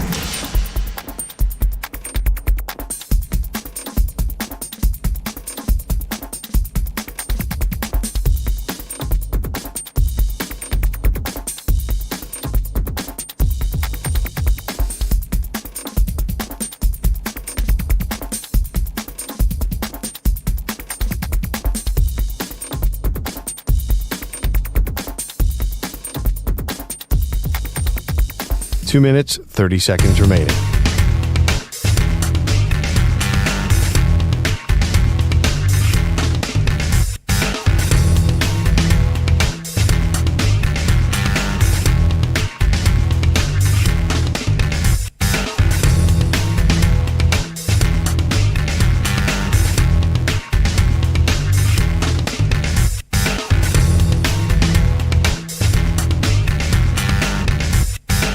Two minutes remaining.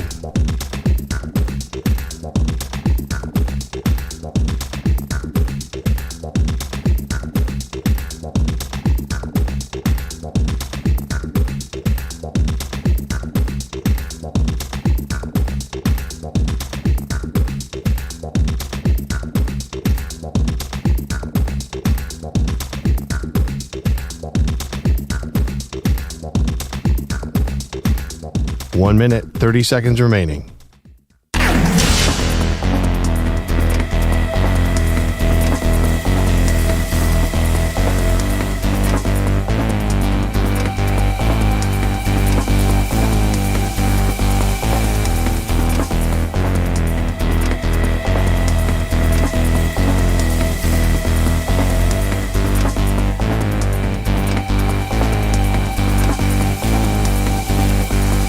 One minute remaining.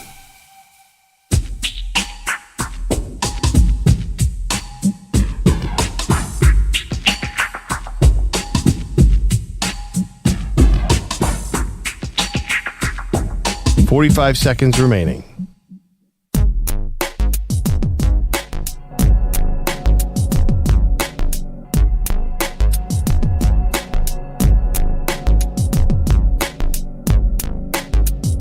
.30 seconds remaining.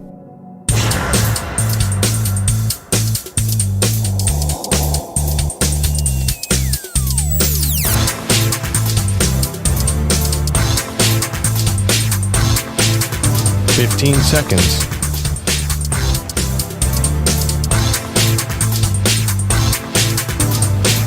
Break ends in 5 seconds.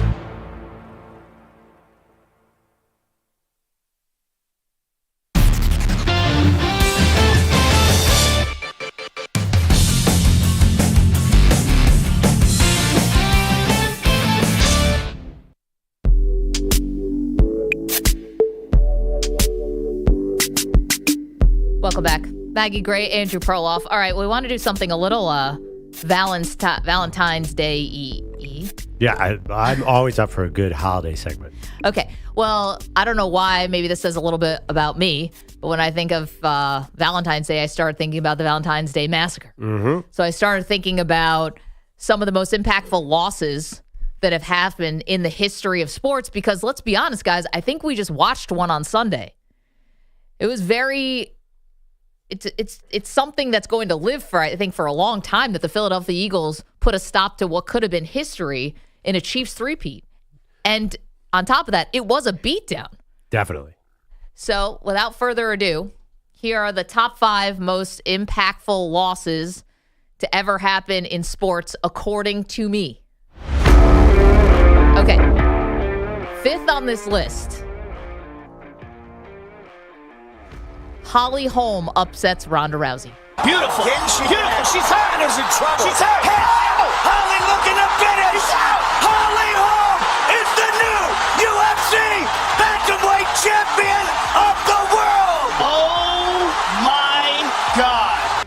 Happened in Australia. You guys have to remember just how big Ronda Rousey was at this moment. And why I think this is the 5th most impactful loss in sports history is because Ronda Rousey basically had one more fight and then never fought again in UFC. Went on to WWE, still hasn't fought again in UFC, and basically just set sail on her entire combat fighting career, Perloff. It was so impactful because Ronda took UFC to a new height, I think a little like Caitlin Clark did for women's basketball. Ronda put UFC, I think, into a different stratosphere. She was such a big deal. And that upset loss and the fact that she basically never fought again was huge. Yeah, what happened to Holly Holm? She continued to fight. Yeah, she had another couple big fights. Yeah, I remember that being a massive deal. Number 4 on the list of the most impactful losses in the history of sports. It's got to be the NFL, and it's got to be a team we still talk about. It was the massacre, the beatdown, what the 85 Bears did to the New England Patriots. Reality of 1st and goal. Perry. That one registered 3.8.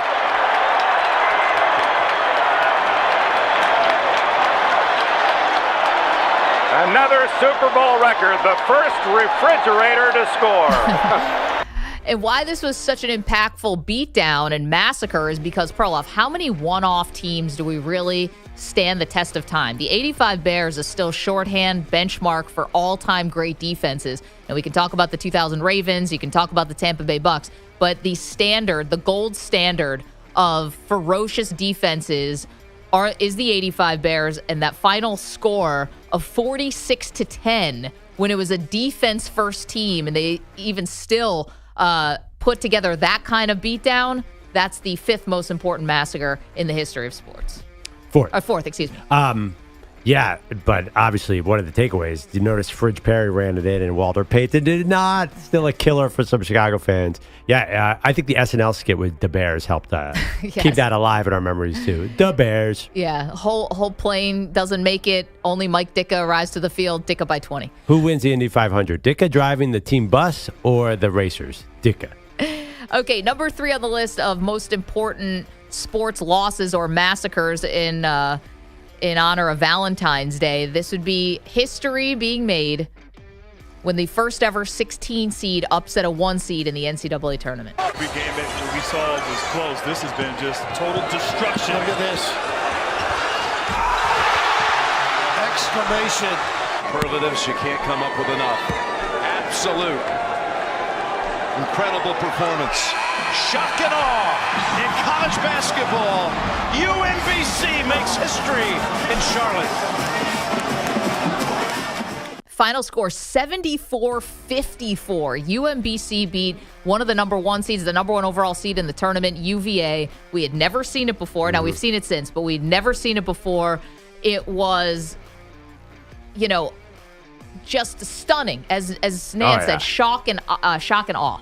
Yeah, I mean, is it the greatest upset in college basketball history? Not necessarily, though. It is sort of, but then again, not sort of. Also, UVA won it all next year. That's true, but I'm talking about most impactful losses and massacres in honor of Valentine's Day, and I think we really never thought we'd see it. 16 seed upsetting a 1, and it happened. And of all teams, it was UMBC. It was like not even a football, a basketball like legacy school. Yeah, I mean, you could have gone Chaminade, you could have gone Villanova, you could have NC State, but 16-1. I thought it would never happen. Now, you're right. That Purdue did. Then Purdue did. And also got to the final next year. But yeah, that was crazy. UMBC, I've never even heard of until that game.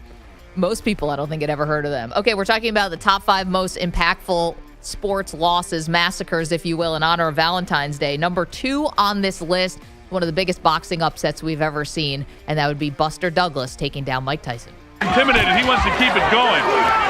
Mike actually has Buster landing these. Oh, nice uppercut by Buster Douglas. Look at this. He's knocked down for the first time in his career. Mike Tyson hits the canvas. He's in big trouble. He's not going to make it. Unbelievable. Unbelievable. Buster Douglas is the new heavyweight champion of the world. 42-1 underdog Buster Douglas was to Mike Tyson in that fight, Perloff. And, I think why it's my second most impactful massacre or loss in sports history in honor of Valentine's Day is because it took some of the shine away from Tyson. He was so indestructible and so ferocious, feared. This took a little of the shine off, and I think was a turning point in Mike's career about him being the most feared boxer of all time. Oh, yeah, absolutely. And one of the biggest punchers of all time. Okay, number 1 on the list, sports massacres in honor of Valentine's Day.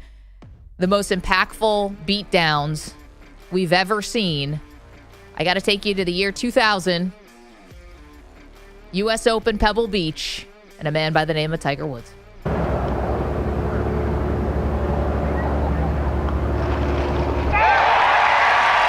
And Tiger Woods is the 100th U.S. Open champion in history.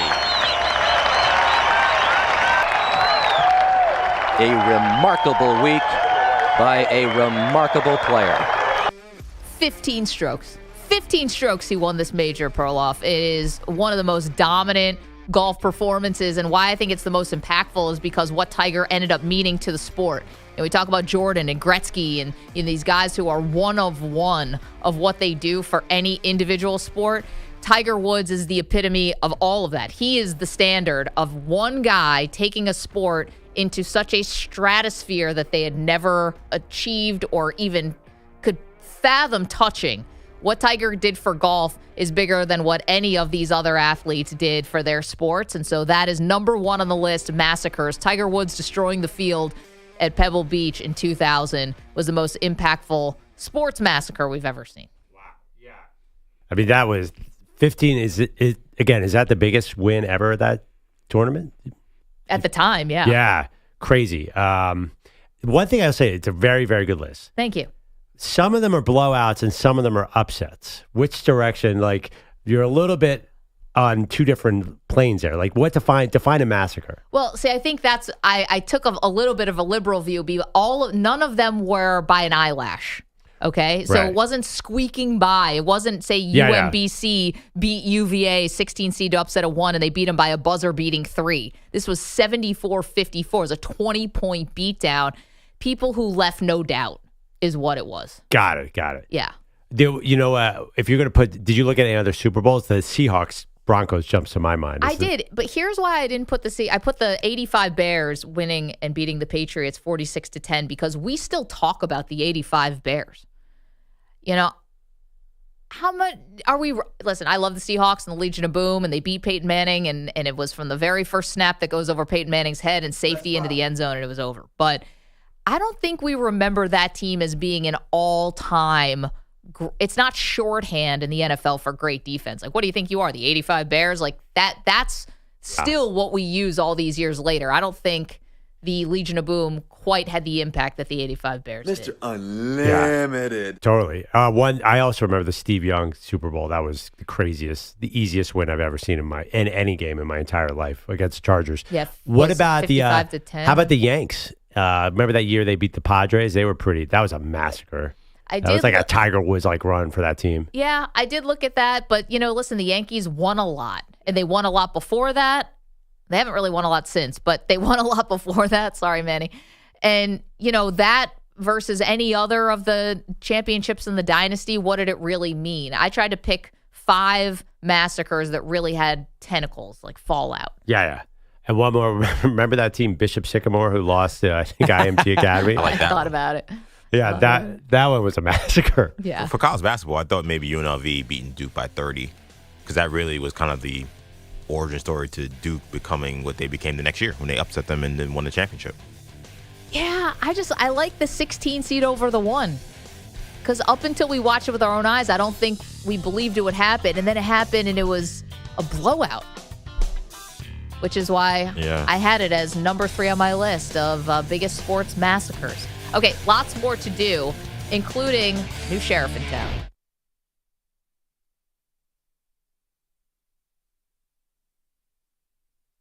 You're in a 5-minute break.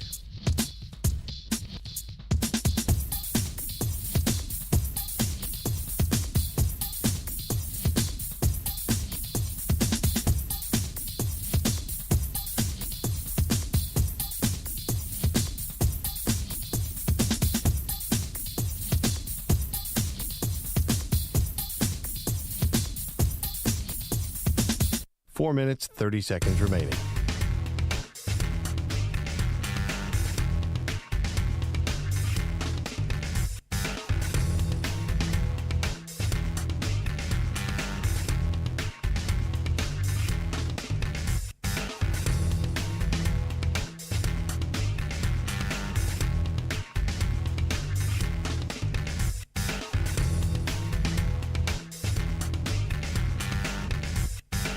Four minutes remaining.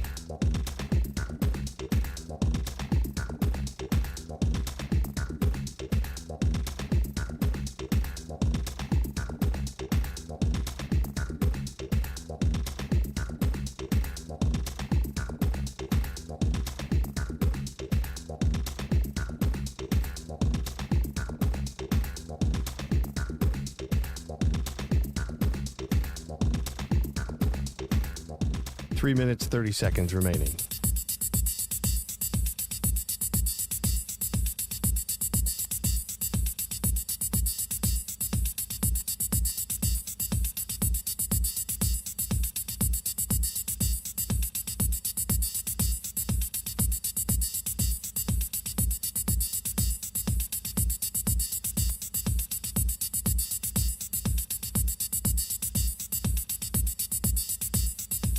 Three minutes remaining.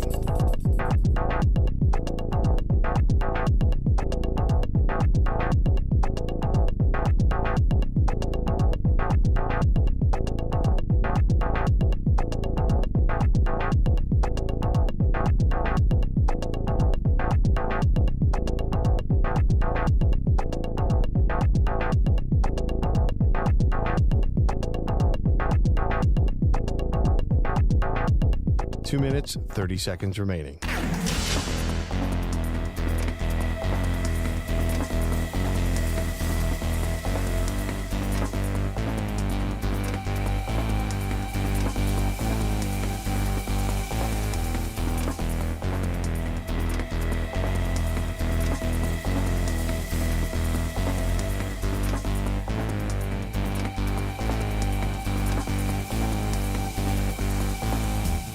Two minutes remaining.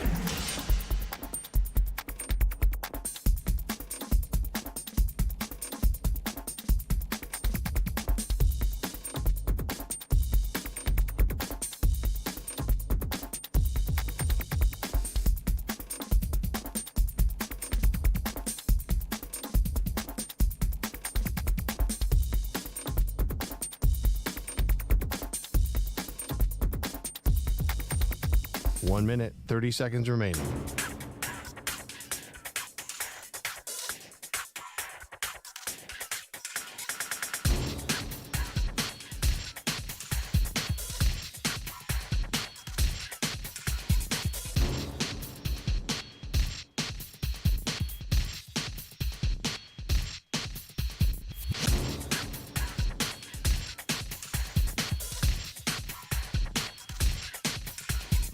One minute remaining.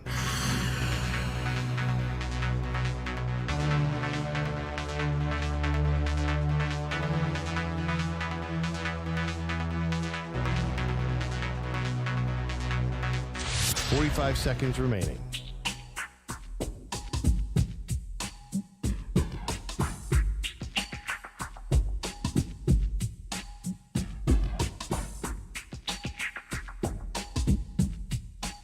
Seconds remaining.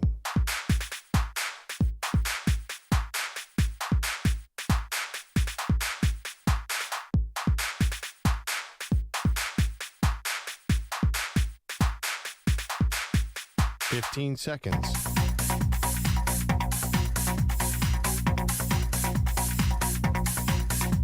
Break ends in 5 seconds.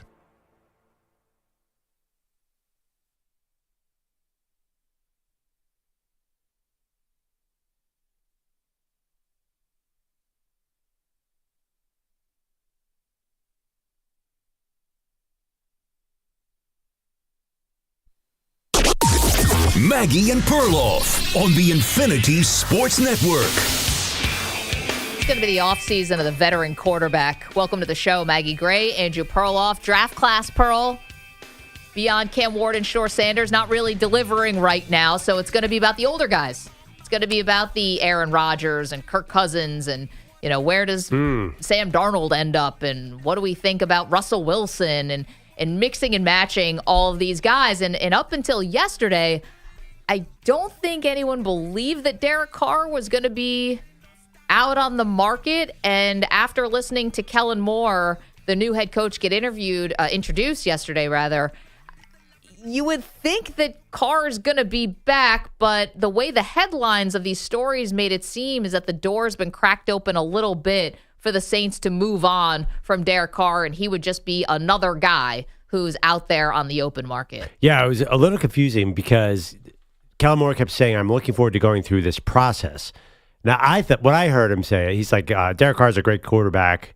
Lucky to have him. Can't wait to get to work with him. We're going to go through this process. Does the process mean deciding if he's going to be on the roster, or does the process mean getting ready for the season? I think Kellen Moore kept that very ambiguous. So let's hear from Kellen Moore talking about Derek Carr. First off, wants to say how much he respects him.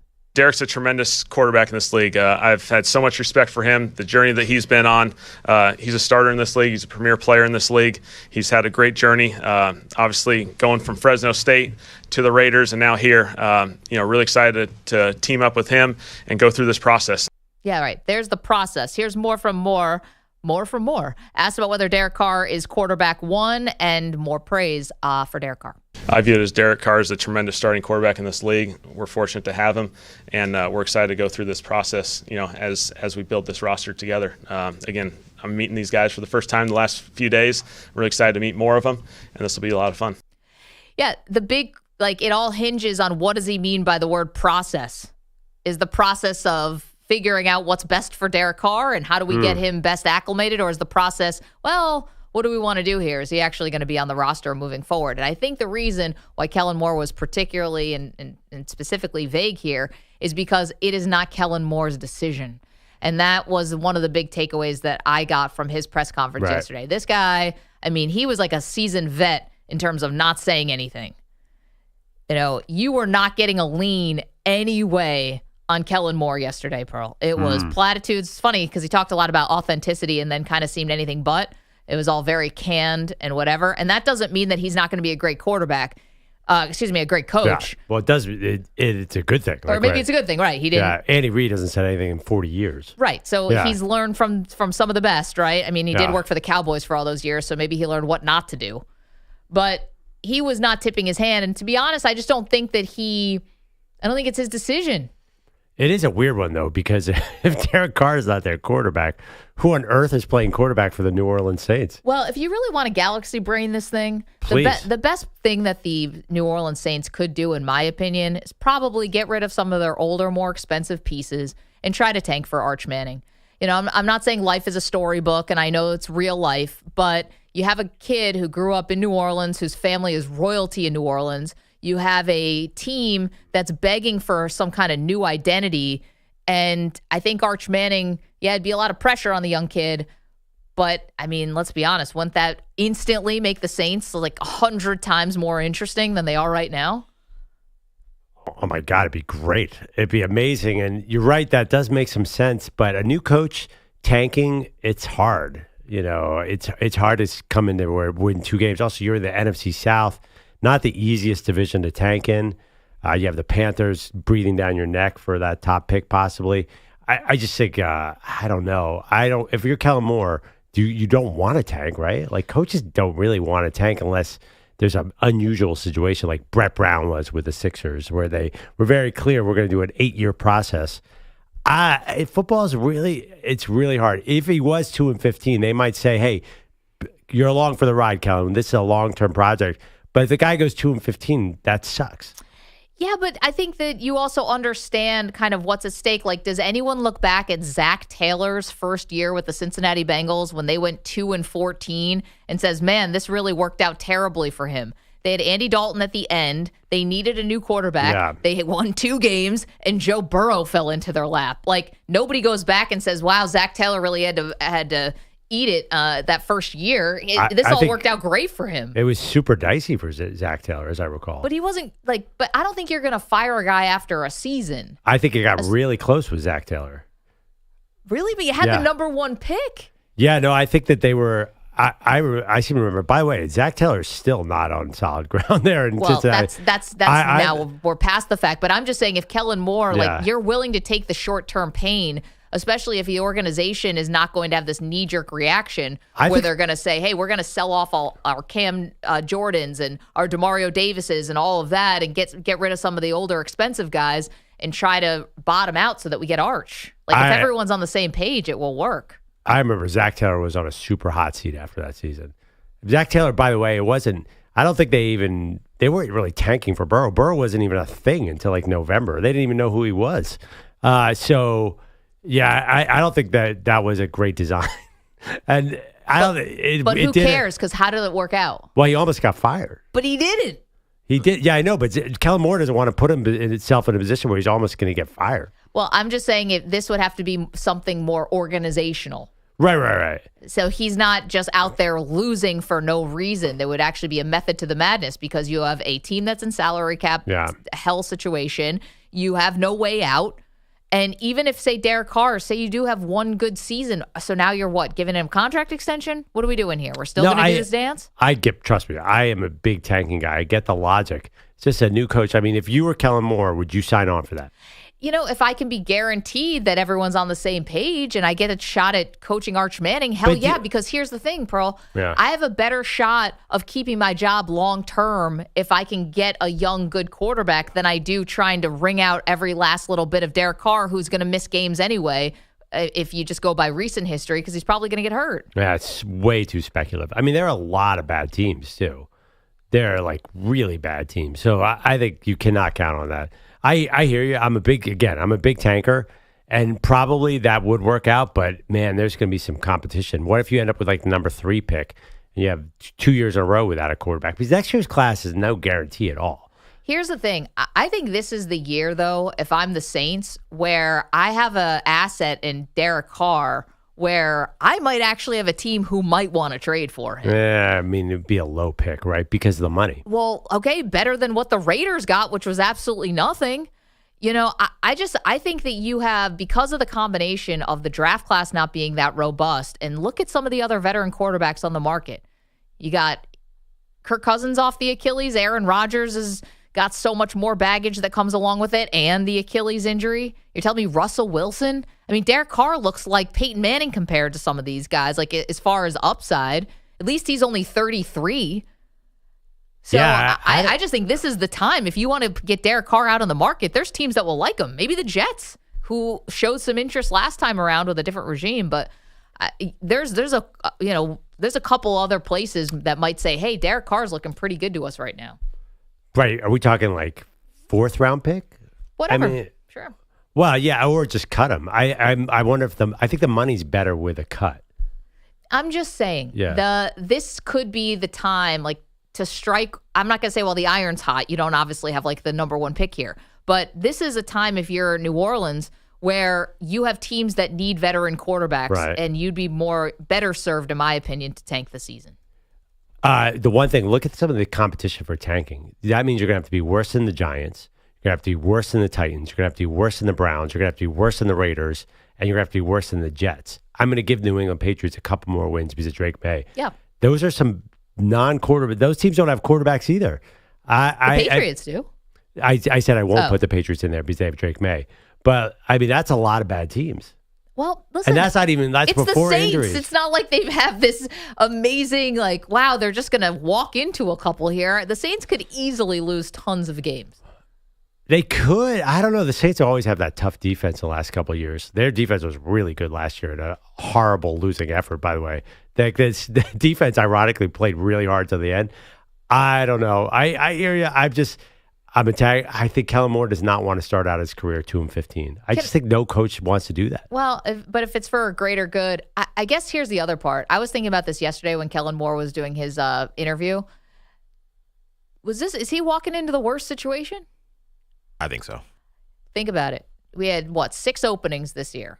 You had the Saints, you had the Cowboys, you had the Jets, you had the Raiders, and you had the New England Patriots. I'm sorry, 5. Am I missing something? Oh, and the Jags, 6. I knew those were 6. Out of all of those, I guess you're kind of squinting in between maybe the Raiders and New Orleans. Well, unless what if you keep Carr, though?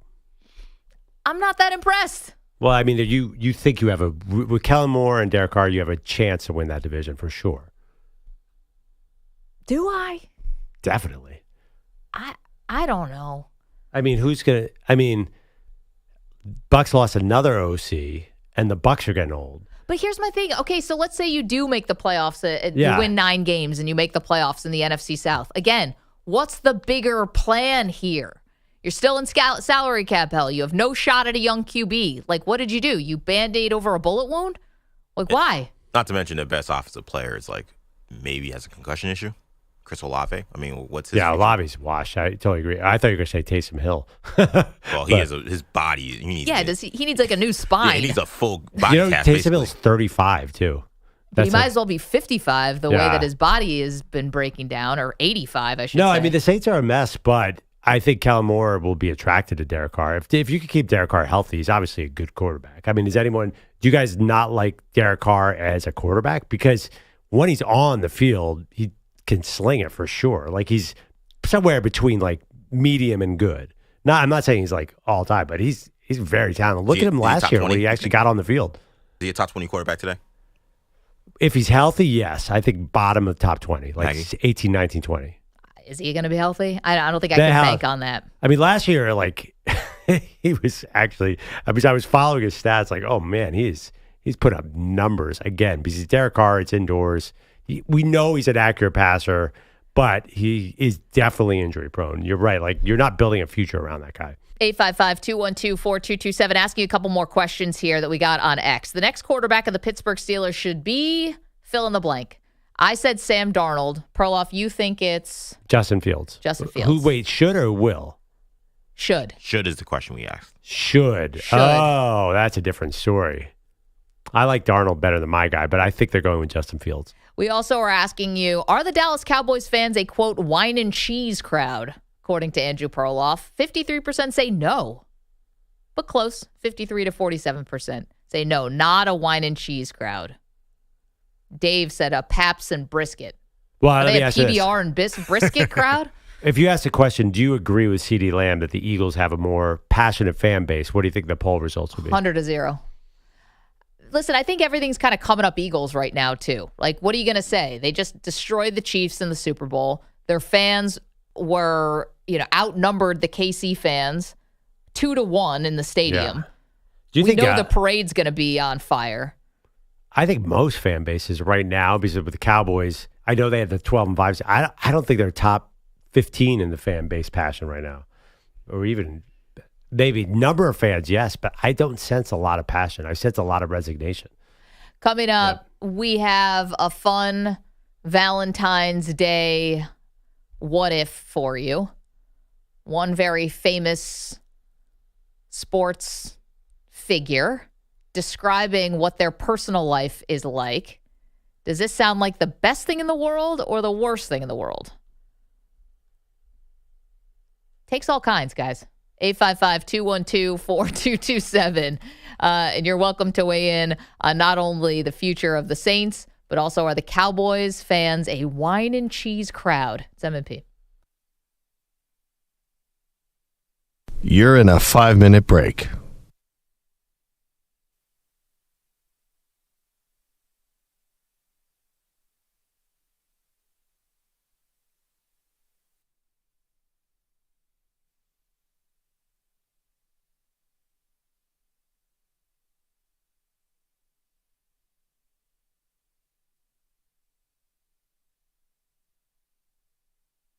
Four minutes, 30 seconds remaining.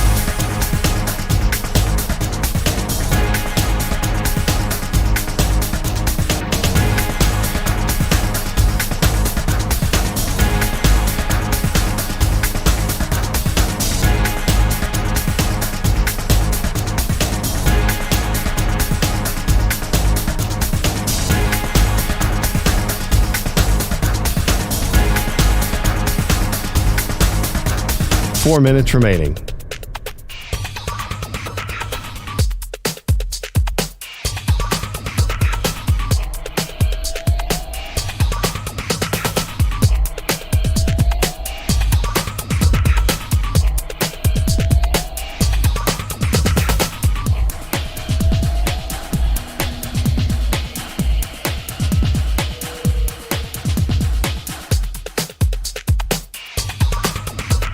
Three minutes, 30 seconds remaining.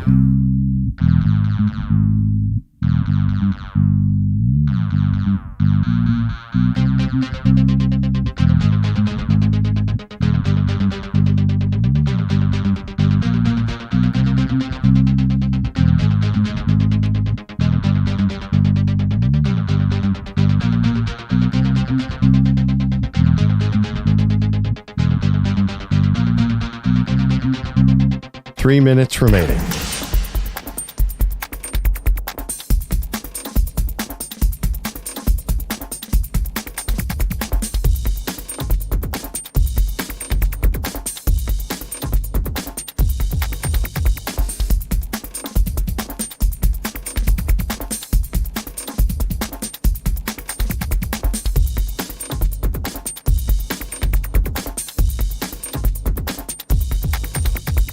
Two minutes, 30 seconds remaining.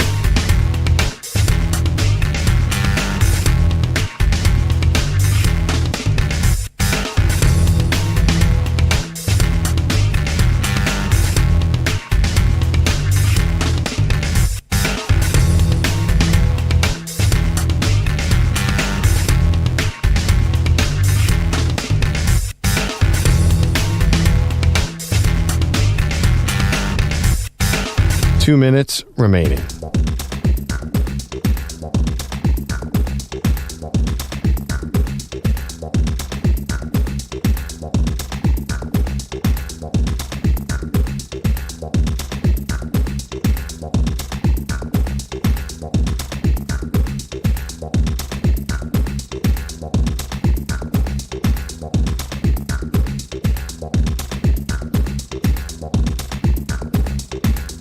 One minute, 30 seconds remaining.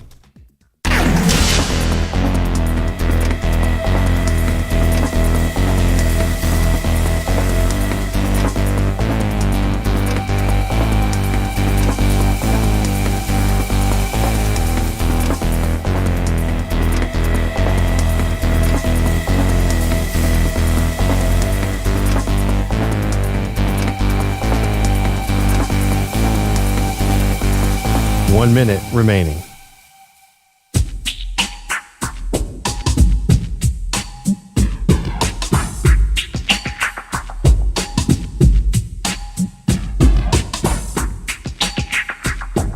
$45 seconds remaining.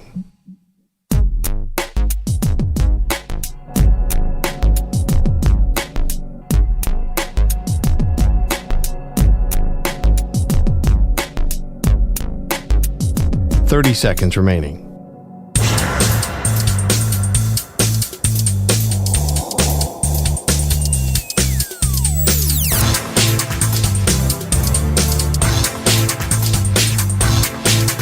$15 seconds.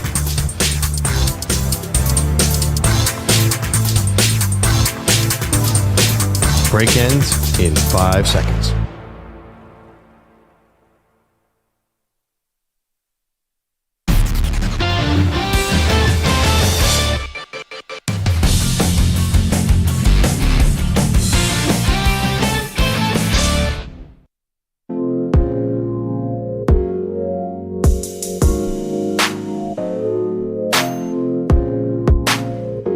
back. Maggie Gray, Andrew Perloff. Pearl, how long you been married? 2008. Do the math then. 2008 years? 16 years. 16 years. I've been married for 10. EJ's about to be married soon. Manny? I'm in love with the NBA. Work in progress. Bogusch has been married for a long time also. So I've got Valentine's Day tonight. Want to play you a clip of Jeannie Buss, the owner of the Los Angeles Lakers, who's married recently to Jay Moore, the comedian. Hilarious. Here is Jeannie explaining to Graham Benzinger their living situation and their setup. So explain the living situation setup. Okay, everybody is going to want to live exactly the same way. It does sound kind of amazing. Right now, we live in a building that has 3 units. So I live on the top floor, and Jay lives on the first floor. And so there's, a couple that live in between us. So we live together. We're at the same address, except I'm unit 3 and he's unit 1. Okay. She said everybody would want to live like this, Perloff. Would you want to live in unit 3 and Sarah, your lovely wife, lives in unit 1? And somebody who's living in the middle? Shaq? Like who's the Rambuses? It's so funny too because LA is mostly houses, so I don't really understand how this is working. But yeah, I mean, having my own apartment would be kind of sick. Like, could we sleep in the same bedroom though? Well, it doesn't sound like they do. She's up on the 3rd floor. He's on the 1st floor. She said she goes has her slippers on and takes the elevator, I guess, down to the 1st floor. We have an 1,100 square foot apartment, which is we're very happy to have that. We are all on top of each other all the time. To have my own apartment would be incredible. So this could watch whatever great. I wanted to. That sounds very, very nice. My wife, actually, so I'd be okay with. My wife would be thrilled beyond belief at this setup. Okay, well, we did have a little from Jay Moore, right? EJ, we do have a little from Jay. Talking a little from Jay Moore's side of things. Let's hear from that. I can, take the elevator down in my slippers and, hang out a little bit and go back up. And I would recommend it to any couple that feels the same way. It's like, all right, I'm going to go upstairs. Like, okay. I mean, we see each other every morning, every afternoon, and every night. When you're home alone in your bed, it's like, the guys are gross. Like, we just make sounds. Like, we sweat, the sheets get all wrinkly and weird. It's like, oh, just let her sleep like a princess or a Barbie still in the box. Like, she doesn't need to be subjected to me in my, wrestling sweatpants. There he goes. That's Jay Moore. Basically, see, a couple of things on this. I'm just going to say from my point of view, I would not like this. I love my husband. I want to live with him. We like sleeping in the same bed. I know. Isn't that nice? And then on the flip side, this is not a gender thing. And I'll just reveal a little something about myself. I'm the person who's wrestling with the sheets all night, sweating through the sheets. Sebastian Maniscalco has a great line where he says, it looks like I was wrestling a shark all night. Like, why am I wet? So it's like, I'm the one who's the restless sleeper. My husband sleeps like a prince. He always looks so comfortable, and I'm the one who's tossing and turning. So that's not a man-woman thing. It's not all guys sleep like crazy rageaholics and women are over there sleeping like, what do you say, Barbie in the box? It's not my experience. It is mine, but definitely mine. Yeah. Oh, your wives and girlfriends sleep God. very politely? I'm the problem, and the worst is my daughter Emma. She sleeps like a human tornado, but kids are the worst. The the Tasmanian Devil and the Bugs Bunny cartoon. That's my daughter. But no, my wife definitely likes the solitude of sleeping alone. When I have to go down to the couch because I'm sick or something, she's like, "Oh, best night's sleep I ever had." I mean, so I do secretly Happy Valentine's Day, when my wife is away for 2 nights, because then you can spread out in the bed. But I'm with Maggie. I love snuggling, being in bed together. That's a good thing. Are you dating or are you guys married? I still like her. It just doesn't seem like the ideal thing. It's like, all right, well, we're married, but let's just go to our separate corners now, and I'll see you in the morning for French toast. Yeah. It's not life. Life is living together. Don't forget to take the elevator downstairs. I kind of want to be judgmental here. I don't like this. Do you This really is need an weird to elevator to me. go from 3 to 1? That's my big issue here. Take the stairs, you mean? Take the stairs. Well, I'm just saying that's a short elevator. Like, do you have an elevator in a 3-story building? You do when you're on the Lakers. Yeah, can you imagine what this building is like? No, I do want to know who lives in the second floor, though. It's Maybe got to it's be Magic and Linda. Cookie. It's got to be Linda and Kurt Rambis. They don't do anything about the Rambi. Wouldn't you be Rambi? Rambus. It's the plural of Rambuses. Everyone knows that. Wouldn't you be insulted if your partner suggested this? I would be. I would too. Even though I might not hate it, but I would still be insulted. Oh, EJ, you strike me as somebody who, in an honest moment, would love this setup. You get to have your NBA game and your video games and your Marvel movies. Well, that's the problem. Is that I'm a TV on guy, which doesn't work. Right. I'm also a pitch black curtains guy, which also it was an issue. We've had a lot of different compromises in this living situation. Is she afraid of the dark or something? No, she thinks it's too dark. She's like, I can't see anything. I'm like, that's what I need. Interesting. I know. I was like, or turn the TV on. You'll get some light. She's like, no, I don't want the TV on. So it's a problem. EJ, give it like 6 more months of this job and you'll sleep in any conditions. Yeah, right. At any time. Oh, I've been doing it. I'm just saying, like, yeah, no, there are reasons why it may be appealing, but then there is the aspect of like not living with your wife/fiance. That seems a little. That doesn't seem like that's going to work. Also, some of the best conversations that you have with your significant other, right, happen like when you are just living bedroom. I don't know. Like, isn't this like where people talk? Kind of agree with Bogusch. I feel like you really probably don't really like your spouse if you're doing this. Or you just only want to let them go so far into your life. You know, you want to keep a buffer. And maybe it's good for Jeannie Buss and Jay Moore. She said everyone will like this. And I just very strongly disagree with that. I think most people want more alone time in this world. Once you're married and you have kids, like all you want is alone time. That's like the only present I can ever get my wife. Right, but like I want it for like 72 hours. Yeah, but Jay and Jeannie spend a ton of time together. It doesn't sound like a lot. We said breakfast, really do. lunch, and dinner, and then I'll text you. Yeah, no, they're definitely like spend oodles of time together. My suspicion is that, and it's not my suspicion, it's probably fact that Jeannie might not have wanted to let Jay into her probably like palace as a new couple or newlyweds. He's got to earn that a little bit. They're married. That's the earning. He's in the same building. Okay. He's in the same house. Unit 1. He's in the first floor. Do you think there's such a big difference between the third floor and the first floor? The top penthouse. Oh, Penthouse definitely. is always the penthouse. You know, Perloff brings up a good point, though. You mentioned it right in the beginning. This is Los Angeles. Like, forgive me, I don't know much about LA real estate and stuff like that. I would assume mansion in the Hollywood Hills for the owner of the Lakers, not a 3-unit building.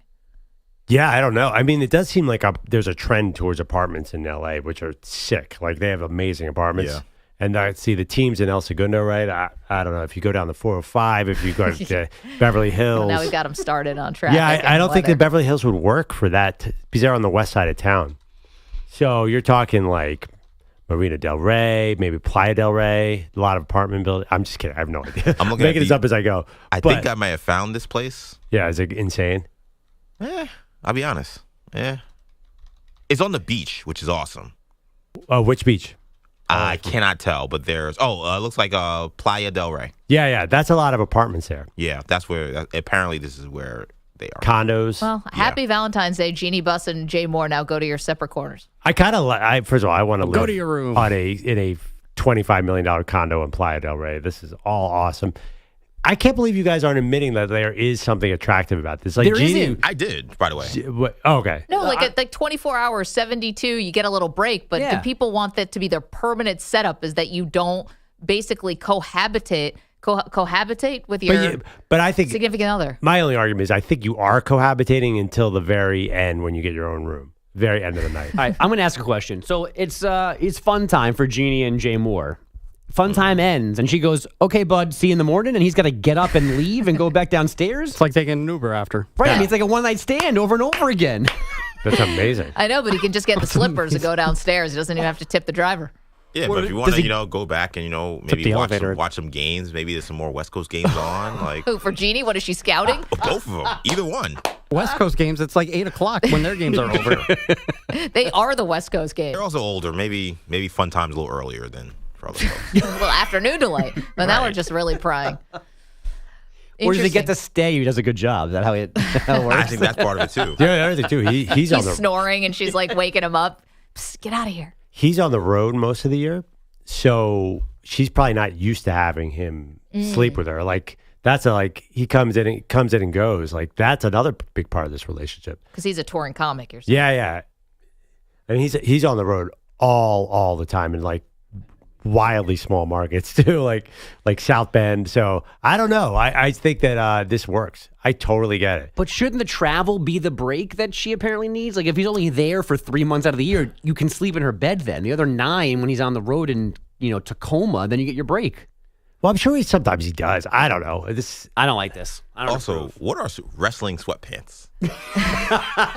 Come on, EJ. Like, you don't know. It's like the gray sweatpants that are like Costanza. Like, I know what he's talking about, right? Like the drawstring. Those are wrestling sweatpants? I don't know. He's a wrestler. Jay Moore wrestled in high school, right? I just assumed it was something that had Hulk Hogan on the side. Yeah, I was he's wearing long tights like Seth Rollins? I was a little confused by that.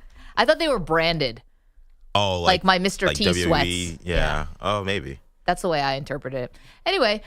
What are you? You have Mr. T sweats? I wish. My brother had WWF bed sheets when we you were said kids. my Mr. T sweats. Oh, okay.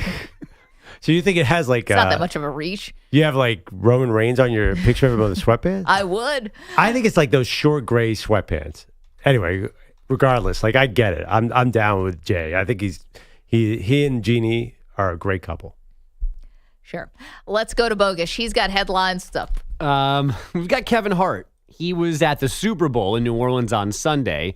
Last night, he was at UCLA USC women's basketball. Him, Jaden Daniels, Vanessa Bryant, among a long list of athletes and celebs on hand, mostly for Juju Watkins. It was just an amazing crowd and grateful for all the fans. And then, when you have people like that show up, you can't disappoint. So, but yeah, I'm really just like a kid out there and just living on my dreams. Yeah, she didn't disappoint. 38 points, 11 rebounds, 5 assists, 8 blocks, and a 71-60 upset of the Bruins. UCLA was the last unbeaten team in women's college basketball, 23 for 23, a unanimous number 1 for multiple weeks until last night. Watkins is the first woman or man in D1, the WNBA or the NBA with 35-plus points, 10 rebounds, 5 assists, 5 blocks, 5 threes in one game this century. Fourth-ranked South Carolina bouncing back from Sunday's loss to Texas with a 101-63 beating of Florida.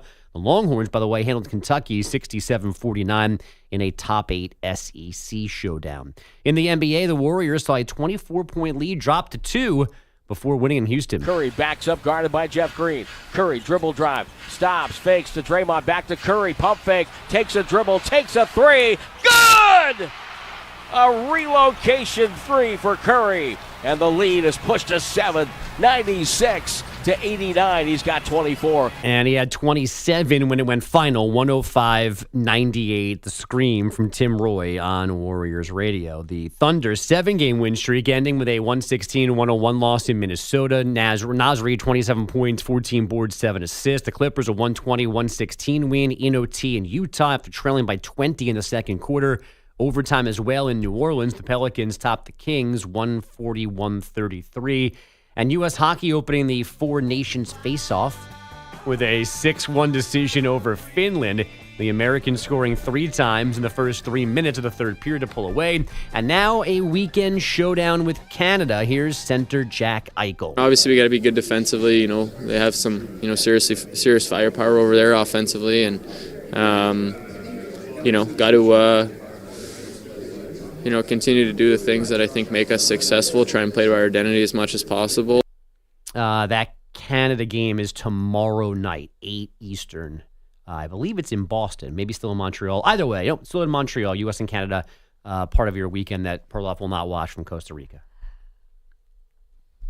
No, I would watch it from New York. Yeah, you wouldn't watch it from anywhere. You wouldn't watch it from Montreal. Oh, and then you show up next Wednesday and go, what is this? How come no one mentioned it? Hey, did you guys know there was a I hockey was trying. I actually went last night. I was searching around for sports, and it was on. Yeah, I thought it was fun. I like this. But you like it more than the All-Star game? Yes. Feels like there's obviously a lot more at stake. Can I tell you, we found the 2 people who showed up to the Philadelphia Eagles parade first. Eric McClellan and Deshaun Sanders got there yesterday to the Art Museum at 1:30 p.m. and have been sitting out there all night long just to see the Eagles players roll through. Yeah, I saw that. I thought there was even more people. That is brutal. Spend that whole night in the cold just to be close. Well, the other part, too, is there's a lot of good seats here. You don't have to be first. Well, it's hard to get close to the stage. Really hard. Okay, but this isn't something where I think you need to be front row to enjoy it the most, is what I'm saying. Or at the stage, even. You could be around the route. I get being on the stage because that's where you're going to see everyone do their speeches and such. I think it's really, I kind of disagree. I think it's really, really hard to get close enough to the stage to see what's going on.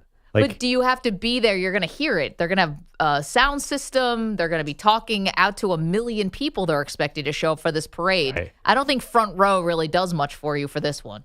I totally do. Don't you want to be there when Jordan Mailata is doing a tequila shot 8 feet away? I think that's incredible. My experience when I went to the Phillies parade was like, oh, this is way too big. Like, I'm nowhere near anything. My parents are going, and my mom said, like, we don't expect to get within 50 miles of the stage. Your parents are going today? Yeah, they're going today. Oh, nice. But Tom it's and not like Perloff. you have Say no hi. idea how far they're going to be. Like, they won't even hear the loudspeakers. Like, they're Go just going Birds. to see the parade. I get it. Like, you wouldn't want to be front row at this celebration? I'm not showing up at 1:30 the day before and then sit out on a lawn chair through freezing cold overnight temperatures just to get close to a microphone. Well, I saw the local radio station, WIP, the morning show is doing their show from the art museum outside. Yeah. Which I'm like, there's no parade yet. Like, what's going on? Yeah, but they're so high off of Super Bowl stuff. Oh, my gosh. I don't do well with cold. I would be in trouble. Well, That's a 4-hour show. Parade starts at 11. Like, yeah, I don't know. Like, they can't not do it. So you're saying all the other shows go and they do it from the studio?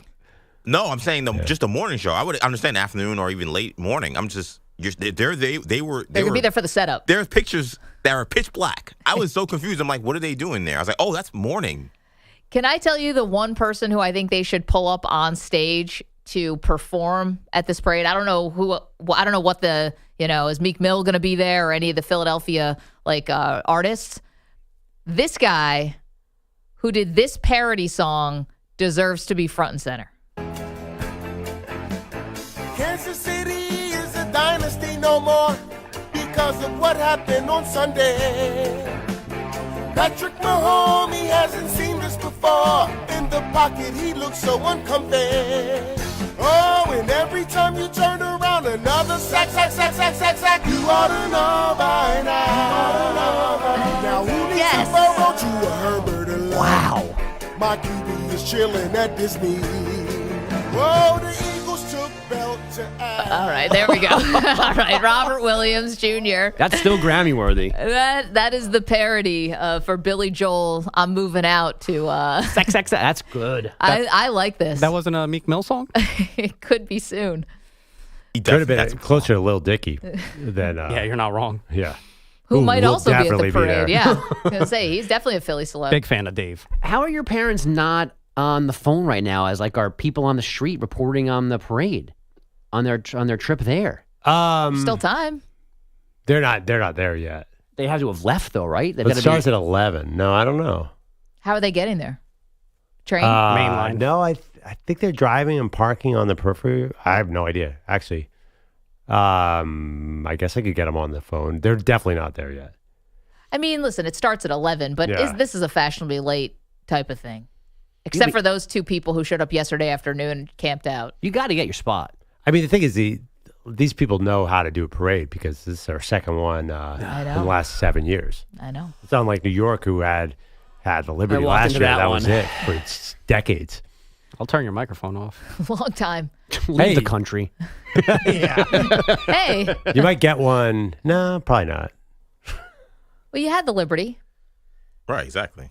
And the And the Liberty. Mets, the baby. Liberty and. Shut up, folks. I mean, look, baseball. To be and fair, the baseball Yankees were and bas- closer. Yeah, baseball and basketball. They're in the ballpark. We'll see. Forget football. Football. Football is gonna be a while. Yeah. Football. I'm not even thinking about football. What is that? We also invented the parade, so you're welcome. The ticker day parade. You're welcome, America. Can I get a little more? Robert Williams Jr. singing about the Eagles. Needs a Burrow to a Herbert of love. My QB is chilling at Disney. Whoa, the Eagles took belt to ass, and that's what it's all about. Good run from the Chiefs, but you just got blown out. There you go. You got blown out. Musical stylings, Robert Williams. Maggie and Perloff, don't move. We're back with more. You're in a 5-minute break.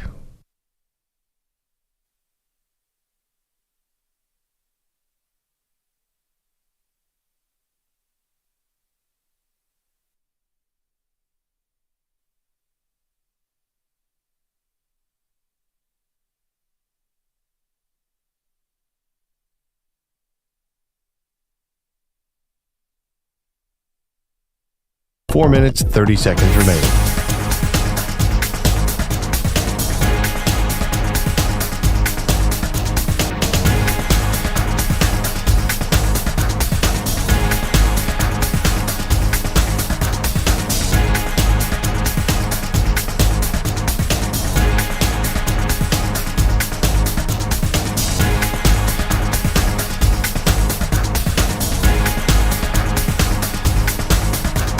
Four minutes remaining.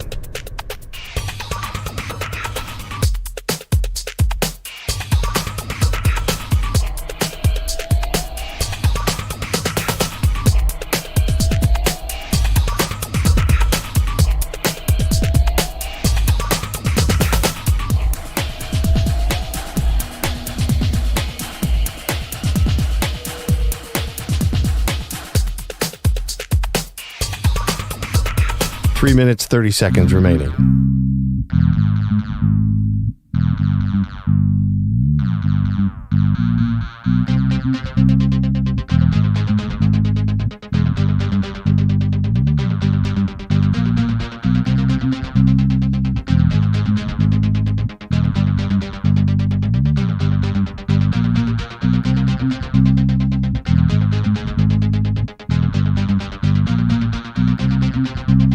Three minutes remaining.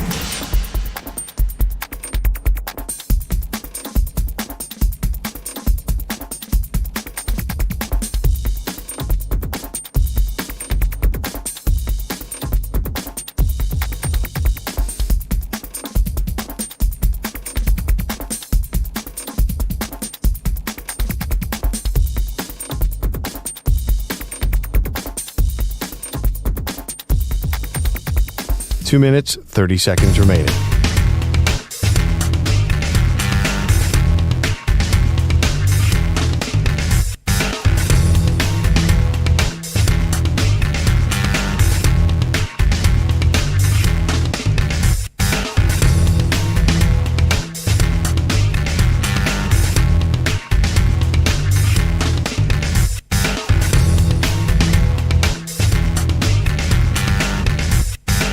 Two minutes remaining.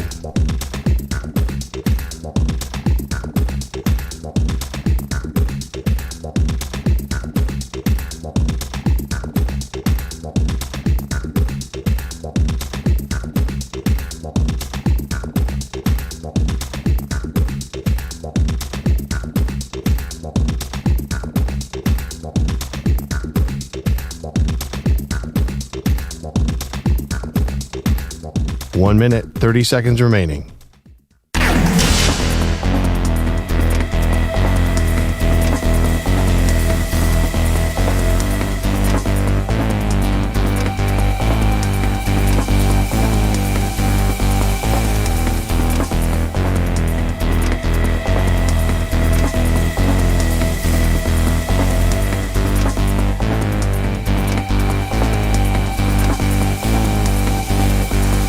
One minute remaining.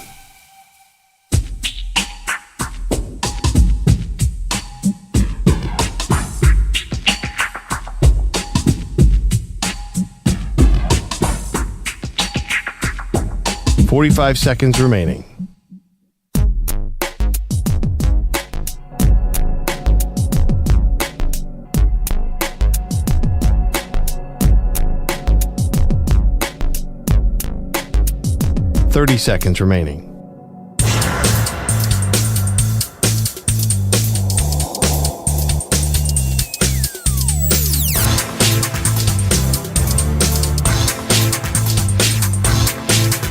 15 seconds.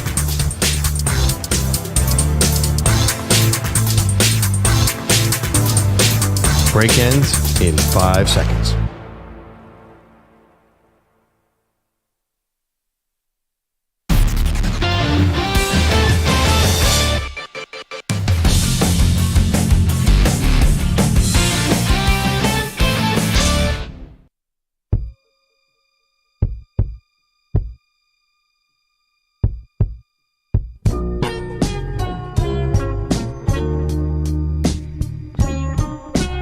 Welcome back. Maggie Gray, Andrew Perloff. Happy Valentine's Day, one and all.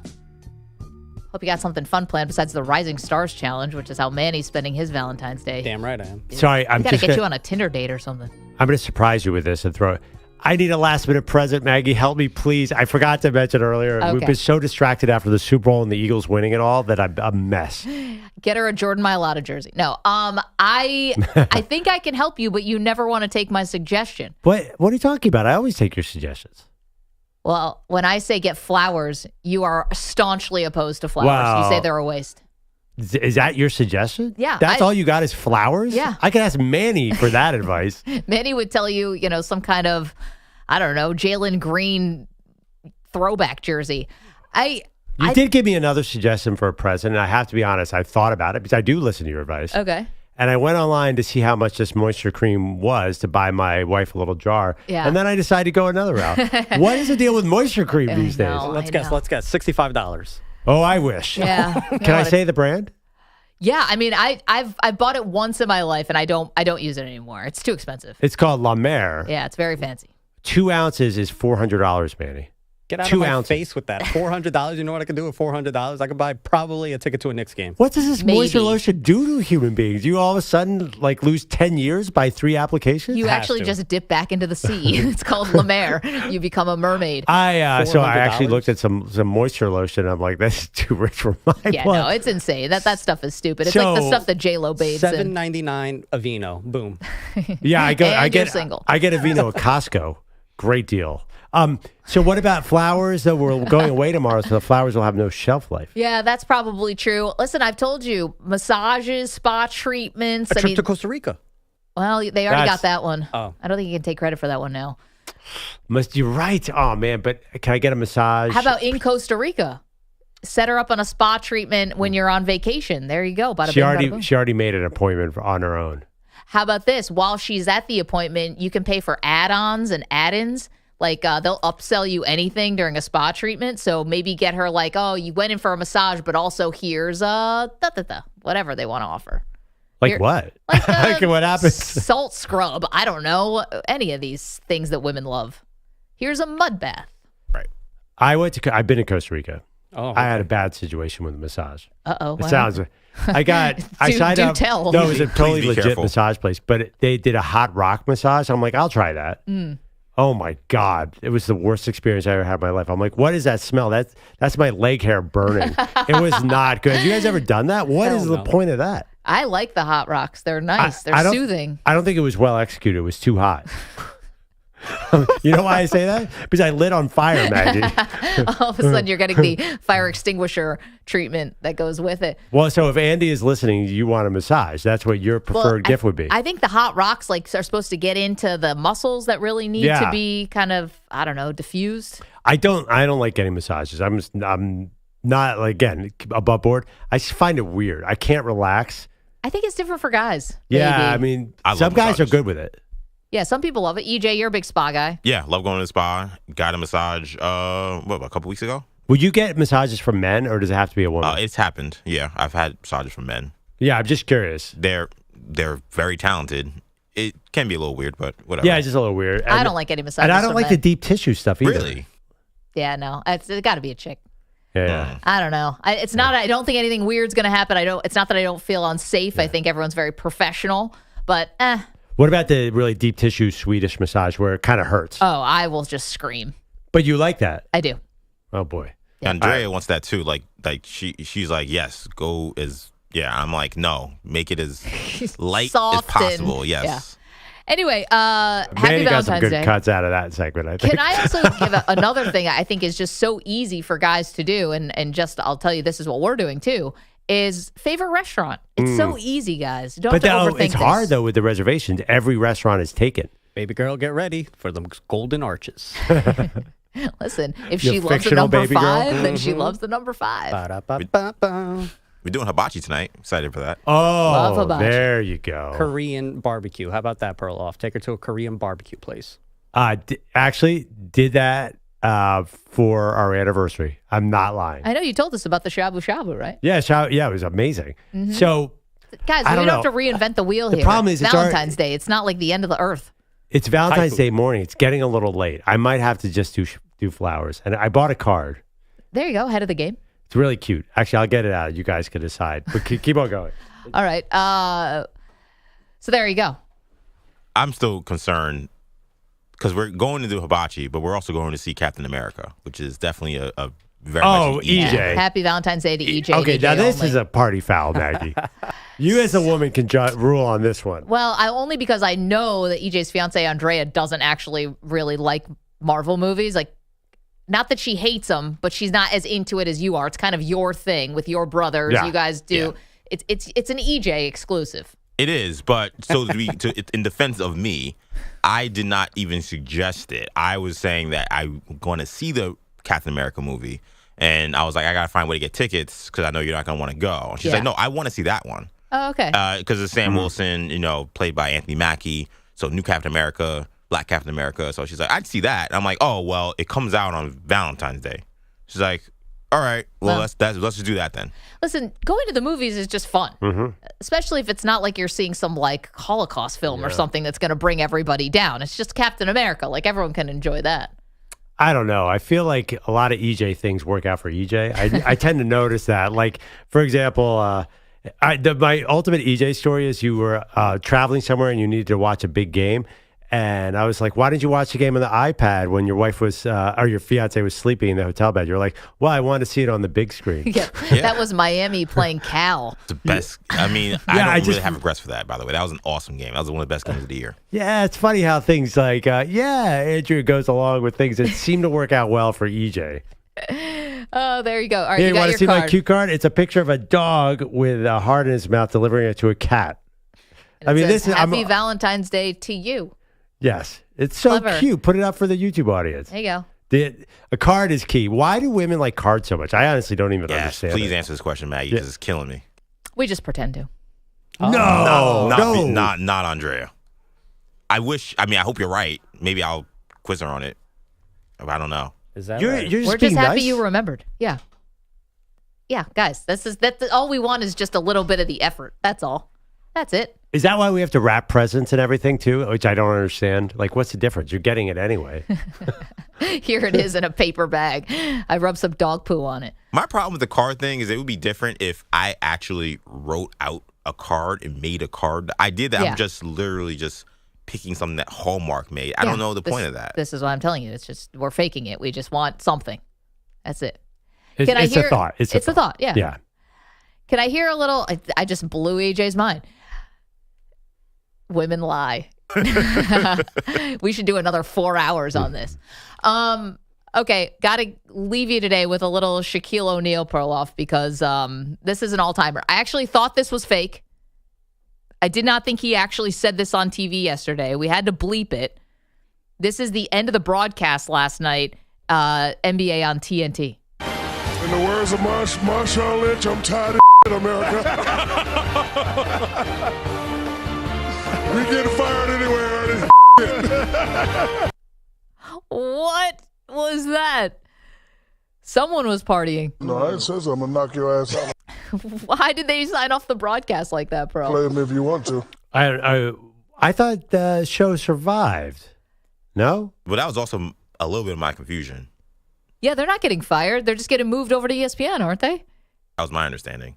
But I guess they don't care about what happens on TNT, maybe? That was their dig at them? Yeah. TNT fired them. Yeah, TNT did fire them. And also going to ESPN, that you might as well be fired because you're going to stink now. Oh, man. Gosh.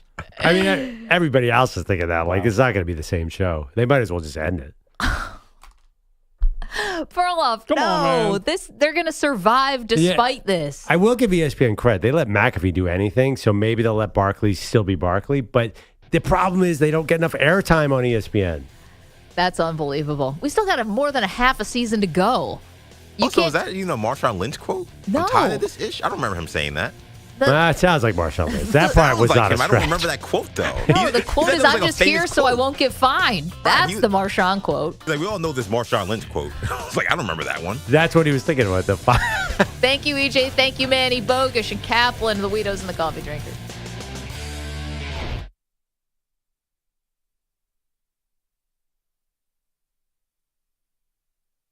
You're in a 5-minute break.